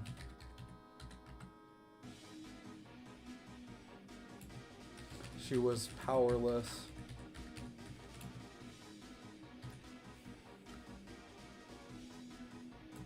Annoyed.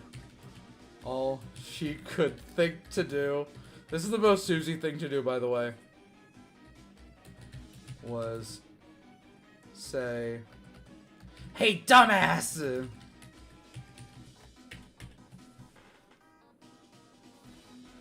Maybe the bone is torn in half and making it sharp like a spear bone. Nah, I think it's funnier if in this world you could just use like a bone to just like whack someone really hard and then their head fucking comes off. I think that's funnier. That's more anime, by the way. Hey, dumbass. A man looked at her and she spat blood onto his mask. How mature? Like, I don't know. Spat blood onto his mask. So, Susie's in quite the pickle.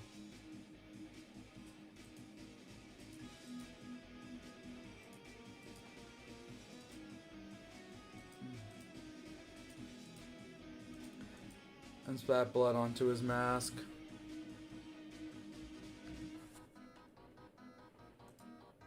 How original, I think. I think he should be, like, sarcastic. Why is Susie always trying to rage bait people stronger than her? Because that's what she does. Okay, she rage baits King, she rage baits Queen, she, like, like during the entire night fight, she's like, "Yeah, we're gonna fucking mid-diff you, dude. I got Chris and Ralph beside me. You got no one, bitch. You're lonely. You're gonna end up like Conquest with no bitches." And then like the entire time in chapter, like she, I don't know, she tries to like rage bait the Titan, but the Titan is like above rage bait. God damn it. Oh, original. Sarcasm laced his voice.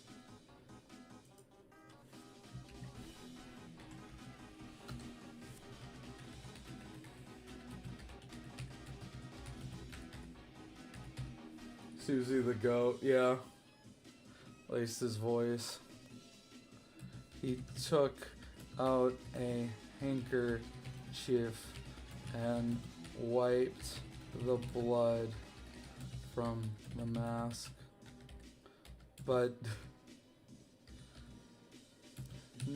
just then,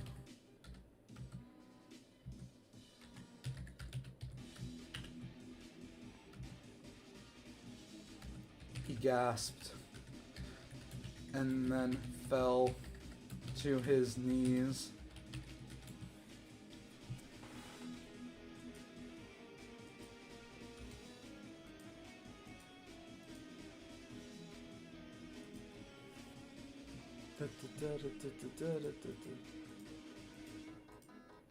And then fell to his knees. His own. By the way, if anyone questions why Gaster can bleed despite being a skeleton, look to Exhibit A, sans Deltarune. Okay? His own blood dripped on the stone floor. You know he's for real when he brings out the designated blood spit wiping handkerchief to the curb stomping. His own blood dripped onto the stone floor. What had happened? He looked up. It was Susie brandishing her axe and heavily panting. Why does Gaster have a handkerchief? Because he's like a civilized dude. I don't know. Gaster like probably sips tea and shit. He probably like goes outside, reads books. He reads like Ernest Hemingway. He goes like outside. He like says, "Good day, madam," when he enters the flower shop, and then he spends 20 minutes sniffing the roses. What I'm saying is Gaster is like British, okay? He has a handkerchief. Gaster done this countless times. Yeah, you didn't see that coming. No. Brandishing her axe and heavily panting. Did you see that one coming?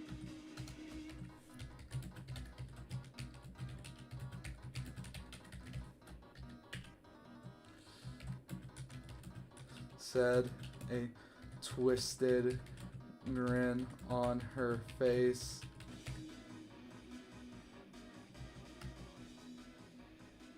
Cute. He was in disbelief. Disbelief Gaster, everyone. He was in disbelief. She had never done that before.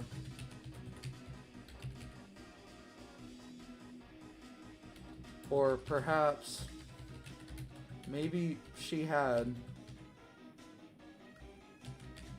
once or twice, but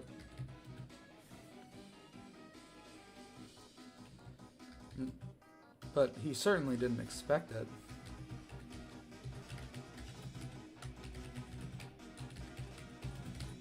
He certainly didn't expect it. Gaster's British is worse than I thought. Gaster... Susie has a reason to rage bait because she always wins. Yeah, it's true. It was Susie brandishing her axe. But he certainly didn't expect it. Panting heavily. There we go.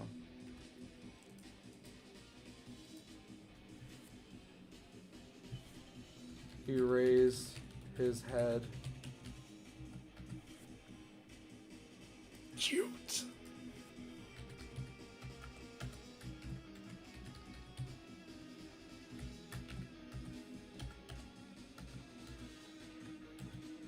He said, before once more flinging Susie out of the room.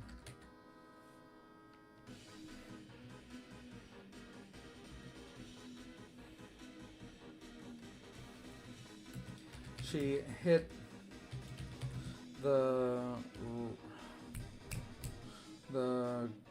guard rail on the staircase. Susie thinks she has plot armor, not realizing her ass is being reincarnated dozens of times per battle by the blue nerd next to her. True. Proceeds to start spamming wall slams again. Hey, if it ain't broke, don't fix it. You know what I mean?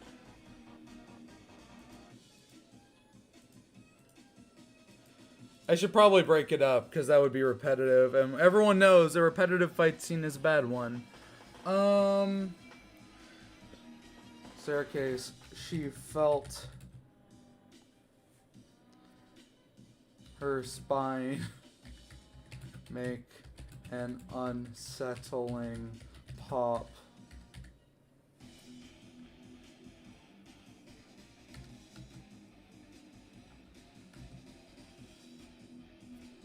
The man then charged at her with the staff. Will we be able to read the Google Doc itself? Probably not. I think it'd be helpful for viewers to catch up in the plot in a more convenient way. What are you talking about? Watching several 12-hour streams of recap isn't convenient enough for you? What are you talking about? Maybe I can make a copy of it or something. Man, I'm so mad about Horror Tale. Yeah, it's easy to be mad at that. I got really invested in it like a few years ago. Her with the staff. Swinging it from the overhead. Why is Susie Gaster fighting her father? Is she evil? Okay. Guys, we've played out these Susie Gaster jokes so many times that I feel we need to move on. We need to find a new bit. Swinging it from overhead directly at Susie. The bone sliced through. I don't know what that thing's called. It doesn't slice through anything. Bone came crashing down at her, but she moved.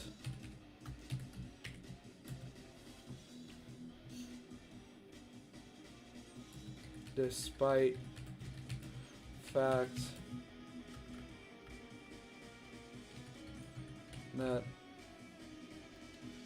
the fact that she was under the man's blue magic. Okay, Susie and Gas are having a small disagreement. Be like, put a grizzly in your story somewhere, like a grizzly bear. I don't know if we could fit one in unless they go to the zoo and like Chris and Birdley make out at the zoo. I don't know. I don't. Does Hometown even have a zoo? Probably not, because Toriel just leveled the fucking town. Like what? They go on a class field trip to the zoo and it's like a filler episode, and Susie gets like stuck in like a lion's cage or something. I don't know. Like, I'm trying to think. Where's Skibbity Toilet versus? Okay, chat. You got me. Despite this, she had managed to dodge.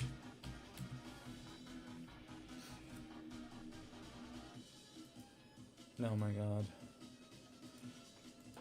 Okay. I'm getting a little sick of Eye for an Eye. How about we switch it to something else? Well, what's Gastery fight music like? We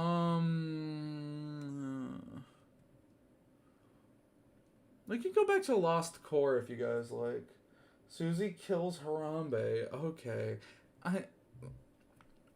Chat, not to dissuade your great ideas or anything.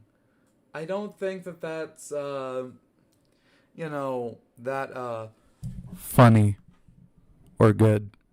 I think it's bad.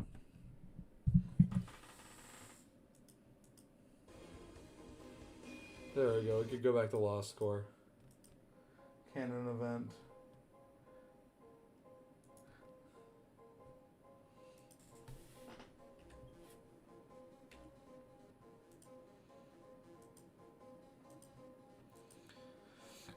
She had, despite the fact that she was under the man's blue magic, she had managed to dodge. The bone sliced through the guard rail as if it were paper. The man who got hands... okay, we can do that later. I was actually thinking about doing it, but... as if it were paper. He turned his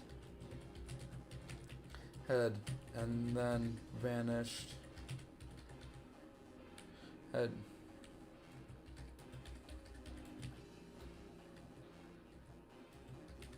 And then vanished. I like bears so much.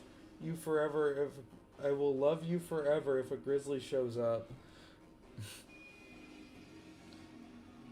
Okay. Beware of hands. Tra-la-la, beware of the man who boxes with hands. He will kick your ass, Susie. I don't know. Anyway, if it were paper, turned his head to look at her and then vanished. Susie knew it was her chance and began running as fast as she could up the stairs. She had to find Ralse and Noelle, and they had to leave. Rudy was still the dark world somewhere, but at this rate, they would all be killed. Chapter written like a mod or something. I think it's a fan game. I said I'll love you forever. It's different than love you forever. Okay.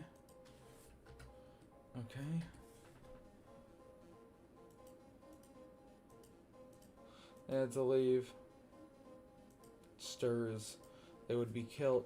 I feel like we should reread with what we had, with what we got ever since there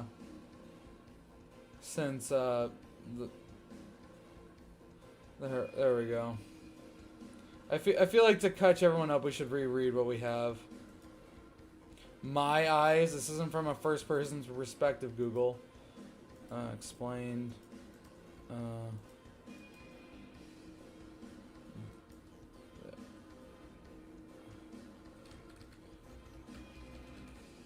It's different from what Toriel did, I think. Anyway. The man was suddenly encased in ice. Oh wait, we already did this. The ice statue shattered, yet the man was nowhere to be found. Where is he? Noelle asked before being split through the chest with two bones intersecting to make a cross formation. Blood exploded from her mouth and the wound. Saying Noelle trying to navigate the damn maze while Susie is fighting for her life. Yeah, pretty much. Noelle! No, that's a bad take. Noelle! Susie screamed and turned to look back at her girlfriend, but Noelle had a finger pointing behind Susie. She then turned back and dodged a slicing chop from the man's hand. From the man's hand.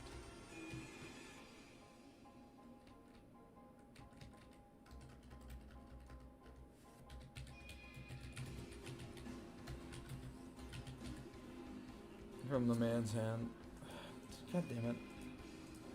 It cut her cheek. The man wiped his hand of Susie's, whipped his hand, and Susie's blood flew off of it. Bastard! Susie yelled before slashing at him with her axe, but the man vanished again. It was as if he was never there.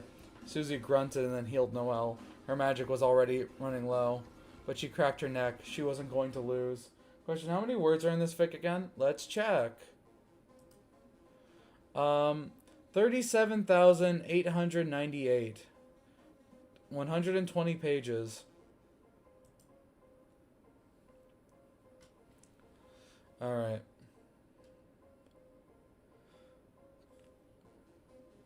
Susie grunted and then healed Noelle. Her magic was running low, but she cracked her neck. She wasn't going to lose. Funny how in the short span of 6 pages she goes from, yeah, let's fucking jump this guy to we're gonna get mixed, chat. This is truly a length of a curdly fic needed. This isn't a novel. Isn't a novel 4,000 words plus? Yeah, I don't care. Noelle got to her feet.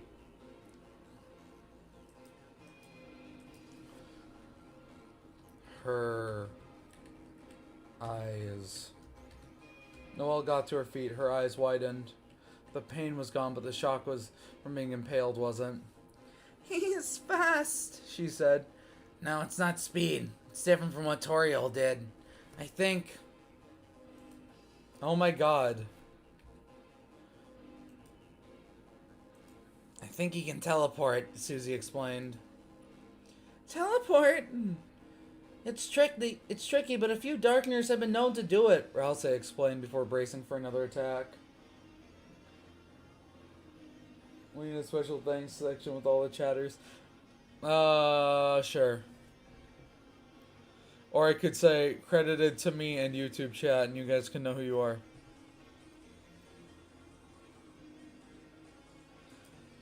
But how's that possible? Lightners are made of physical properties. That's why we bleed and stuff. Noelle said, becoming less confident. No, lel. Oh god, the typos. With her explanation. So? Rouse asked, annoyed. So I think that guy, I know that guy, he's a Lightner. What? Susie and Rouse both said in tandem. Susie cracks her neck, takes a battle pose, and then strikes the Bolton in the opposite direction. I got one technique left. What is it? I saved this one for my trickiest battles. I call it getting the hell out of here! Alright, You know this guy? Susie asked. Suey asked. Sweet asked. Neo-L. Okay. Guys, are we ready for Neo-L? I don't think so. I don't think so. Well, not exactly. He used bone magic, and only skeletons can do that. There are only 3 possible people he could be, Noelle theorized. That shitty lawyer! I knew something was up when he questioned me, that piece of shit! Susie exploded. Excuse me, what's a lawyer? Bye, Sophie, I'm going for the night. Yeah. No, that's fair. Doesn't matter. Point is...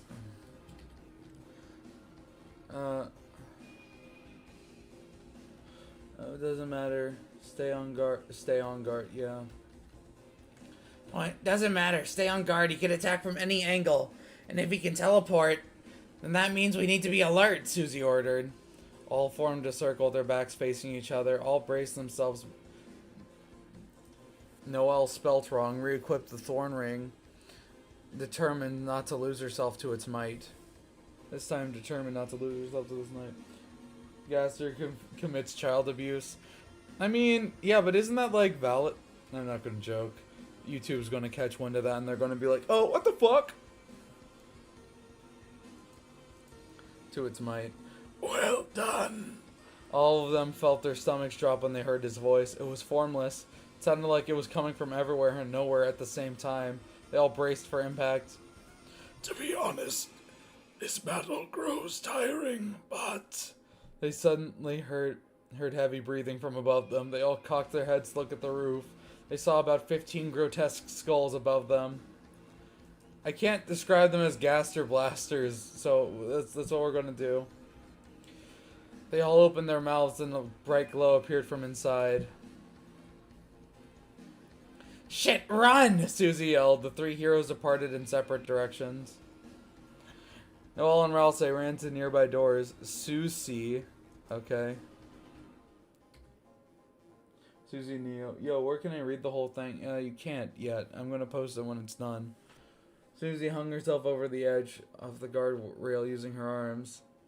Blast. There was a massive hole in the floor that stretched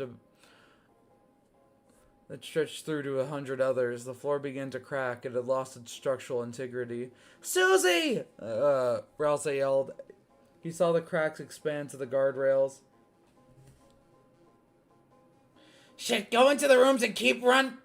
Crack. The guardrail snapped off and Susie fell into the bottomless pit below. The floor began to crumble. Okay, now I have to shout in the Noel voice. Everyone brace for impact. I expect viewership to drop briefly. Susie! There we go. That's all we're doing. We're not doing anything more than that. Noel yelled. The floor began crumbling at a rapid pace. Both Ralsei and Noel looked at each other with a nod. They entered the doors in front of them. Susie fell. She felt the wind blowing in her hair.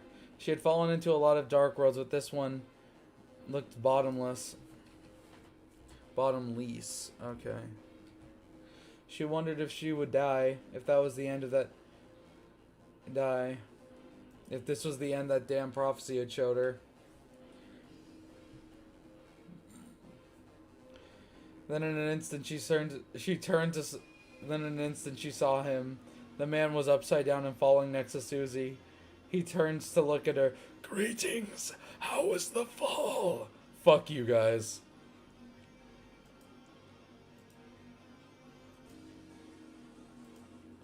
Her eyes widened. She attempted to punch him in the face, but he moved to the left. With a ding noise, she felt her momentum stop, like hitting a brick wall, but she was still suspended in the air. She couldn't move. She felt as if she was being binded by chains. The man also stopped. He was standing midair. He towered over Susie before sighing. He moved his finger to the right, and with blinding speeds, Susie felt her body be slammed into a nearby wall. Just arrived. What the fuck is that? Okay. So here's what's happening. Noel and Susie found a dark world in Rudy's room because the viewers voted off to kill Rudy earlier because they're stupid. They didn't have to do this. They chose this. So there's a dark world in Rudy's room. Gaster made it. Gaster is the head doctor of Hometown. Don't question it. Is it a JoJo's reference? Probably. So they're in this dark world, right? Turns out Gaster is still here, and Gaster is currently mixing the shit out of them. He destroyed the floor that all three of them were in. Ralsei and Noel ran. Susie is getting mixed right now. She's getting her ass kicked. With a ding noise? As a winging his ding? Okay. Is Gaster aura farming the fun game? Yeah, pretty much. Gaster's aura farming the fun game. He moved his finger to the right, and with blinding speeds, Susie felt her body slam into a nearby wall. Wham. Susie felt cuts and scrapes litter her body.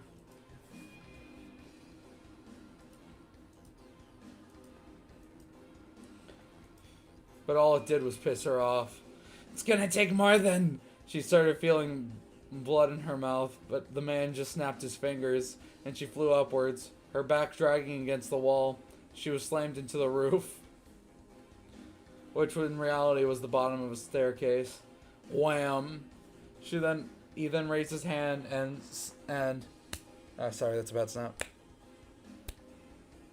God damn it. Can never snap right on command. That's good enough. Suddenly, Susie was flung into the wall opposite her. then the one to the right. She was slammed skull first into some steps, so hard that she broke a hole through the staircase. And then again, she found herself being slammed into another wall. This went on for about 15 seconds. Susie had almost lost consciousness. Nah, I'd win, Susie, before getting absolutely bothered by another unbeatable opponent that's gonna shove her face into the concrete. True. It's funny, she always does this. Well, I mean, against Toriel, she was like, oh, fuck, we're not dealing with that.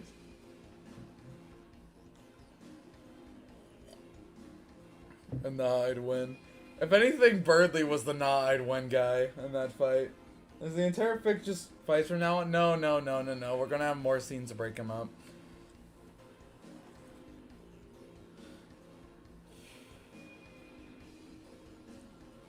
Blood littering her clothing. Her concussed head was screaming at her. She had a fractured arm and a cracked spine. She heaved. Damn this fucking guy! If I could just land one hit, she thought before the man appeared for her, towering over her again. She smirked and began to speak. It's not over. It's not over yet, right? What? How did you? Susie asked, her face full of anxiety sweat. You always say that, my dear. Susie's eyes widened as she was once more flung, this time into a rusty-looking door. More times this chat frolics in the fields. Yeah, I was now I'd win guy, and I did win. Yeah, I mean, debatably, you also lost. Every time we fight, you always say the same things. It has become predictable, like lines of dialogue. I think he actually based it off Toby said. The Toriel did all that in the light world. They could get far stronger in the dark world. Guys, I should say start far away from Toriel in the dark world. Oh yeah, absolutely. The man said, walking forward into the room. Susie was on her side. Blood trail leaking out of the room, but she wasn't looking at the man. No, she was looking at the scene before her. It was static-y, like Chris's old TV, but unmistakable. My favorite part is when Gasser said, it's winging time, then dinged all over the place. Okay. But it was unmistakable. She saw her. She was a little taller and wearing a green sweater, but it was unmistakably her in the light world. Susie, my dear, can you take the turkey out of the oven? It was Toriel? But it was like she was before, kind and warm, not at all violent and cruel. Gasser solos because he sees into every timeline. I mean, technically, although these are timelines that are, like, erased. Basically, we're taking time loop theory to the extreme. Literally every possible combination of things has already happened and will happen. The reason why the dark world is infinite is because there have been infinite things that have happened before. In a minute, Toriel. She began frantically texting on her phone before turning away from it, blushing. She opened the old oven and there was a roasted turkey. It glistened. Its glistening golden skin made Susie's mouth water. She, the older version of her, picked it up and then closed the oven. The soft kicked and then moved into the dining area where Chris was. They also looked taller and had their hair tied up. And some weird guy that looked like Ralsei. Oh right, Chris's brother. He had a slight beard. And he said something stupid, but he called her sis. And a tear fell from her face. What was she watching? Watch me absolutely break this bozo.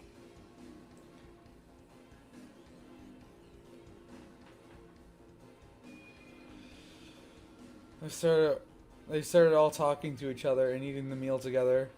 Susie felt like she was watching someone else's life through a window. There she was, wasn't she?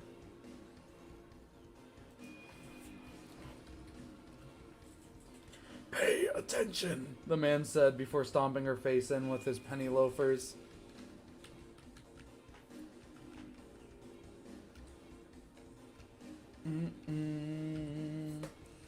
Susie's blood stains them, but her tears did not stop. She grabbed his foot with iron-like strength and simply asked, "What is this?" Through tears, the man sighed. "A memory." A memory that has come to pass, and yet at the same time, never will.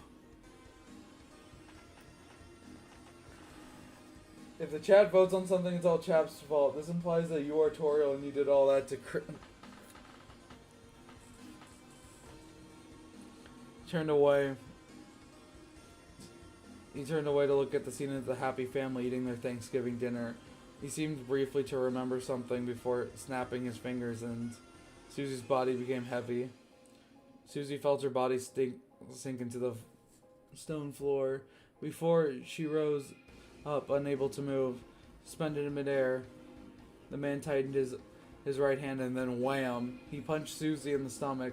She gasped for air. The man threw an uppercut into Susie's jaw. She splat blood everywhere.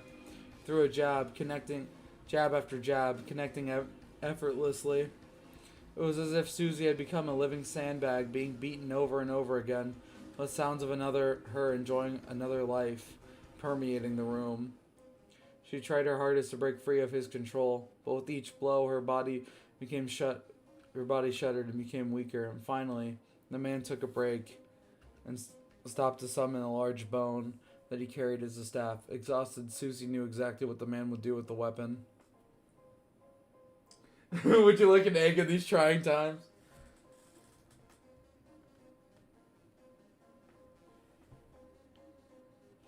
Visions filled her head of him slicing her head off with it, or stabbing her through the chest with the weapon.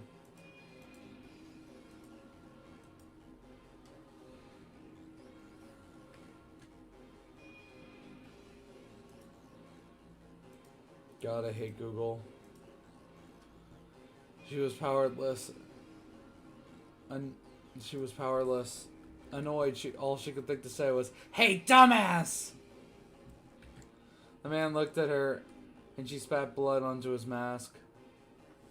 How long has this stream been going? Only 5 hours. Sorry, I saw this on my homepage hours ago. We have to do something. These beatings got to be elite. Well, we'll stream until the end of the fight. How about that? And then we'll end stream, because I didn't want to stream for like 12 hours again. Sarcasm laced his voice. He took out a handkerchief and wiped blood from the mask, but just then, slice, he gasped and then fell to his knees. His own blood dripped on the stone floor. What had happened? He looked up. It was Susie, brandishing her axe and panting heavily. "Did you see that one coming?" she said with a twisted grin on her face. He was in disbelief.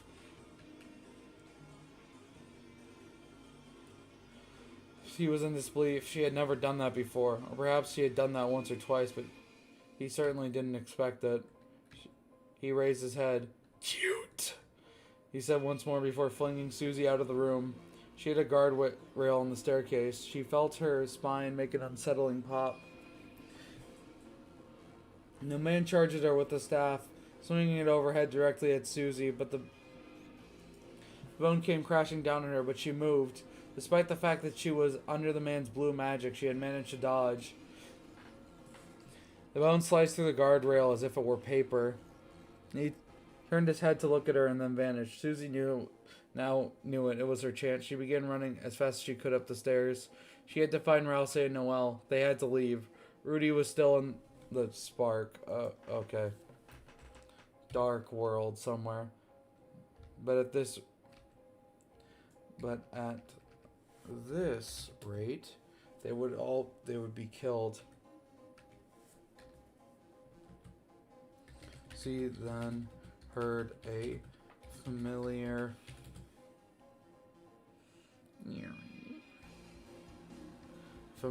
magical noise. But guess I can remember reset, so hypothetically we could rage bait him by resetting over and over. I mean, you could do that. I mean, it would probably just piss him off. And he'd probably... So, you know how, like, coming here was a choice? I had the idea for this fight that Gaster would just basically donut Chris, rip out the soul, and be like, "You can't reset anymore. You're in timeout." A familiar magical noise. She turned around and saw one of those skull-like blasters behind her. She fell flat on her chest, and the skull fired, destroying the staircase.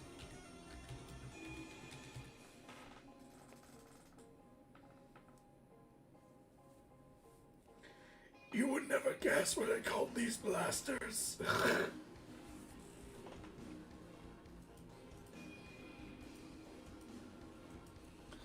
The skull fired, destroying the staircase. Paprika blasters.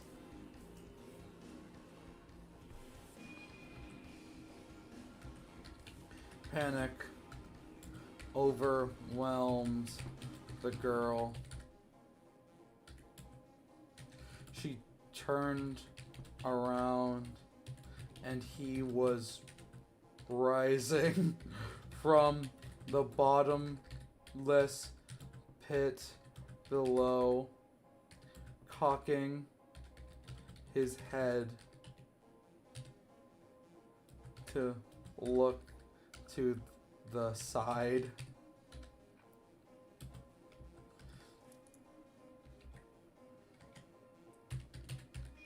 Fuck it!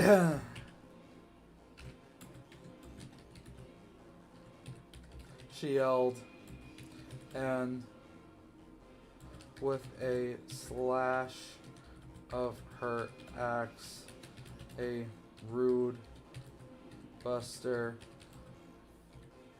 flew at him, but was blocked by a volley of bones a man had created.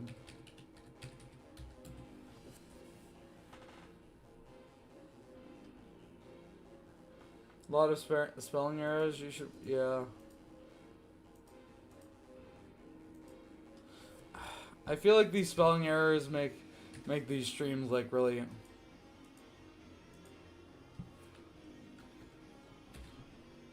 With a slash from a Rube Buster. Okay. I need to get better at spelling.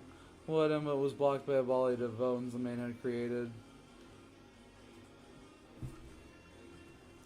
They all shattered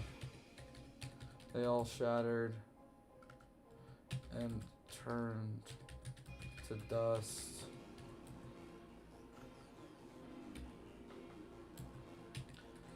And as they did, the man noticed that she was gone. Interesting.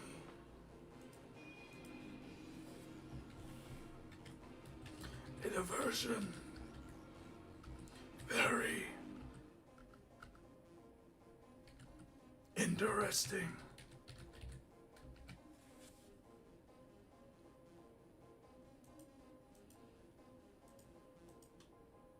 He said the thing, chat. He said the thing. This is peak. It's futile. Susie starts spamming Rude Busters. She's almost out of magic.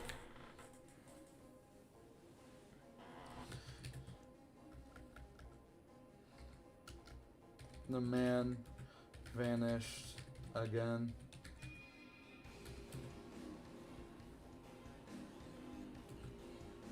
Susie ran as fast as she could, ignoring her exhaustion, ignoring the pain.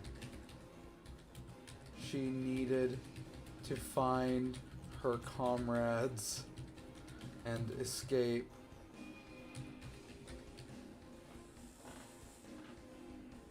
Susie should Just join. What is the lore? Okay. So, how do we explain? Okay, so in chapter 1, Birdly and Chris they christ Chad. Okay, they christ.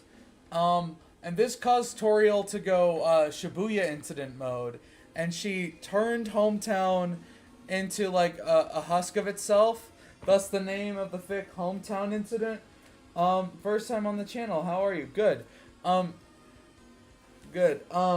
She turned it into a crisp, and people died. Lots of people died. 103 people died. A lot of them were unnamed characters. She went full Omni-Man mode on Chris. It was a whole thing.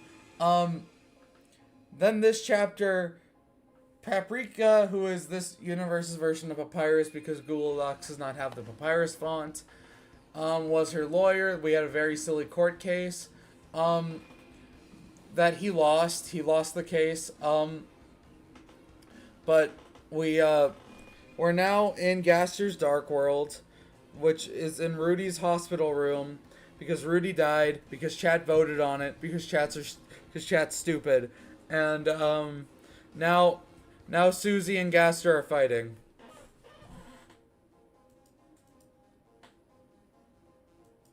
By the way, Gaster's image friend. Chapter 1. Toriel crashes out by seeing Curdly and gets possessed by Z Broly. Curdly eventually defeated her trial. Toriel imprisoned Gaster Lotus. Find her comrades and escape.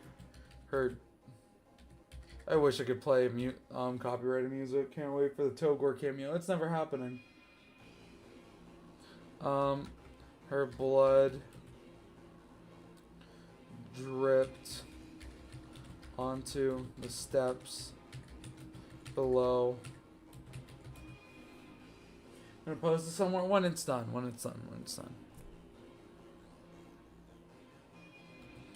She left bloody footprints everywhere. Sophia, I posted my art in the first page of... Okay. We'll look at that. We'll look at your art.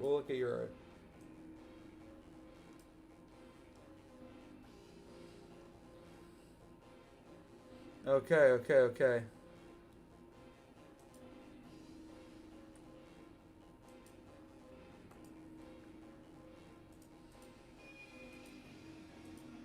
Okay, this is Birdly's art, everyone. I'm gonna link it.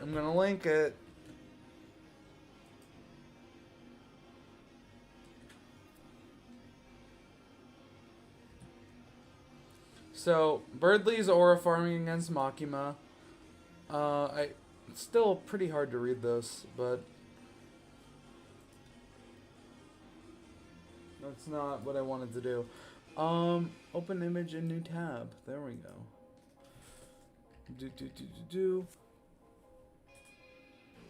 So this is what, a second duel now. It'll be easy to kill you where you stand, and yes, it is our second fight. I'll make it our last. Don't expect me to.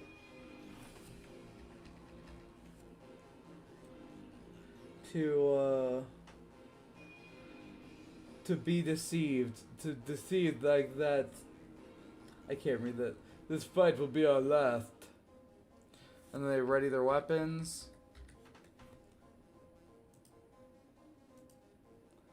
Bang. And it just cuts to Rousey writing. Honestly, I kind of feel like this is peak.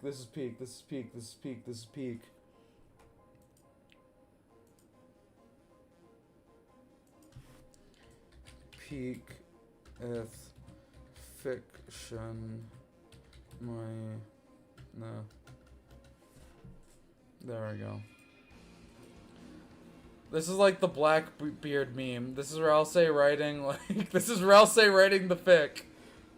This is Rousey writing Hometown Incident. That's what this is. Okay.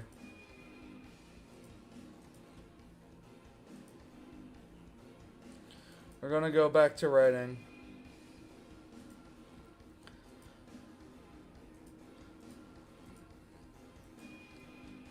She left bloody footprints everywhere. She saw it. The floor. She saw it above her.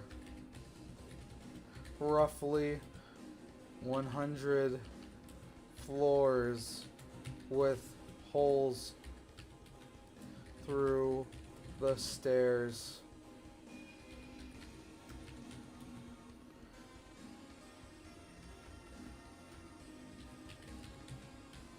She was almost there.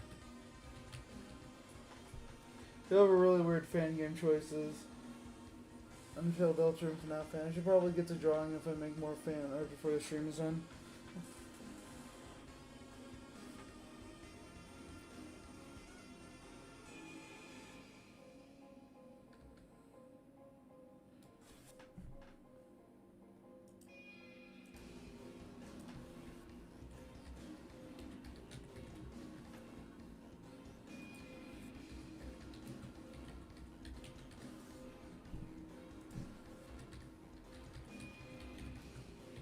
I'm gonna go to the bathroom as I start this poll. You guys vote. I'm gonna go to the bathroom real quick. I'll be right back.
Alright, I'm back.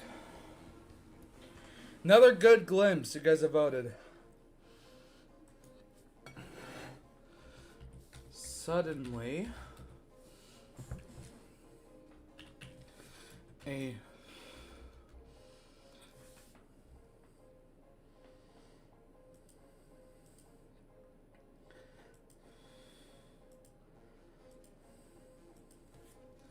who is on the other end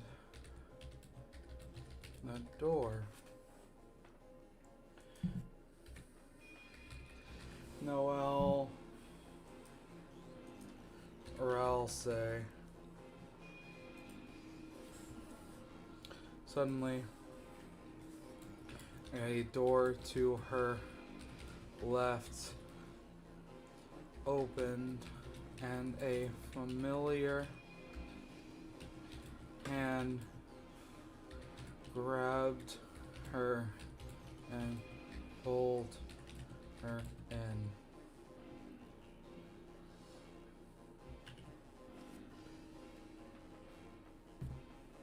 Alright, while you guys vote, I'm gonna go eat. I have some like eats in front of me, so I'm gonna like eat that a little bit. So yeah.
Come on, guys, vote.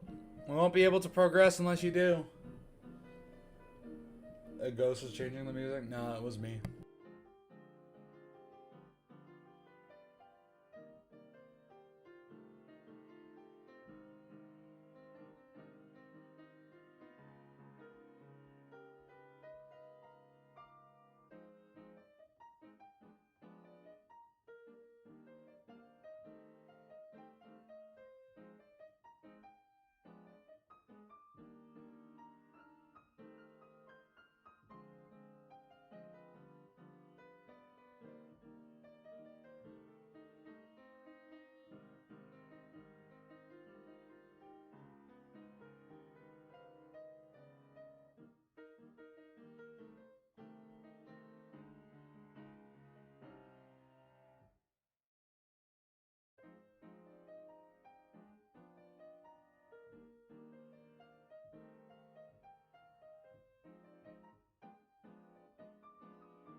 Alright.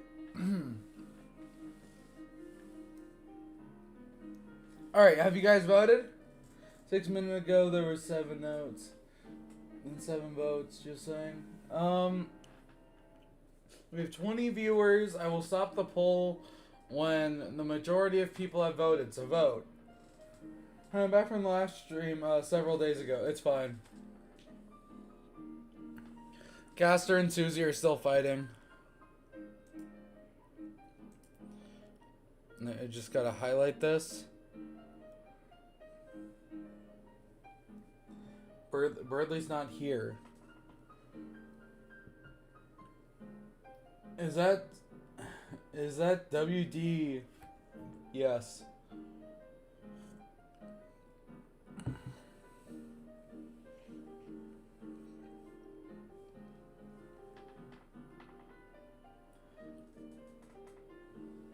When is Eggman from behind the tree? Yeah, this is him. This is him. It's right there. He's right there.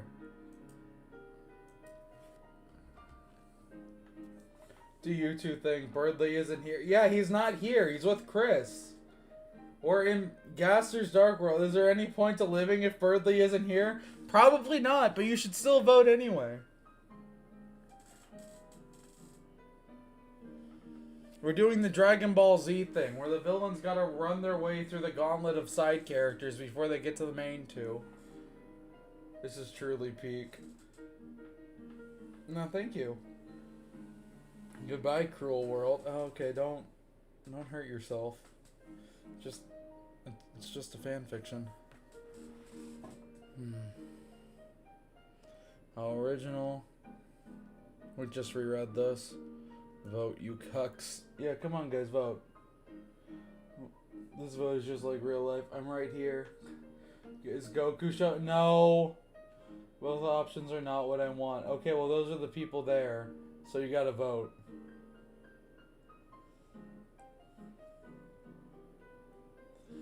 Okay.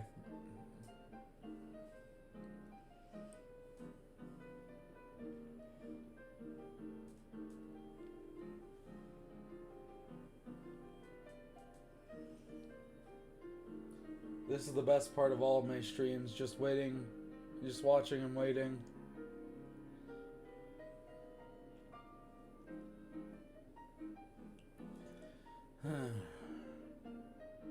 What if Goku showed up in the form of the mailman? Okay, no.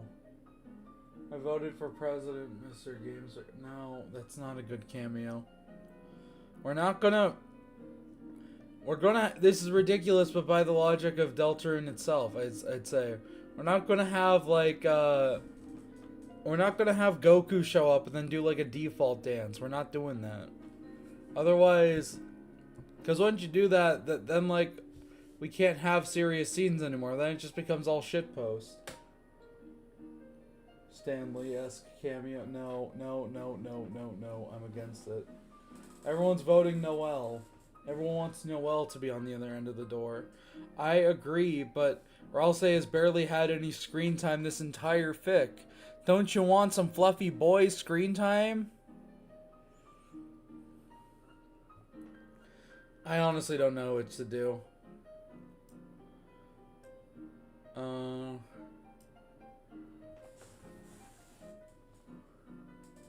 120 pages.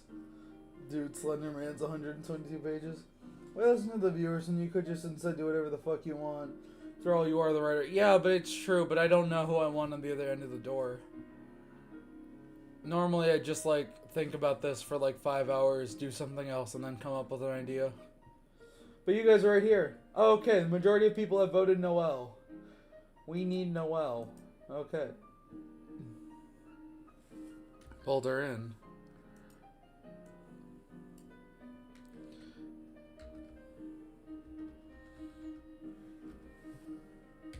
It was Noel.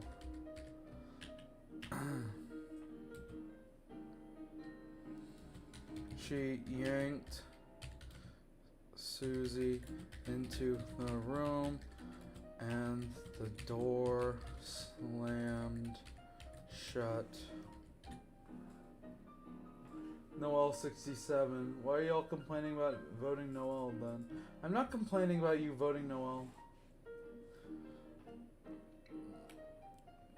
I'm just saying. I want you to remember that you voted Noel when people are like, Ralsei gets 0 screen time. Why don't you like Ralsei? And I'm just like, why don't you guys like Ralsei? 2 pages, 2 chat, yeah.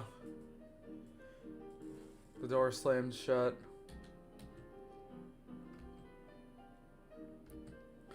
Noel and started.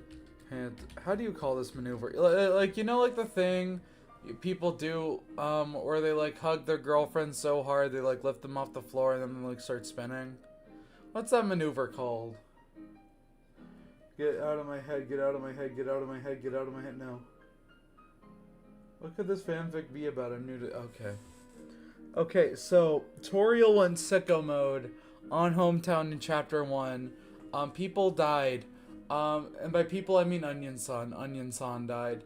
But after Invincible-esque fight scenes for way, way too long, Toriel got taken out. Okay, now in Chapter 2, we had Toriel's trial. Her lawyer was Papyrus. Papyrus lost the case. Now, we're in Rudy's hospital room that has been turned into a dark world by WD-40 Man. What the hell is going... Oh my god. I keep explaining it. You keep explaining it. Don't forget Ford. Okay, Ford is someone Toriel killed. What did I miss? Okay, you missed a lot. Okay, I feel like the next stream I'm going to do is like a full read-through stream. Be like a halfway point read-through. Oh my god, I missed so much. Yeah.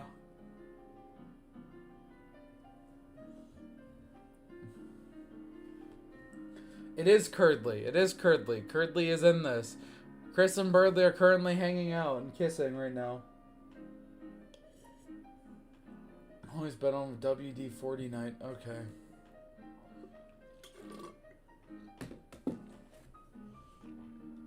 No one Susie started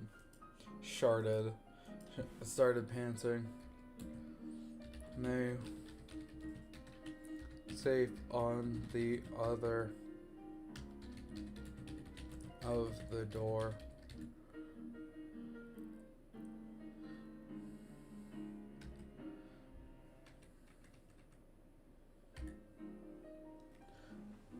At the end of it all, you should definitely have Goku figurine, make a cameo. No. Where's the conveniently shaped lamp? Not here. No, they're safe at the other end of the door. Susie, oh my god, you look terrible.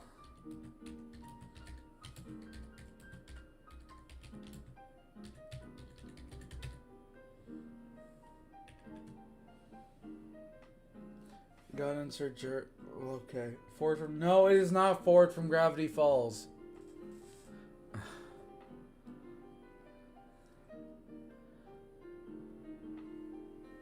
Okay.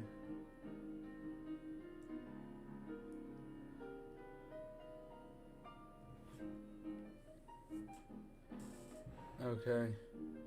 Susie, oh my god, you look terrible. Said concern echoing throughout the room. Noel rubbed Susie's face. Blood coated her fingers.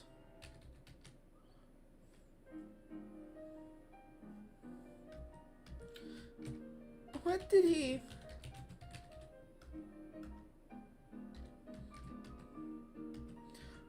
she was cut off by a hug from Susie. Noel then felt slight. We haven't had that many cute Suzelle scenes. We're gonna have like one right now. One of them was a joke. Better call Papyrus. Did you know you have bones? The law says you do. Wasn't Papyrus named Paprika? Yes, because there is no papyrus font in Google Docs. Yes. She was surprised I knew what that meant.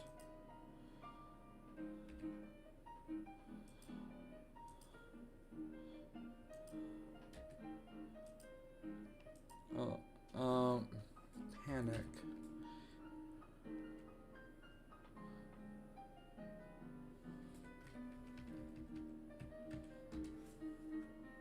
Panic. Okay. I wonder what word that could be, Google. Panic as she was lifted off the floor by Susie, who spun her around lovingly. Like, this is funny as fuck. Are you just like, yes? Yeah, so what am I just like doing? Spun her around lovingly.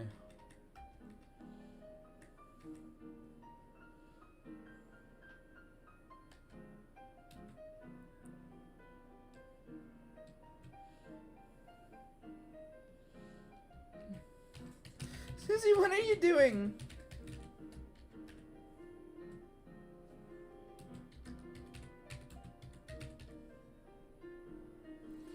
You are awesome, okay. You're hurt and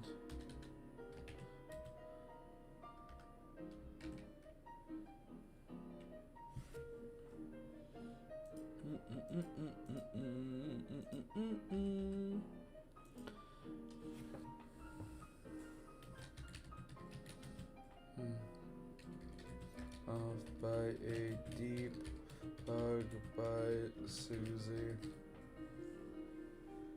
You were just like when you were here. The hand of God is guiding this person. This is exactly what Toby meant by wanting to encourage fans to make their own cool stuff. Okay, so what exactly... Okay, so this is a... I don't know how to explain this. I guess let's read the introduction. Let's reread the introduction. It's only 2 paragraphs. The following was written by me, Sophia the Worst, and my YouTube chat. The following reads like a combination of shonen anime and a low-quality shitpost. Here are a few things I'd like to inform you, the reader, before reading this fic. Anytime Chris is described as having a sharp pain in their chest, that was the result of letting the chat control what Chris did via polls. As such, Chris takes a lot of actions that are not the best for their health. Paprika is this fic's version of Papyrus. He is called Paprika because Google Docs does not have the Papyrus font. I also figured that if Frisk/Kara would be named Chris in this world, then Papyrus having a different name wouldn't really matter all that much. Image Friend and Gaster are one and the same because frankly I thought having 2 malevolent entities relating to the bunker and Chris's trauma was excessive. And that's all you need to know for now.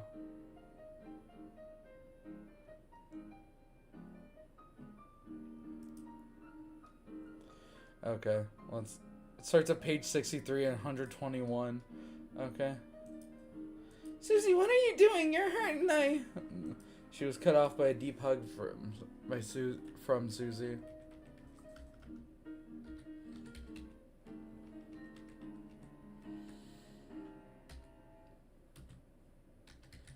I don't know how gay I want to make this. I need to remember.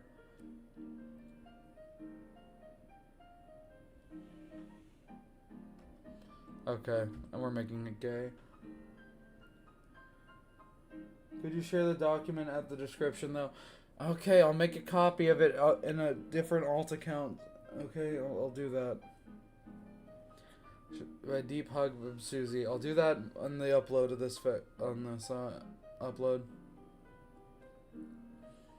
Just cut off one deep hug from Susie. I thought I'd never see you again.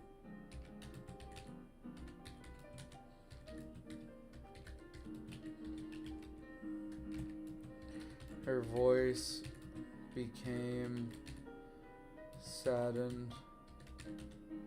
I don't care how gay I want to make this. So then in the dark world, he'll pray forever. Yeah, about that. Her voice became saddened.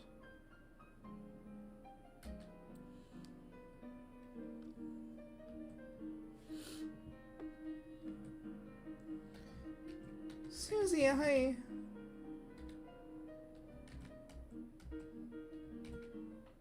You know, after everything that's happened, you still smell gingerbread cookies. How is that possible?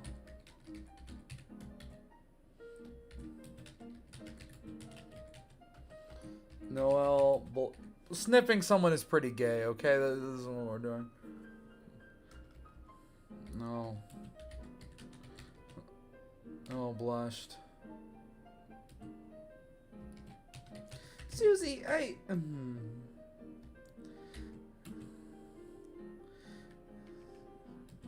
Who cares what I smell like?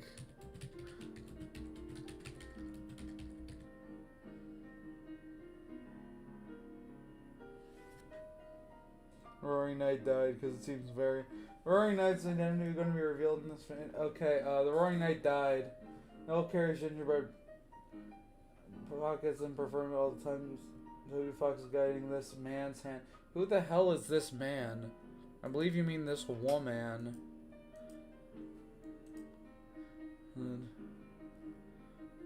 who cares what I smell like?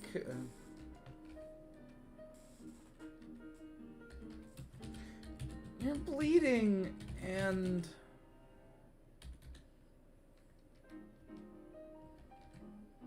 I don't care. She said, burying her face into Noel's hair.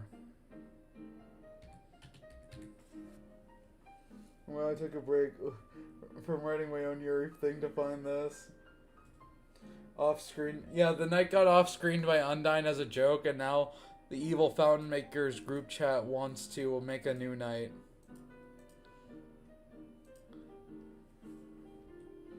I don't care.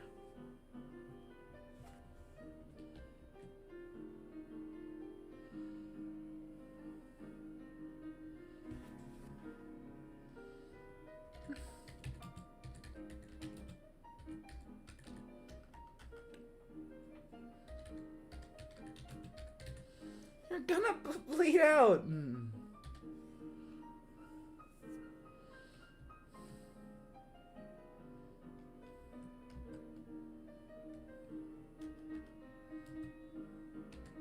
Well said, trying to remind her. Chris Knight, oh my god, I read the channel name, I forgot immediately. What, the group chat? Chris, no, Chris is not the Knight. Did I miss the Noel versus Chris Cage? I think we're gonna have to cancel the Noel versus Chris Cage match. Things took a weird route, and now, like, it could still happen if Gasser, like, if Gasser mentions Chris's collusion, and then Noel could be like, Chris, you're working with them, aren't you? And then Chris could be like, no, it was a prank. I wouldn't do that. And then Shao would give, like, lie, tell the truth.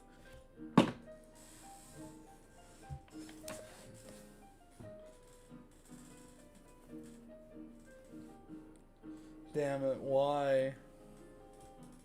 Trying to remind her girlfriend. I'm gonna bleed out. It's gonna be gross. You die.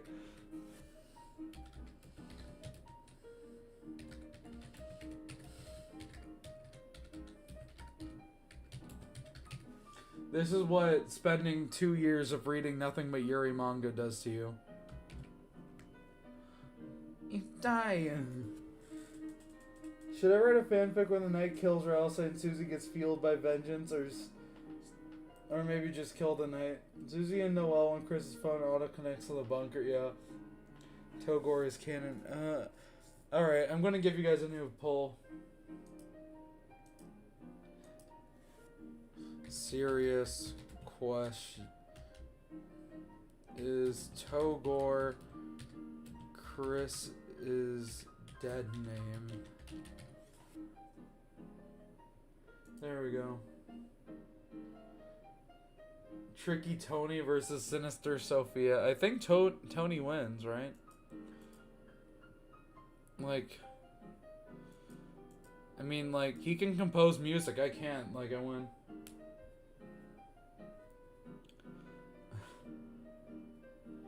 There's one correct option.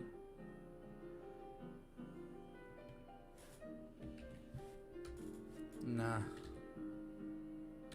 I got you. I'm not gonna die.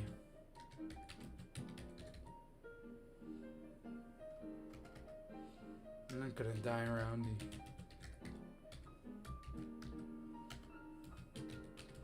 She said Susie's voice muffled by Noel's hair. It's gonna be gross. Peak Noel dialogue. Sophie, we need a Rouse. Rouse Shake Crash Out is coming up. It's gonna happen. Human, I remember you are Togort. Reading Interstellar. Not gonna die around you.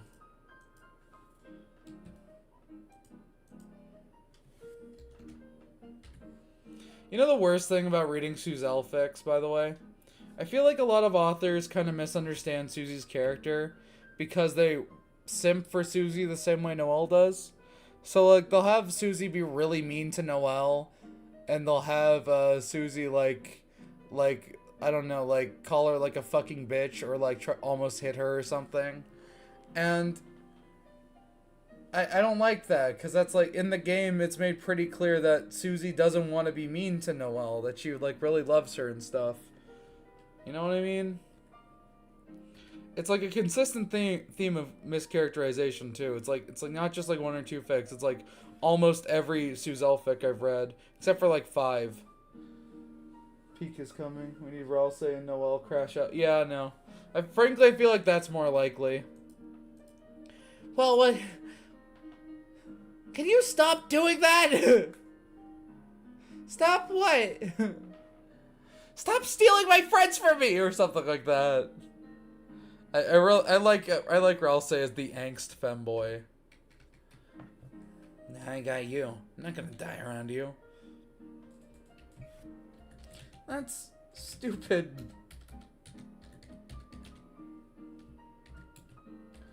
Oh. Good. Reaching her ears. True though, Susie is like the nicest character in Deltarune. Susie is chill with everyone who's nice to her. Exactly, and that's something a lot of people forget. Because they just want her... I feel like a lot of fanfics have Susie do one of two things. They have her be the funny guy, the one who's like really funny and says like all like the fuck words. Or they have her be like a really edgy bully character. And while we've had her be more funny, because this is a Curdly fic, obviously. I don't know, I feel like there's like, you know, kind of like leads to like collective mischaracterization as Susie as either a violent bully or just a complete shitpost character. She's either Ryuji Persona 5 or she's Aubrey Amori, and there's no in between.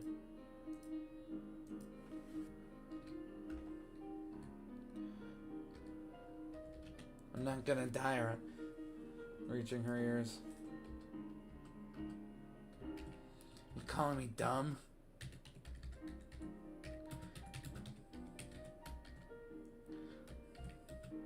Susie pulled her face away. Noelle's hair.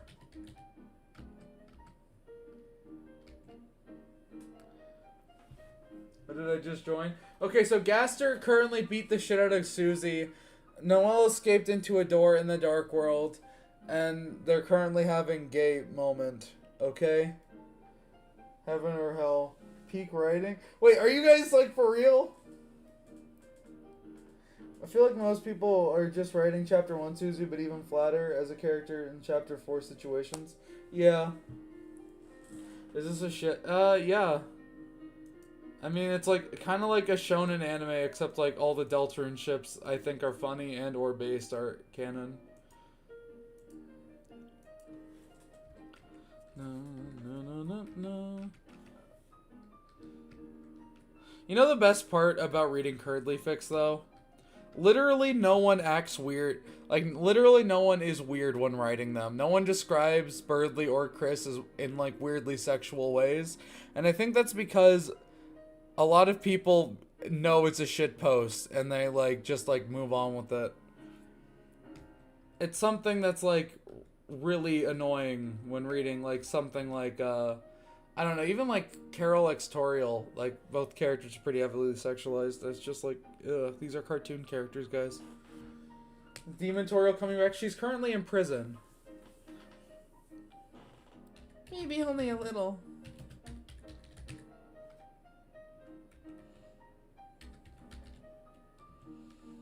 Smart ass.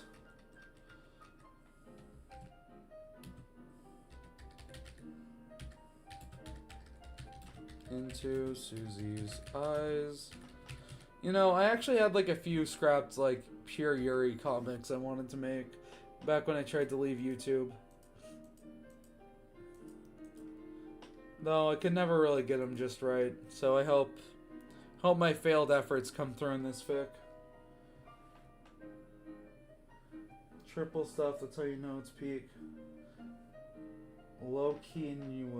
What? Uriel will break out when Fraudine slams the desk again. No. She went to like a maximum security prison. I have more plans for Toriel, trust me. Besides, we still need to introduce Azriel. Azriel needs to visit her in prison. Mom, why'd you destroy the town? That's like major uncool, you dig? Azriel, stop talking like a jackass. No, Mom! That's how all the cool people talk at college. Like my best friend Jockington.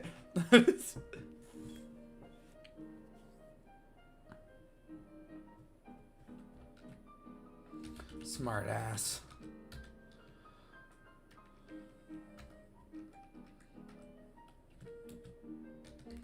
Susie said before kissing Noelle. Huh? Sophia, please, chat. We need to give Asgore his aura back. No. Okay, sure. We could give Asgore like a fight against Carol or something. Chuckington. How did I get here? Is driving to my car right after a beer canon to this fanfic? Unironically, yes. Here, let's reread the Asgore scene, why don't we? Come on, where is it? It's like... Yeah, it's like right here. This is... It's like this. Toriel had lost her voice, yet somehow she was still laughing. The gentle song of crickets fell over hometown as emergency services were spread thin, caring for the destroyed town. I'm just gonna skip to the beers part. Yes, well, I had a few too many drinks. Beers, Toriel corrected. Oh, yes, a few too many beers. And I crashed into the school, killing about 6 or was it 7 children? Asgore held his head in shame. He tried everything to forget that night. He was ashamed of losing his job and the disgust Toriel and Chris had for him. He was just finally about to forget. Toriel had reminded him of his shame. He felt disgust with himself. He couldn't remember how many times he wanted to end it all. Why? Why was Toriel reminding him of that night? Oh my god.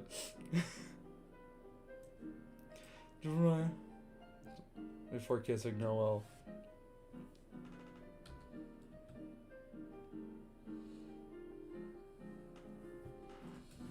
Noelle, however, pushed Susie back. Swear to fucking God, Sophia committed them one account of home invasion since 2015, not 6-7. Alright, class, here's your new 10th classmate, Null 9 Dev. Remember his name, Adrian Knight. This is awesome. Pushed Susie. Noelle, however, pushed Susie back.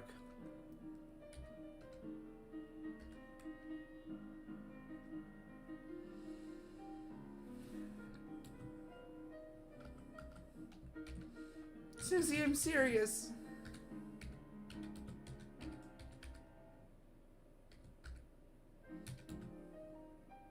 You're gonna bleed out. Let me heal you.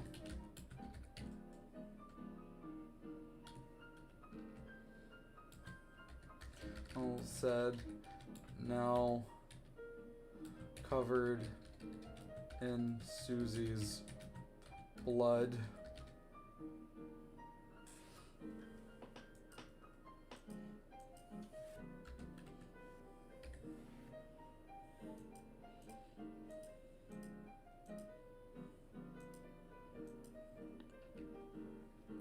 WD gas leak. Did not need.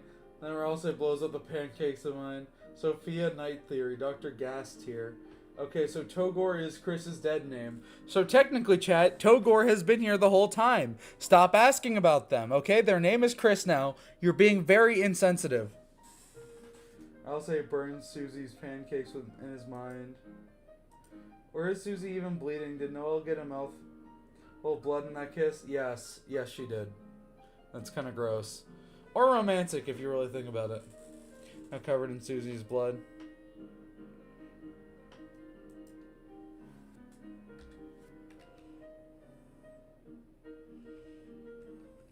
Covered in Susie's blood. It was even smeared on her lips. Gross.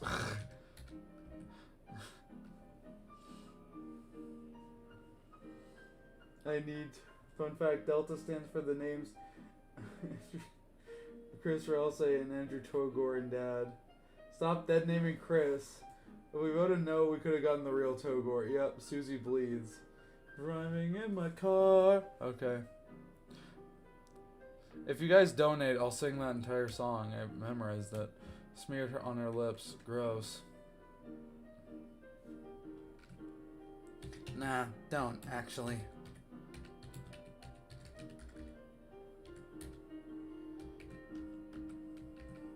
Why?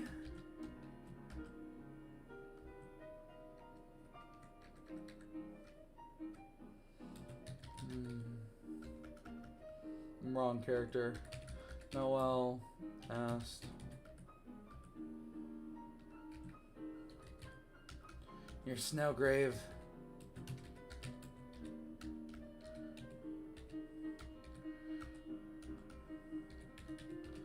Thing might be the only thing that can kill him.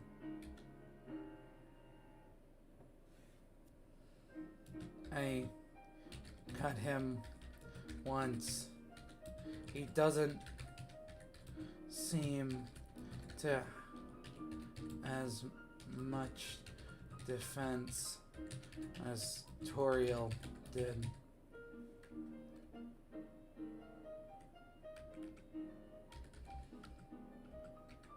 And as stands, you can only cast that thing once, right? Snowgrave. Okay. In chapter 1, Noelle equipped the snow ring, which Spamton sold her, and she used Snowgrave on Toriel. It didn't work. Noelle proceeded to get her ass beat, and then Susie crashed out, and then Chris and Susie, Mahito and Yuji fought, Yuji and Toto fought Toriel, Mahito. You know what I mean? Ridley's awful. Is horrifying. Chester's no, that's Nicholas. Actually, Sophia, we need another poll. Okay. Does Susie have good parents? This is actually something we need to know, because apparently Susie's parents need to show up because they got donated. Mahito from no, he didn't literally come out, but it's like the fight. It's like how, remember Toto and Yuji versus Mahito? The fight was a lot like that. And as it stands, you can only cast that thing once, right? Cut him once. Doesn't seem to have as much defense as Toriel did.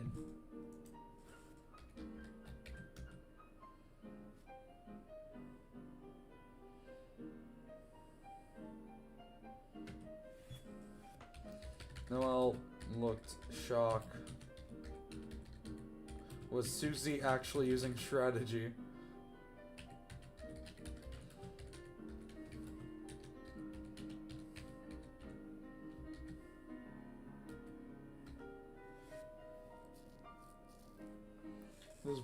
Does Susie have that? You walked into peak. Guys, Susie's mom. Okay, that'll be like the next poll. Because both Susie and Noelle are trans in this fic. And obviously Carol is like slightly transphobic, so we gotta have like Carol dead name Noelle once. It's gonna like suck reading it as a trans person. I once read this Suzelle fic that had like trans Noelle, and it was like novel length. It had trans Noelle, and Carol was in it and constantly dead named her, and it was really awful, and it was really funny because the fic was written right after chapter 1 but went on so long that chapter 2 released. So Birdley goes from this minor, slightly bigoted character to pronouns the Hermith holiday. It's really funny. I'm so tired. I might genuinely fall asleep to Deltarune Yuri. Demon Turiel equals Sukuna. Gaster equal Mahito. No. Gaster is like on some Aizen shit. He's on some Kenjaku shit. Was Susie actually using strategy? It hurt.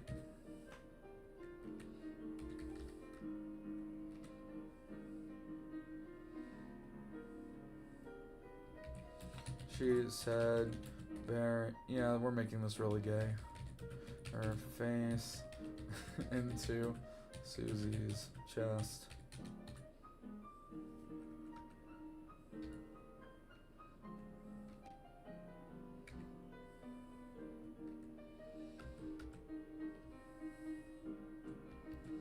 It's fine, we just gotta find Rouse.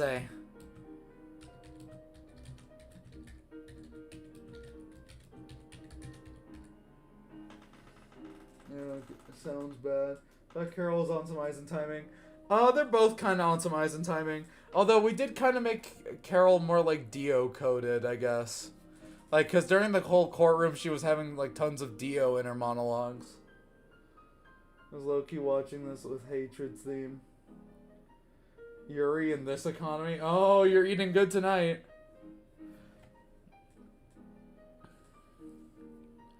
Just gotta find Rouse. I don't enough magic to heal myself.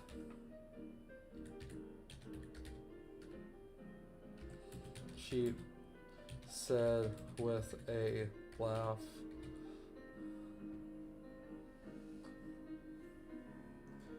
That's really cool, Utah. ASMR. Noelle and Susie gently kiss in front of you. I don't know. ASMR, you're in the chair for Deltarune. I don't know, man. I don't know where I was going with that bit.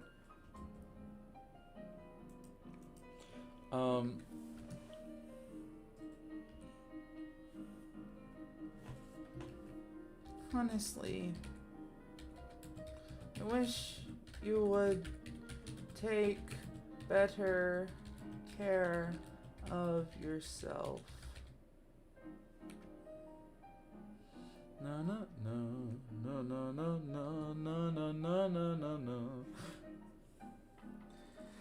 Chat, make Chris avid Roblox player. Make them call the Night Sword the Dark Heart. Trust me, it's peak. This might be the final push. I need to go and finish my long-awaited fic. Wait, really? Just writing Deltarune, Yuri?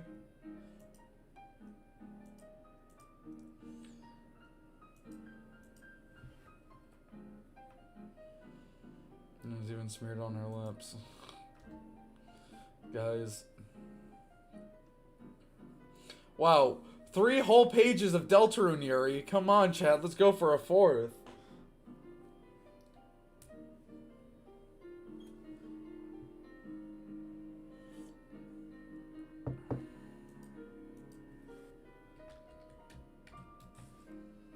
Noel said.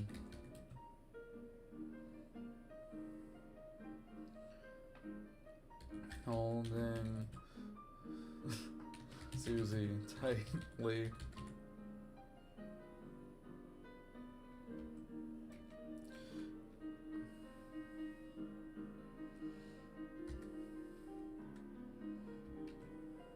Hey, this time it wasn't my fault.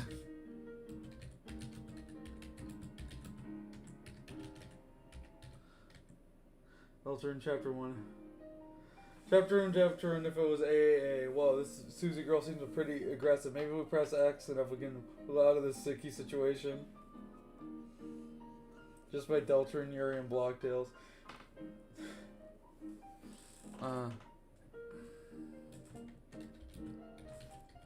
This time it wasn't my fault. By the way, we still haven't decided what this room's showing. She said. That guy has some serious hands.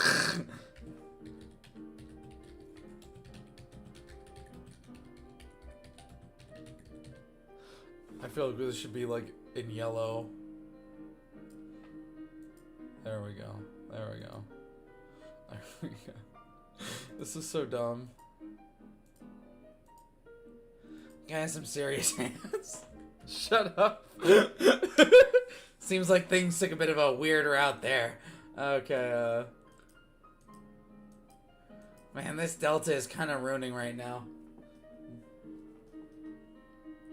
Or else it wears a Miku outfit for the entirety of the last chapter. No.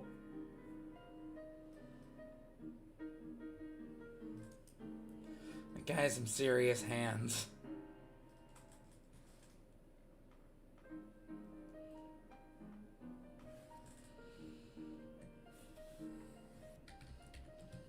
Why do people always have to fight us?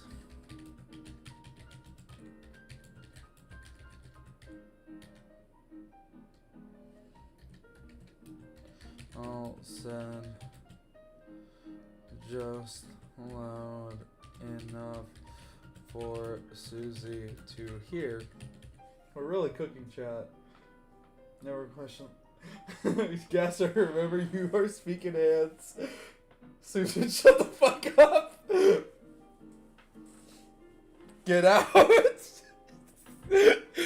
Guys, some serious hand. Okay. Just got here. Okay, so Gaster was beating Susie's ass in a dark world of his own making. The dark world shows glimpses of past worlds where everything has happened and everything that will happen, basically. Basically, this is time loop theory taken as extremely as possible. Gaster is the only one who remembers the other timelines, though. Noelle saved Susie from getting her ass kicked, and now they're being gay. Okay. They're being gay. Look at all this gay. Look at all of this gay. They're all doing surgery with Susie before. Okay, does Susie have good parents? End poll. Okay. Let's get another poll in here. What is Noelle's dead name? Sorry, chat. This makes me uncomfortable too.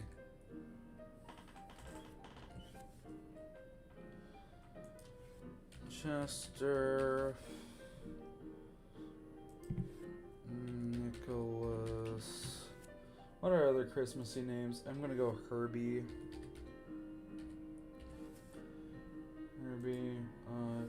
Yukon.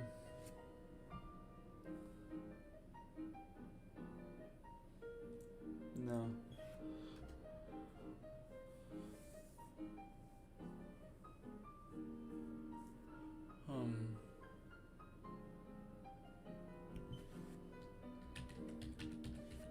January. There we go.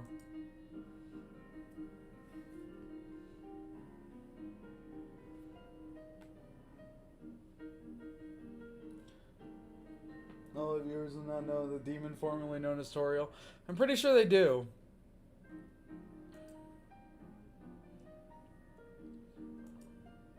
I don't know for Susie to hear.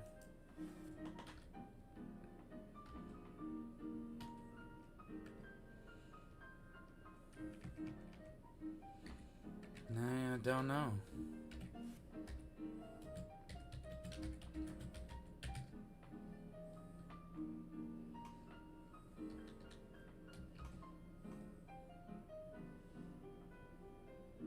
January is crazy. January, oh my god, all the viewers will not. Chester for the holy adage just jump scare. Susie.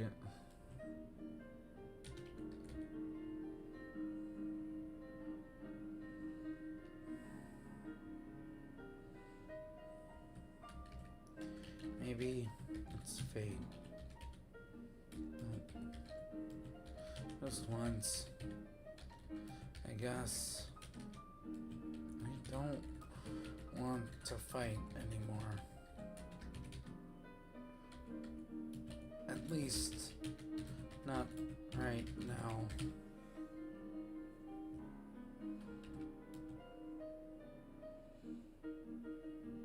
She yearns for the Yuri.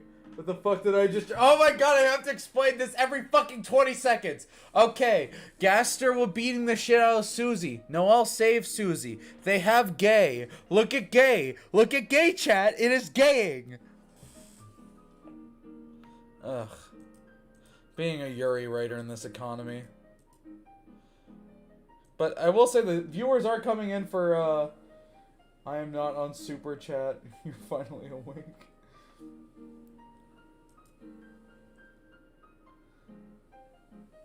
Your stream is... You should stream more during the night. Your viewership is always like... Yeah, I know, but, like, my family aren't fans of it. But, I don't know. It's whatever. At least not right now. Susie looked down at Noelle.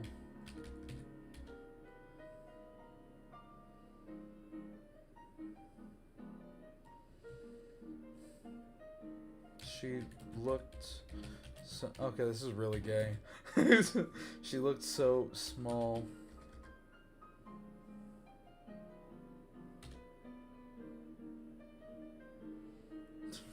I did not expect Yuri. Sophia, I gotta put up a pop-up. This is what I locked the door for. No. Tentacle Yowie, Tentacle Yuri. No. Have Gerson repair and cheer up the Yuri. No, Gerson's dead. Susie's delting Noelle's ruins. No, we're not. See, this is the problem.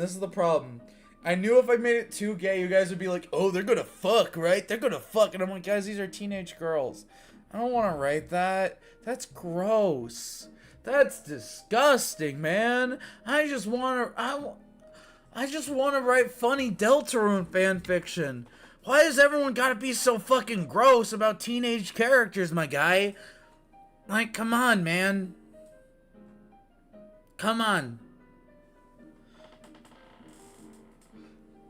Gerson, you're damn it, kind of why you guys homophobic? How homophobic? How is this homophobic? Who asked? Who asked? Okay. Whatever. She looked so small. Susie wrapped her arms around her, and they just stayed like that for a few minutes. Commandeer the day. It's all these new chat. Yeah, I know, right? It's like I had to explain this on one of the previous streams when people were like, "Oh, make Chris and Birdley fuck," and I'm like, "No, dude, I don't want to do that. You can, I don't." Chat. And they just stayed like that for a few minutes. Just embracing and enjoying each other's company. I feel like I'm cooking here.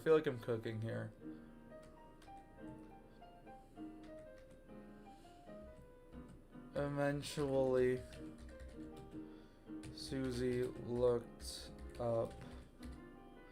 He's taking too long. Toby has not released chapter 5. He said released in 2026, but it's still not here. Okay. Did Noel kill this person's grandma? No? Don't read fanfic. Why am I invested? Fanfic is... I didn't read fanfic until I watched Andrew Cunningham's election trucking streams. I don't know. It's just like... A lot of people have the idea that fanfiction is like intrinsically cringe and not good. And some of it is, but it's a lot more like creepypasta actually. Where a lot of it is really good, but since there's like this stigma around it, people don't like it. You know what I mean? Eventually Susie looked up. Once more, there was... We never got the cage match and I blame Noel. Okay. Feel motivated to continue my self-insert blog fails fanfic. Do whatever you want, man. There was a staticky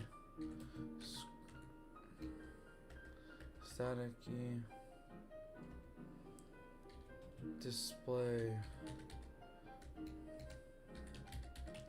in front of them. What should be the memory? What should be the glimpse they see? What should be the glimpse?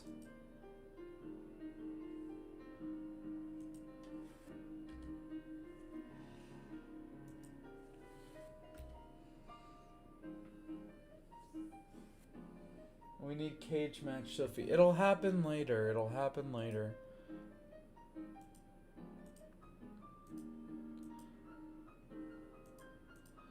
Okay, I have a fic for this.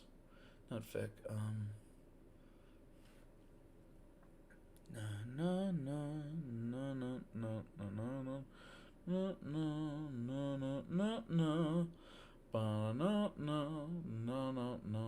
There it is.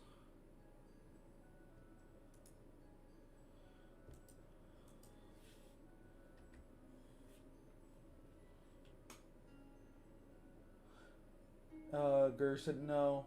No. All of you are bad.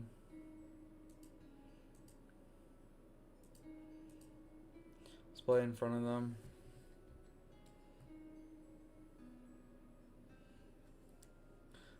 You guys voted for a good glimpse. This must have been another memory.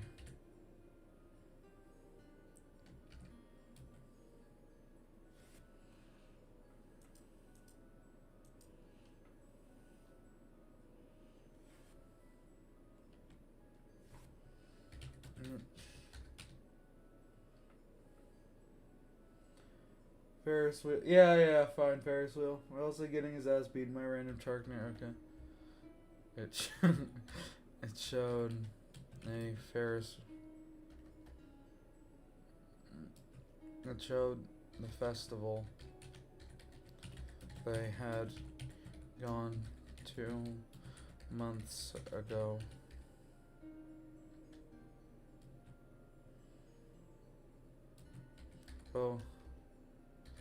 Both Susie and Noel were on the rickety old Ferris wheel.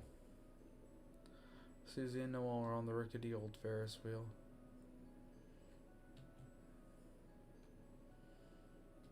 But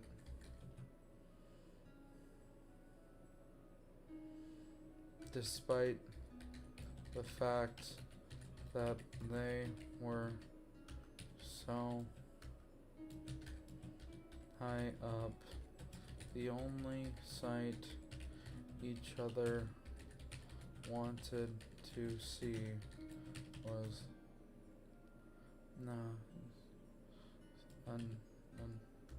was the other.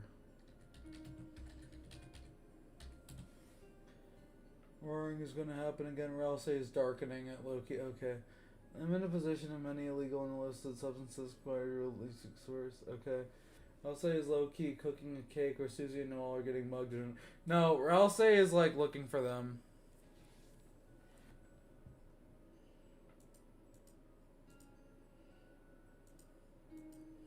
Chiller. Susie remembered it. Well, it was the second time she had found herself thinking that Noelle was truly beautiful.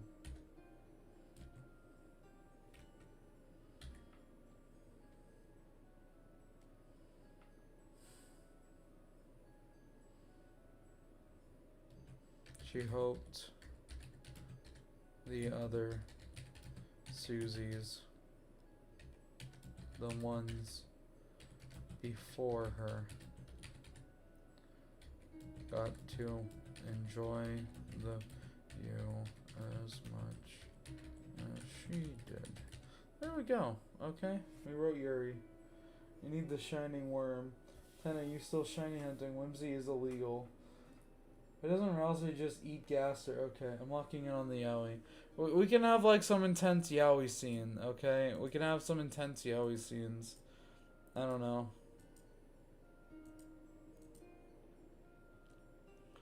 I don't know.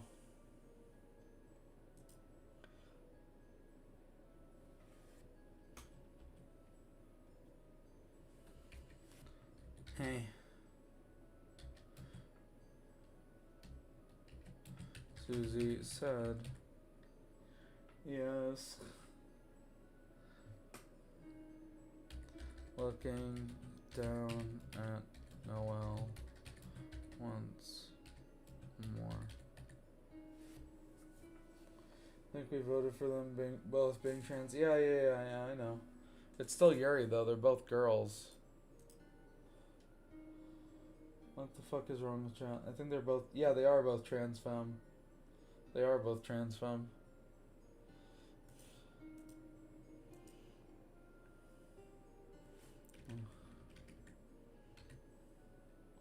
Sophia, make Rouse wear a Hatsune Miku cosplay during the roaring. Why? That just sounds lame.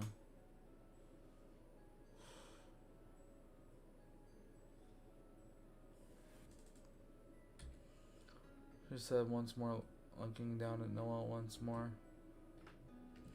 We should probably find Rouse.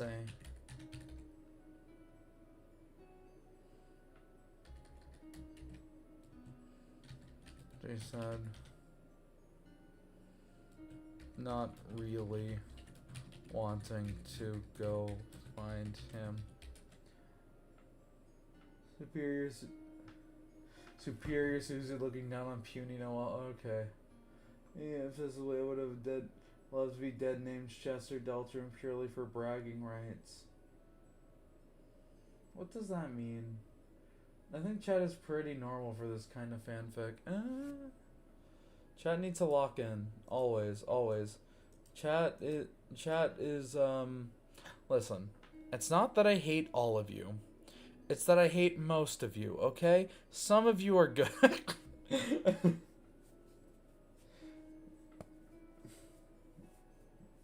Me after naming myself Gaston, the world resets to day 0.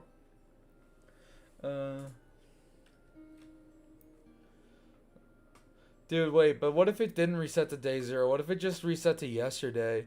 Wouldn't that be crazy? The entirety of our world would just be fake. And we wouldn't be real, chat. We'd just be figments in a video game. Cooler makes us lock in. Cooler's probably asleep. Let's be real. Said not really wanting to go find him. Yeah.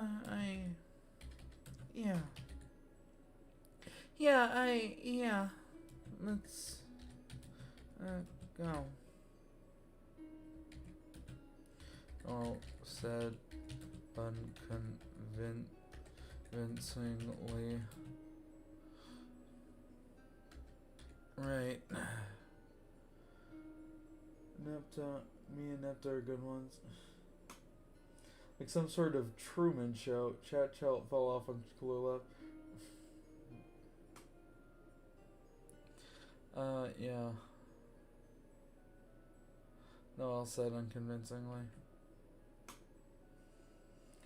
Chat does fall off on cooler leaves. You would have saved us from straight Chris MS Paint. Okay.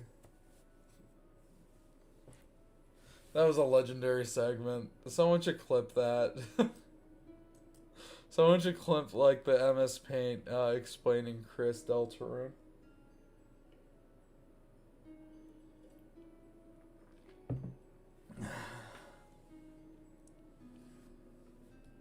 Right.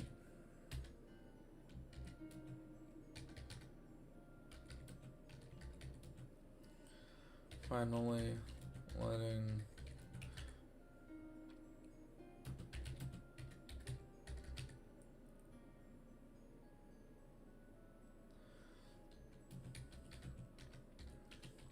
she started walking forward. Come on, Noelle.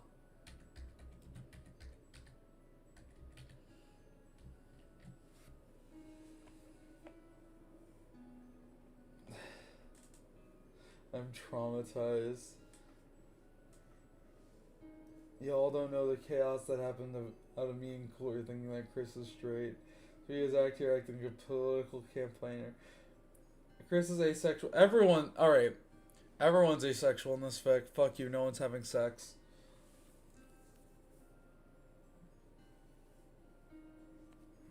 Come on, Noelle.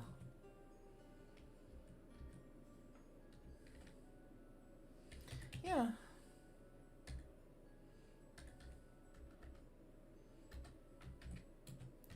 I'll follow.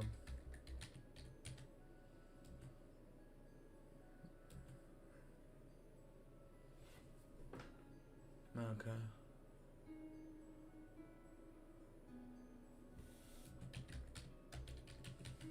Missing Susie's warm embrace. There we go. That's as gay as we can make it without making it up. PG. Sophia is cool, but cooler. Oh, God. Oh, my God.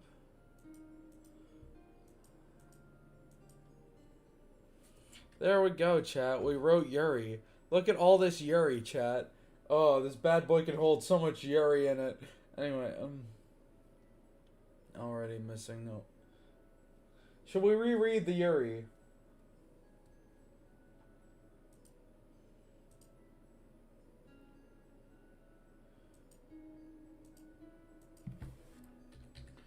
Reread Yuri.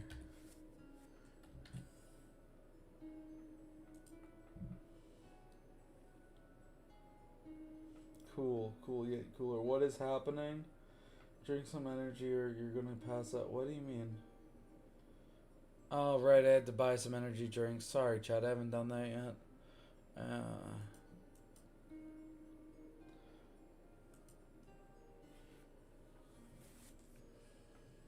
As the two walked on. Please no, that's too much Yuri game. I love Yuri. Gia really wants to reread it for some reason. Yeah, I wonder why. Yeah, chat, I wonder why. As the two walked on, they saw countless more displays. There was one where Birdley had somehow managed to marry Susie. They both cringed at it.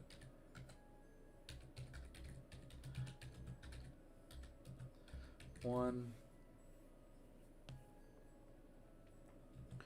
where Chris was wearing a blue and purple sweater for some reason.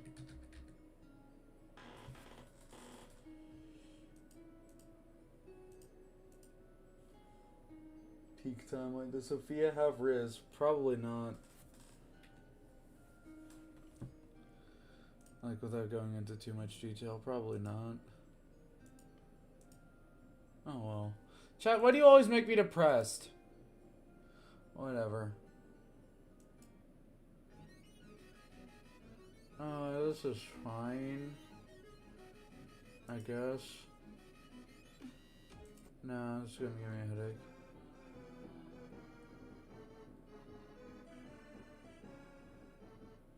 I feel like we just need to turn it down.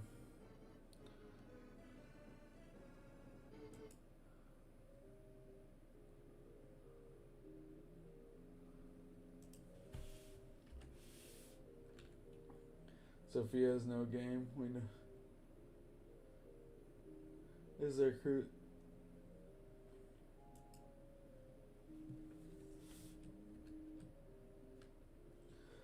In a Deltarune civilization, nobody does the 2-block vertical jump for the Yuri.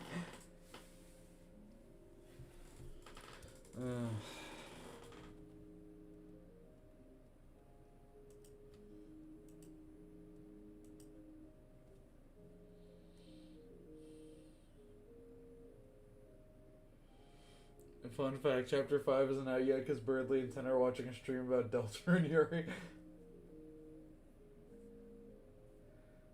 It's safer to do the 1-block jump for the Yowie. Oh my god. Stop it. Managed to marry Susie. They both cringed at it. There was one where Chris was wearing a blue and purple sweater for some reason. And then there was... He has so much game. Their game just gets so gamey. Squeaky noises.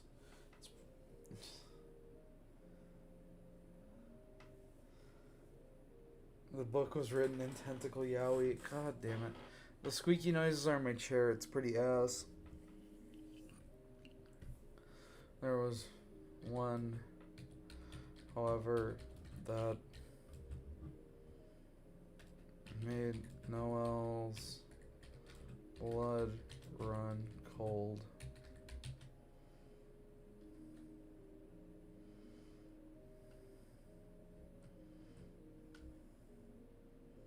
Your gaming chair is so squeaky. Yeah, that's kind of how they go. And it's also the table. I blew one.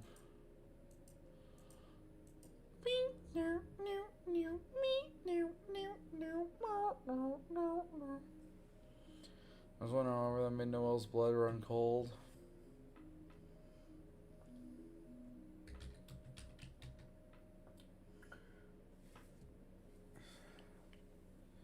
It was... This is not the right tone. I'm sorry. That's pretty weird. What's a fish, though?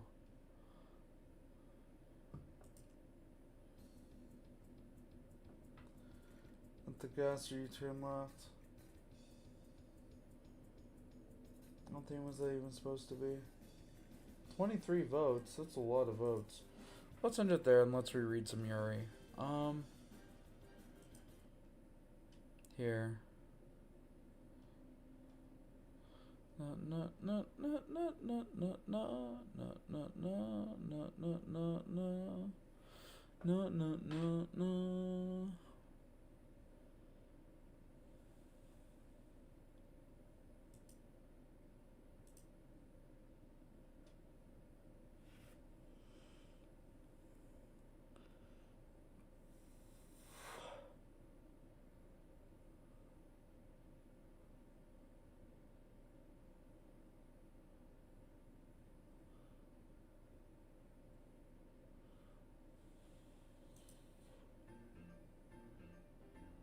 No, this is too upbeat.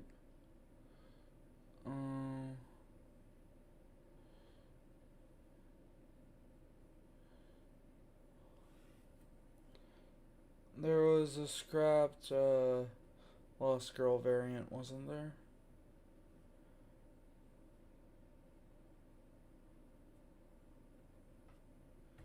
Yeah, there was. Yeah, there was.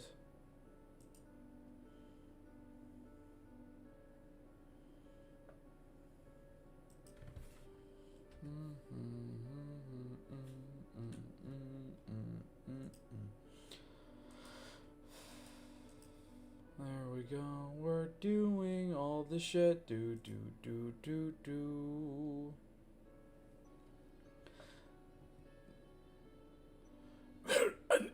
Another version. Very interesting. Amanda Sophia got more fan art before off the pressing machines. Okay, let's look at that first. I got an.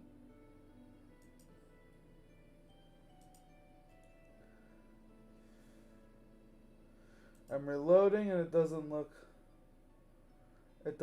like there is any, so I'll just keep reading. I'll just keep reading until you post it. Yuri, I need to catch a shiny Weedle.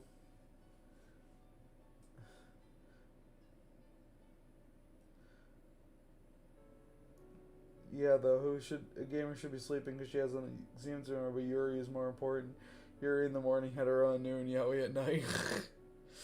The man vanished again. Susie ran as fast as she could, ignoring her exhaustion, ignoring the pain. She needed to find her comrades and escaped. Blood dripped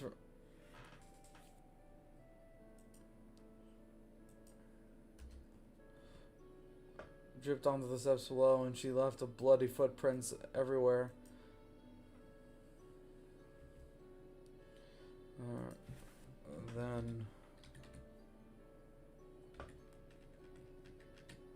Then she saw it, roughly 100 above her, roughly 100 floors with holes through the stairs. She was almost there. Suddenly, a door to her left opened, and a familiar hand grabbed her and pulled her in. It was Noelle. She yanked Susie into the room and slammed the door shut. Noelle and Susie started panting. They were safe on the other end of the door. Susie, oh my god, you look terrible. No, Noelle said, okay. Concern echoing through her room. Other room, Noelle rubbed Susie's face. Blood coated her fingers.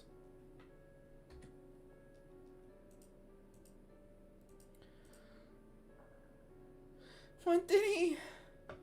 But she was cut off by a hug from Susie. Noelle then felt slight panic as she was lifted off the floor. Have you ever been lifted up, chat? More fan art I posted. Okay, let me see. Ooh.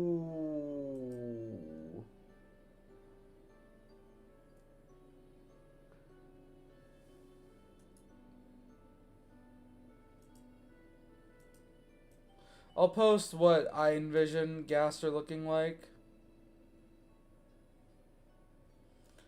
But this is a really cool interpretation. This is like very Petscop core.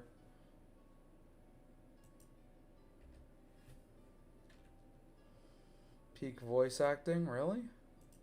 Usually people hate my Noelle voice. Here is Cat Consumer's art. It is super peak. Look at it. Hi, friend. Rossi's like, oh fuck, I'm about to get mixed.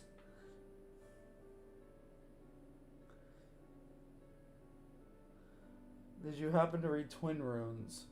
I read Twin Runes. It was pretty good.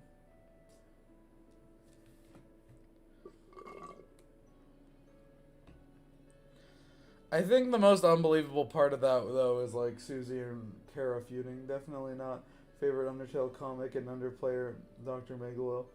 I have to zoom in a bit. Like this. I did zoom in a bit. This is...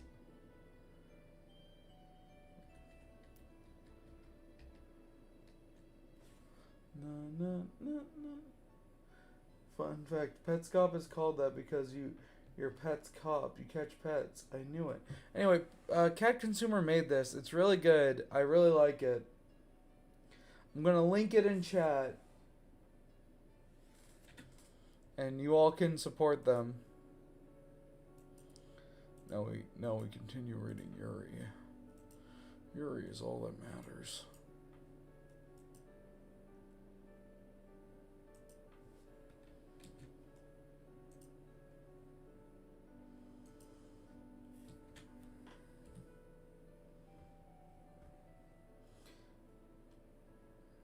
What it's doing is okay.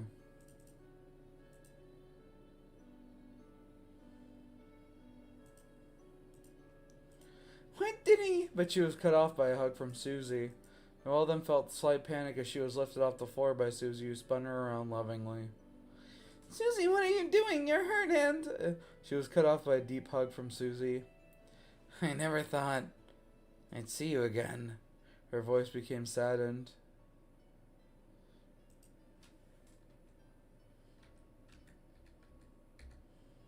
Susie, You know, after everything that's happened, you still smell like gingerbread cookies.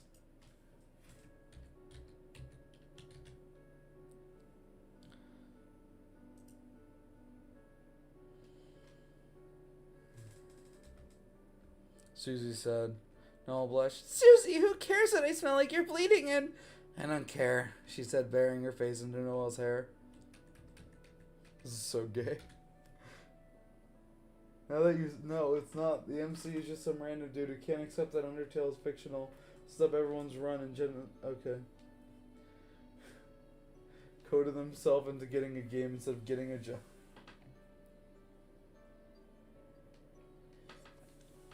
I know what I miss, Chad. I've said this before in like a Deltarune stream. I miss the era where people would just dub entire Undertale and Deltarune comic series and like post that to YouTube, and they'd be like feature length and get like millions of views. Some people still do it, but it's not like it's nowhere near as common as it once was, and I'm just like, we need to bring that back. Personally, I feel like we need to bring that back. Unironically, if I wasn't so busy, I'd probably just do that. I'd probably just dub a bunch of Undertale and Deltarune comics. Anyway, I don't care, she said, burying her face into Noel's hair. But you're gonna bleed out. It's gonna be gross. You'd die, Noel said, trying to remind her girlfriend. Nah, I got you. I'm not gonna die around her. Around you? Fuck. I'm already fucking up my own dialogue. Susie's voice was muffled by Noel's hair.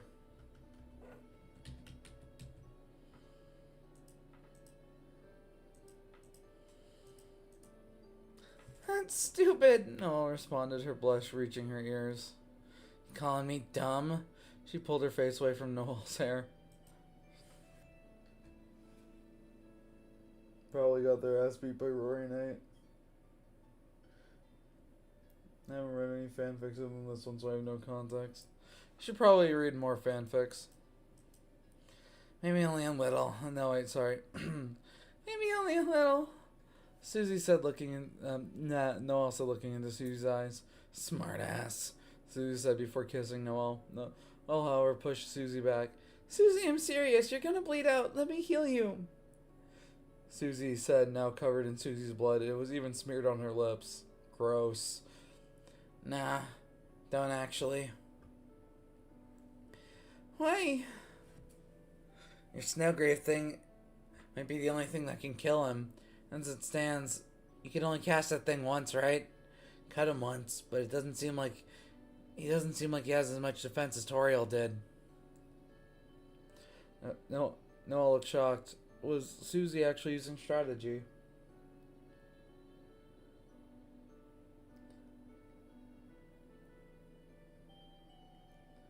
Wasn't it an era mostly Seiji Sansa used? Yeah, but like some of them were fun.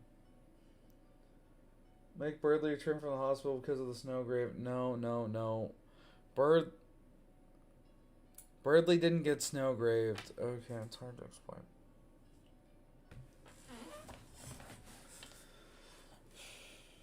Noel looked shocked. Was Susie actually using strategies? Was Susie actually using strategy? But you're hurt, she said before burying her face into Susie's chest. It's fine, we just gotta find Rouse. I don't have enough magic to heal myself, she said with a laugh. Honestly, I wish you would just take better care of yourself, Noel said, holding Susie tightly. Hey, this time it wasn't my fault. That guy has some serious hands.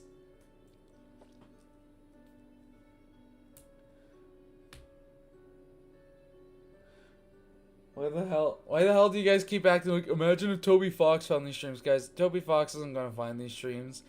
Unless we have like Demon Toriel reference in chapter 5 or something. Why do people always have to fight us? Noel said, just loud enough for Susie to hear. I don't know, Susie said. Maybe it's just fate. But once, I guess I don't care. I just don't want to fight anymore. At least not right now.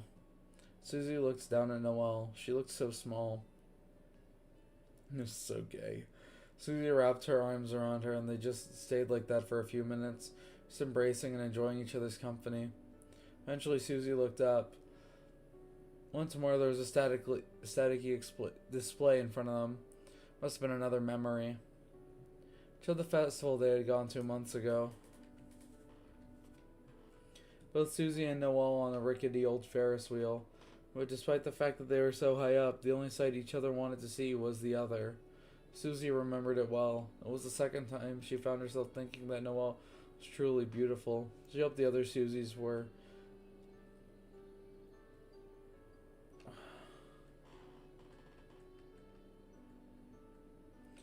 Susie's, the ones before her. The ones before her got to enjoy the view as much as she did. That's pretty gay. How gay is this out of 10, chat?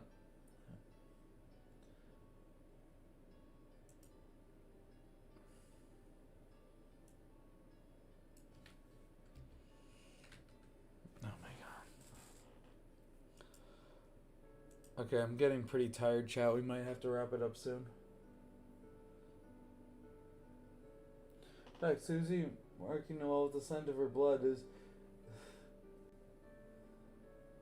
marking Noelle with the smell of her blood, so the other Susie will know that Noelle was taken. Okay, see, like shit like this. We ain't doing that, chat. We're not.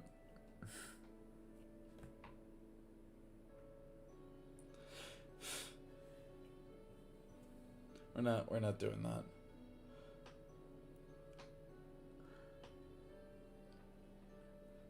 Hey, Susie said, looking down at Noelle once more. Should probably find Rouse, she said, not really wanting to go find him. Yeah, let's go. Alright, Susie said, finally letting go of Noelle. She started walking forward. Do. Come on, Noelle. Yeah. Noelle followed, already missing Susie's warm embrace. As the two walked forward, they saw countless more displays. There was one where Birdley had somehow managed to marry Susie. They both cringed at it. One where Chris was wearing a blue and purple sweater for some reason, and there was one that whoever made Wells run cold. It was...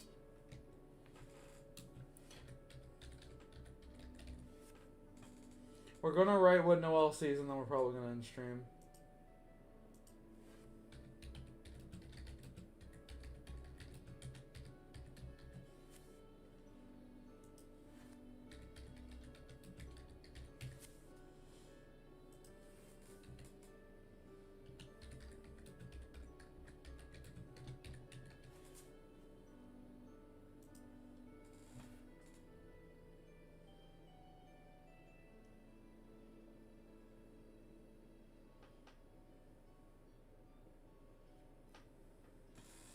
Rowing night with a painting of God, touching God's hands make the angel God.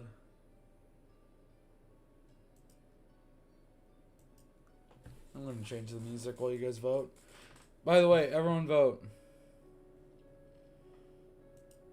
That was a lot of Yuri.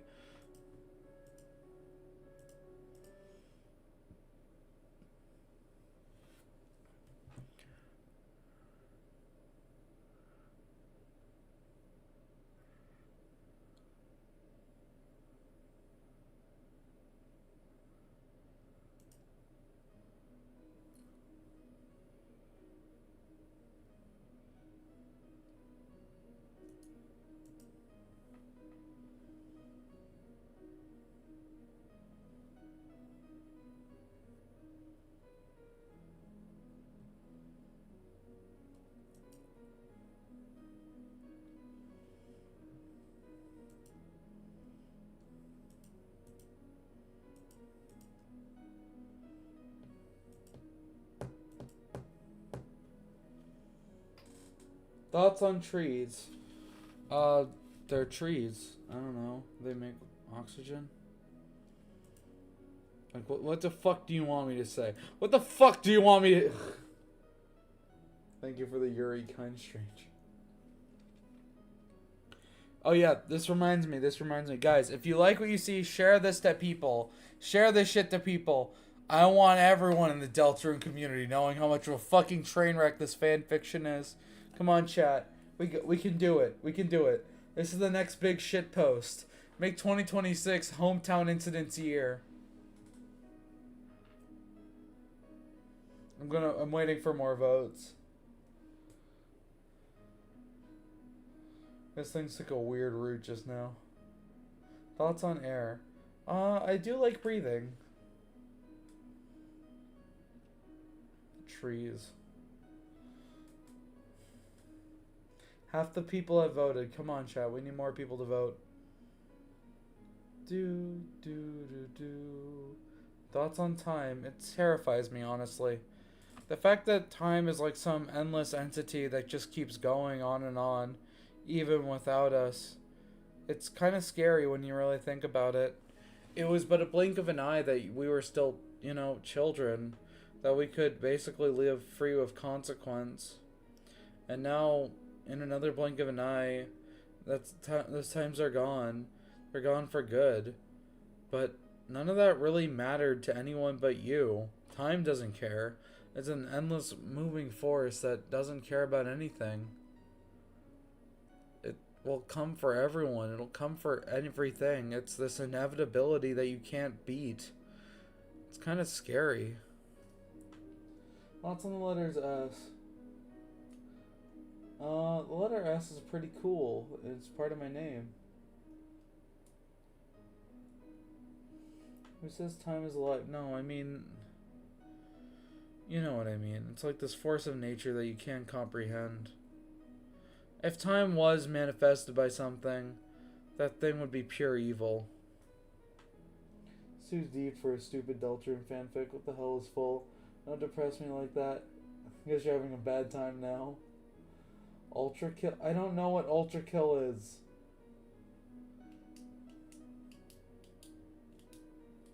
Okay, the majority of people have voted. Why did that just get philosophical? I don't know, man. I'm just a dumb YouTuber. Mankind is dead? Yeah, eventually mankind will die. And there's nothing you could do to stop that. Eventually, we'll all be old. We'll all be living in retirement homes and in the dirt. And there's nothing you could do to stop that. There's no beating time. There's no stopping it. There's no becoming ageless. There's nothing. And as we try our best to forget that through meaningless escapism and doing things that make us happy and jobs and family, we're reminded over and over again that time kills us all in the end. Time is the great enemy of humankind, in my opinion. Thoughts on the taste of Nintendo Switch cartridges? I haven't tasted those. I usually try not to eat video games. Because I want to play video games, not eat them, dumbass. It's like, I don't know. Thoughts on the taste of human flesh. Why would I want to eat human flesh, dude? Alright, okay, why are you giving us an existential crisis? I don't know, man. Thoughts on blue? It's my favorite color. The world is my canvas. Not if I kill time. Okay, but what if we say no to time? You can't. It's inevitable. Everyone has a time, and time will come for everyone. Sophia, about that ramble on time, put the fries in the bag, also my drink. Will I paint it red? Art isn't as immortal as you think, so enjoy it while you can. The future might not be able to.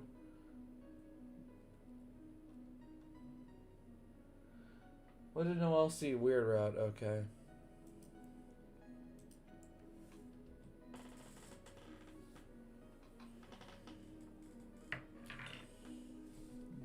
Promise in our hearts. Don't forget. Na, na, na, na, na, na. It was Noel's room. Yet the fire thing was an icy blue. This live stream sure is taking a weird route, huh?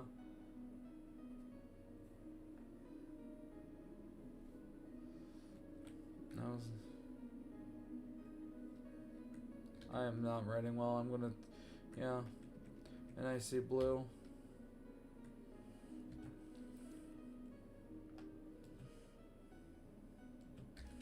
On her couch, there was Noelle, terrified and thrashing, trying to get away from Chris. Thoughts on Tofia, trans man Hollow Knight streamer. I don't know who that is.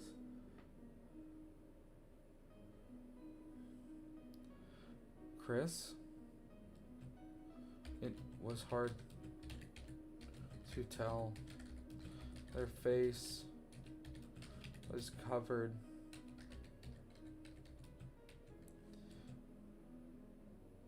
by long hairs.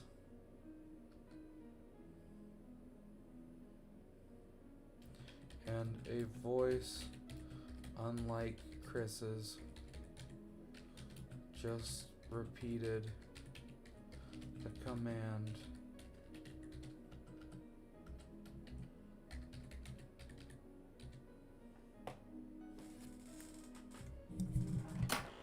Proceed. Over and over again, like a broken record.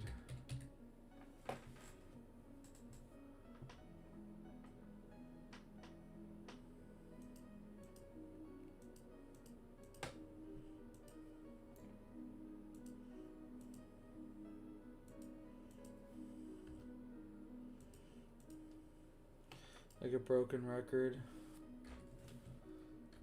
They gripped Noelle's hand.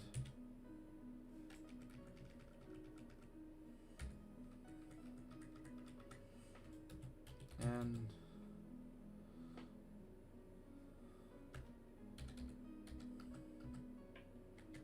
stab. Really weird reply stream. I hate YouTube.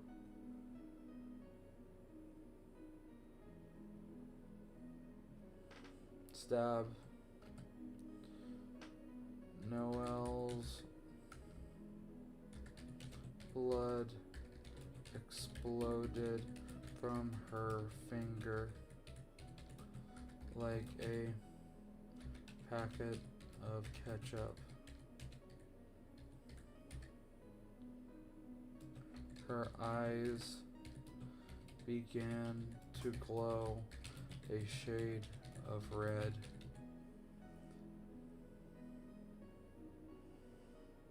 Sophia, stop whispering in my ear. That's scary.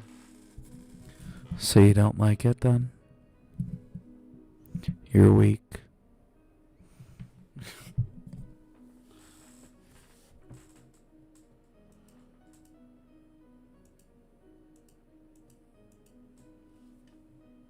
It's peak. Ketchup, bro. Never cook again. Never let bro cook. Okay, fine, fine. Like a packet of ketchup, fine. Like a poorly placed squib on a horror. Can you put my Sophia, don't whisper in my ear like that. Why don't you like it? Come on, Chad, it's not that bad, is it?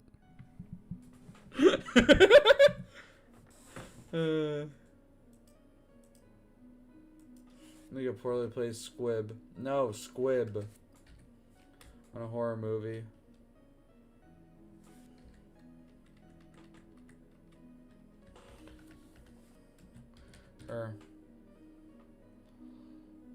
Her eye began to glow a shade of red. I have Noel. I have the soul and I must proceed. And soon to... Alright. Glow a shade of red.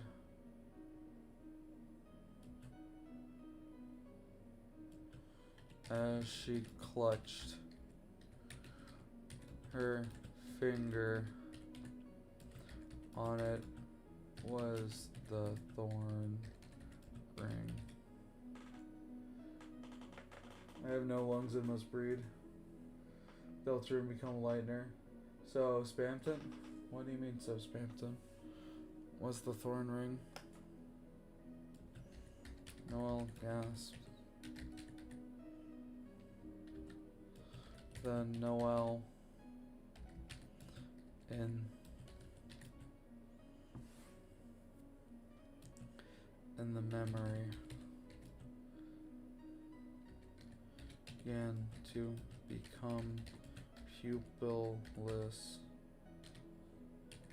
and lose herself in the power the ring gave her.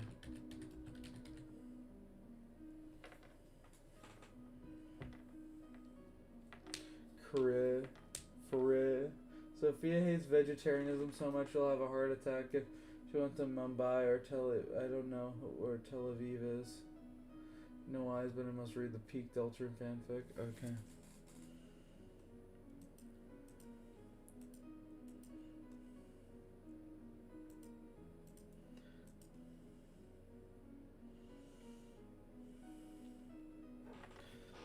Do.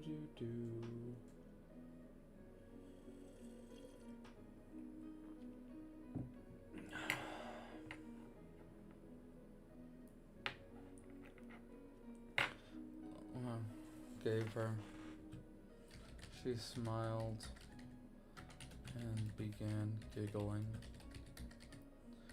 as Chris, enraged, stumbled out of the room.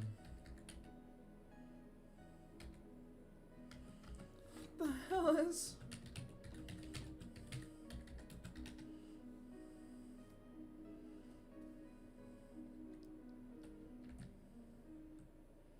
Noel started.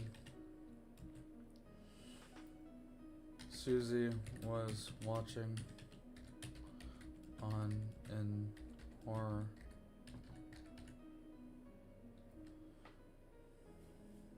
Susie X Onion Son. What do you ship other than Suzel?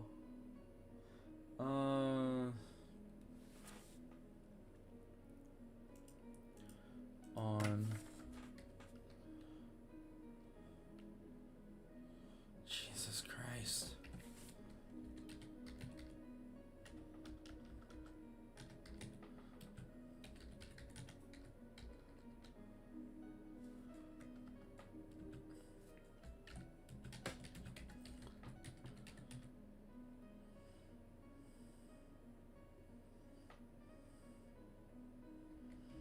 She closed her eyes and continued.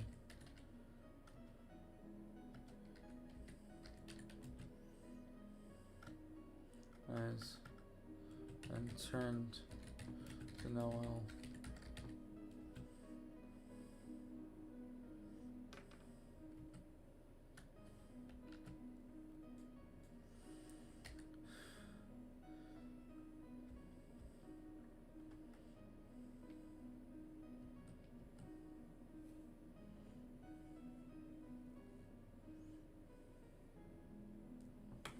I guess in that world, Chris was a real asshole.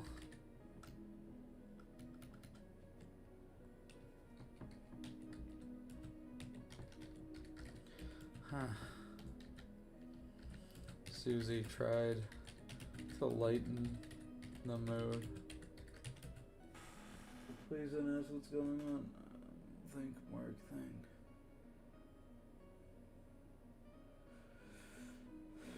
thing. Chris is a real envy. Because in that world, Chris are.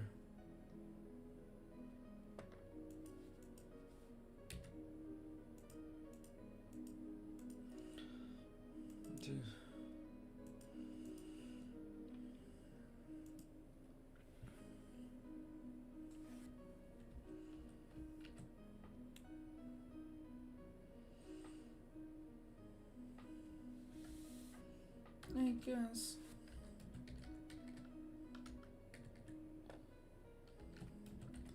Oh. Said turning away. Susie put her hand on Noel's shoulder. Hey, you don't see me marrying Birdland.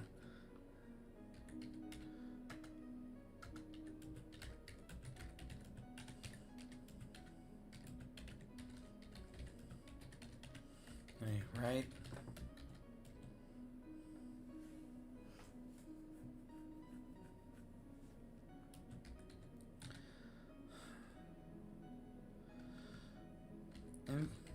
Infinite worlds means not all of them are gonna be pretty, you know?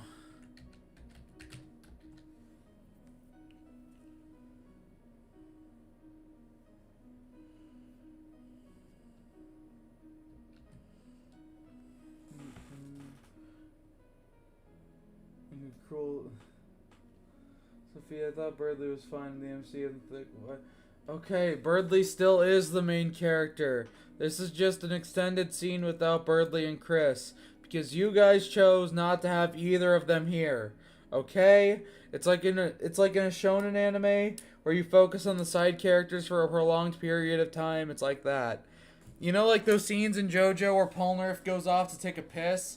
And then, like, some guy named Justin Bieber jumps out of a bush and is like, "Hey, Polnareff, wanna see my weird knife?" And it, like, turns into, like, a gun. And Polnareff is like, "Oh, my silver cherry could cut through that." But it doesn't cut through it, because that shit never fucking works. And then Polnareff gets his ass kicked, only for Avdol to show up and be like, "Polnareff, what are you doing?" And then they make out. That's basically what's happening. Who's we?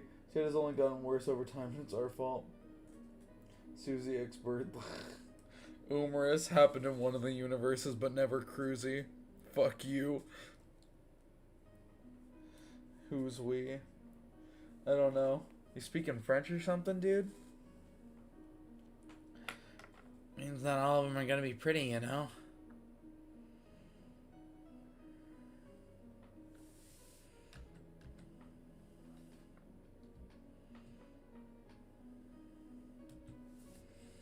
Noel, this is pretty gay.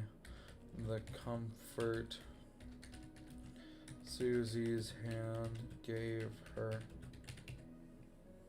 Polnareff slander will not be tolerated. Hey, Polnareff, what is your cool knife or a flat knife? That was too good. Susie's our Polnareff and I'm the Jotaro. No, I'd say Chris is the Jotaro. You're more like Anne.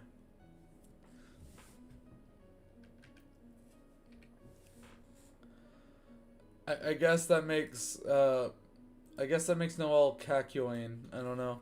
Or is Ralsei Kakyoin? I actually don't know. So I was thinking earlier. I don't know who out of the main cast I want to die. Because I thought for a long time I really wanted Susie to die.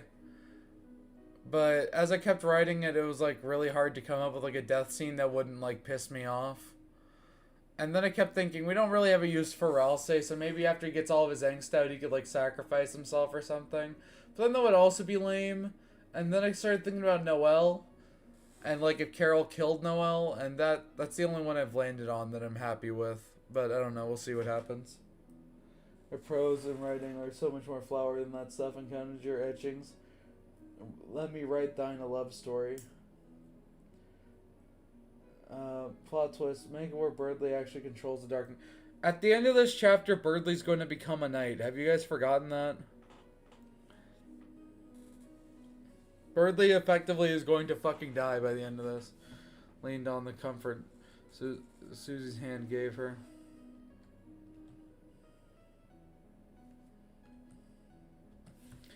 Susie smiled.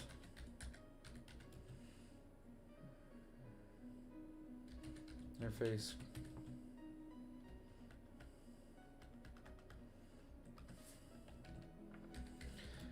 Our Chris. The real Chris. Wouldn't do that. Would do that. Wouldn't do that. And that's all that matters.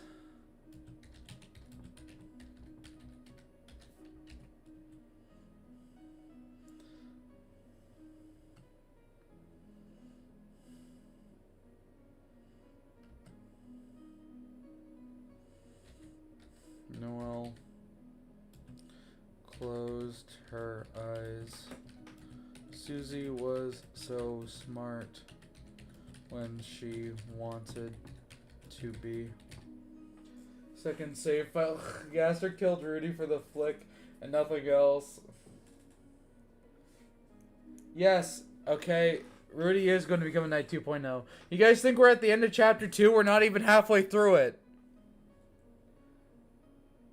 Who was the original knight? Then Des. And she fucking died. The real Chris wouldn't do that. And that's all that matters. They all closed her eyes. Susie was so smart when she wanted to be. You in the dark. This is going to be like the length of 13 novels. Do any of y'all read fanfic? If anyone is planning to, then I recommend reading Dare to Dream on AO3. It's a Suzelle fic. There's no smile. Wait, really? I'm going to read that. Girl is not going to be happy. Peak requires patience, unfortunately. Yeah, true. Another 12-hour stream and it'll be done. No, another 5 12-hour streams. All closed her eyes. Susie was so smart when she wanted to be.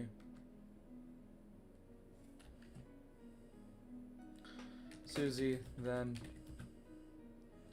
took her hand away and started walking ahead. I keep wondering if we should give like Susie some like cute couple name to give Noelle or something. Because obviously Birdly keeps calling Chris like player 2 or something. So I don't know. Maybe you guys can vote on that. It's homesickly. What if Noelle opens her eyes and sees Susie turning into a Demogorgon? Susie then took... Come on.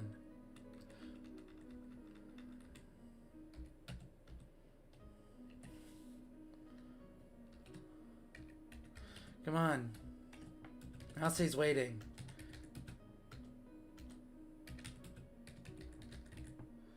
Sophia, make Noelle do a Snowgrave chapter 4 dialogue in fear.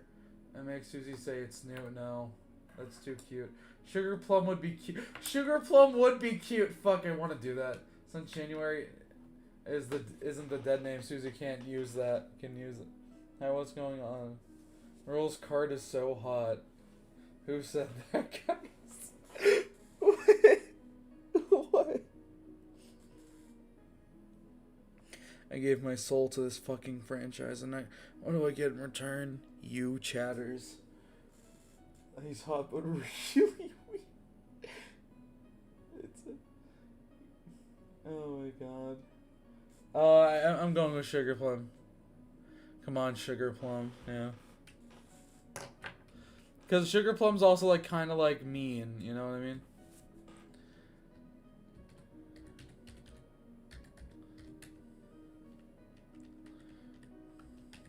I'm going with Sugar Plum. Come on, Sugar Plum. Rousey is waiting. Rousey is waiting.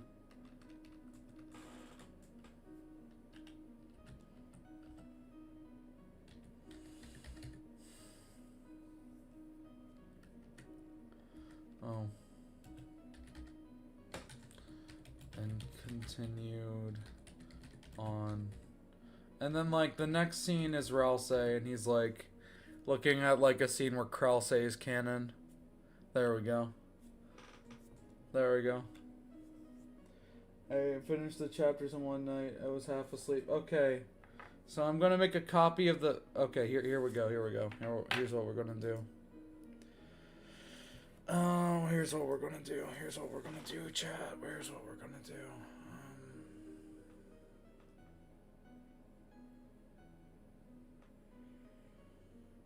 Sure. Okay.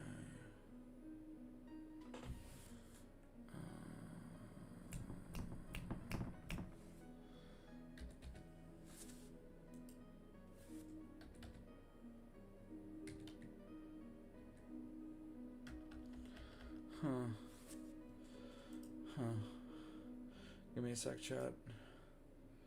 Here's what we're going to fucking do, chat. Here's what we're going to fucking do. Gonna do. Gonna do. Gonna do. Gonna do. Gonna do. Gonna do.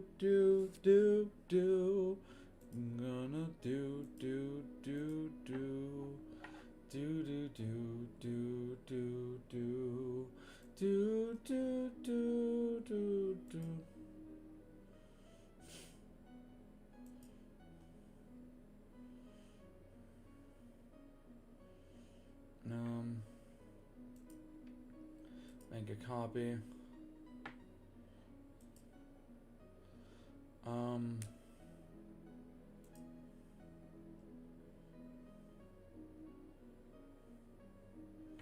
Okay. What do I call this?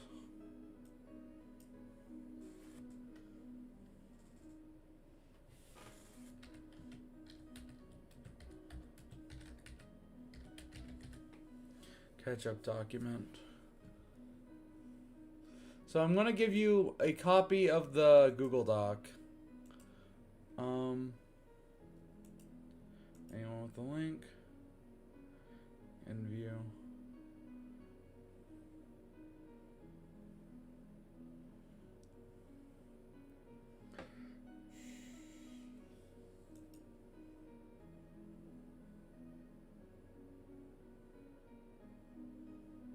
Whole 4 chapters, I use a British woman's voice for roles as my headcanon. It's said several times he's a man, you idiot! Oh my god, are you a fucking dumbass? You're fucking... Oh.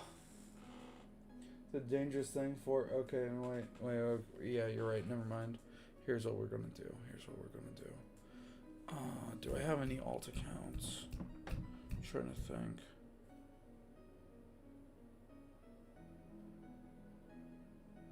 Yeah, I know. Here. You're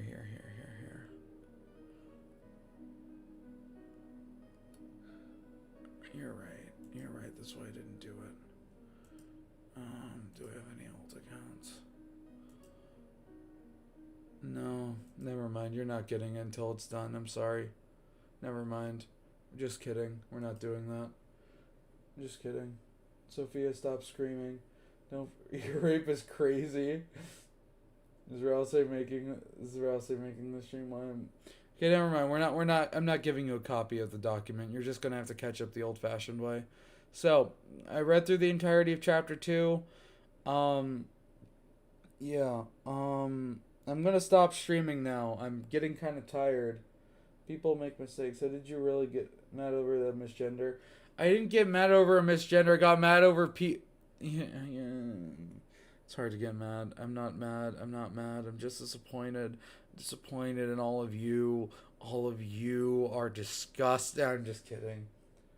People don't make mistakes. Okay, chat. Or I'll say would ship Suzel. Yeah, probably. Okay, goodbye, Sophia. See ya. Okay, we're gonna end stream. Next time we're gonna get through...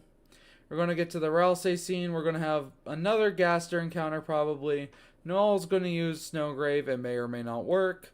They're going to escape. Someone might get maimed. Chris will show up. We'll get more Curdly scenes. We'll get some more Ralsei angst. We're going to move along. We're going to move this fic along. Rudy Night will be made. Probably not. Probably next stream. But yeah, thank you all for tuning in. Thank you all for donating. Thank you all for calling me a dumbass.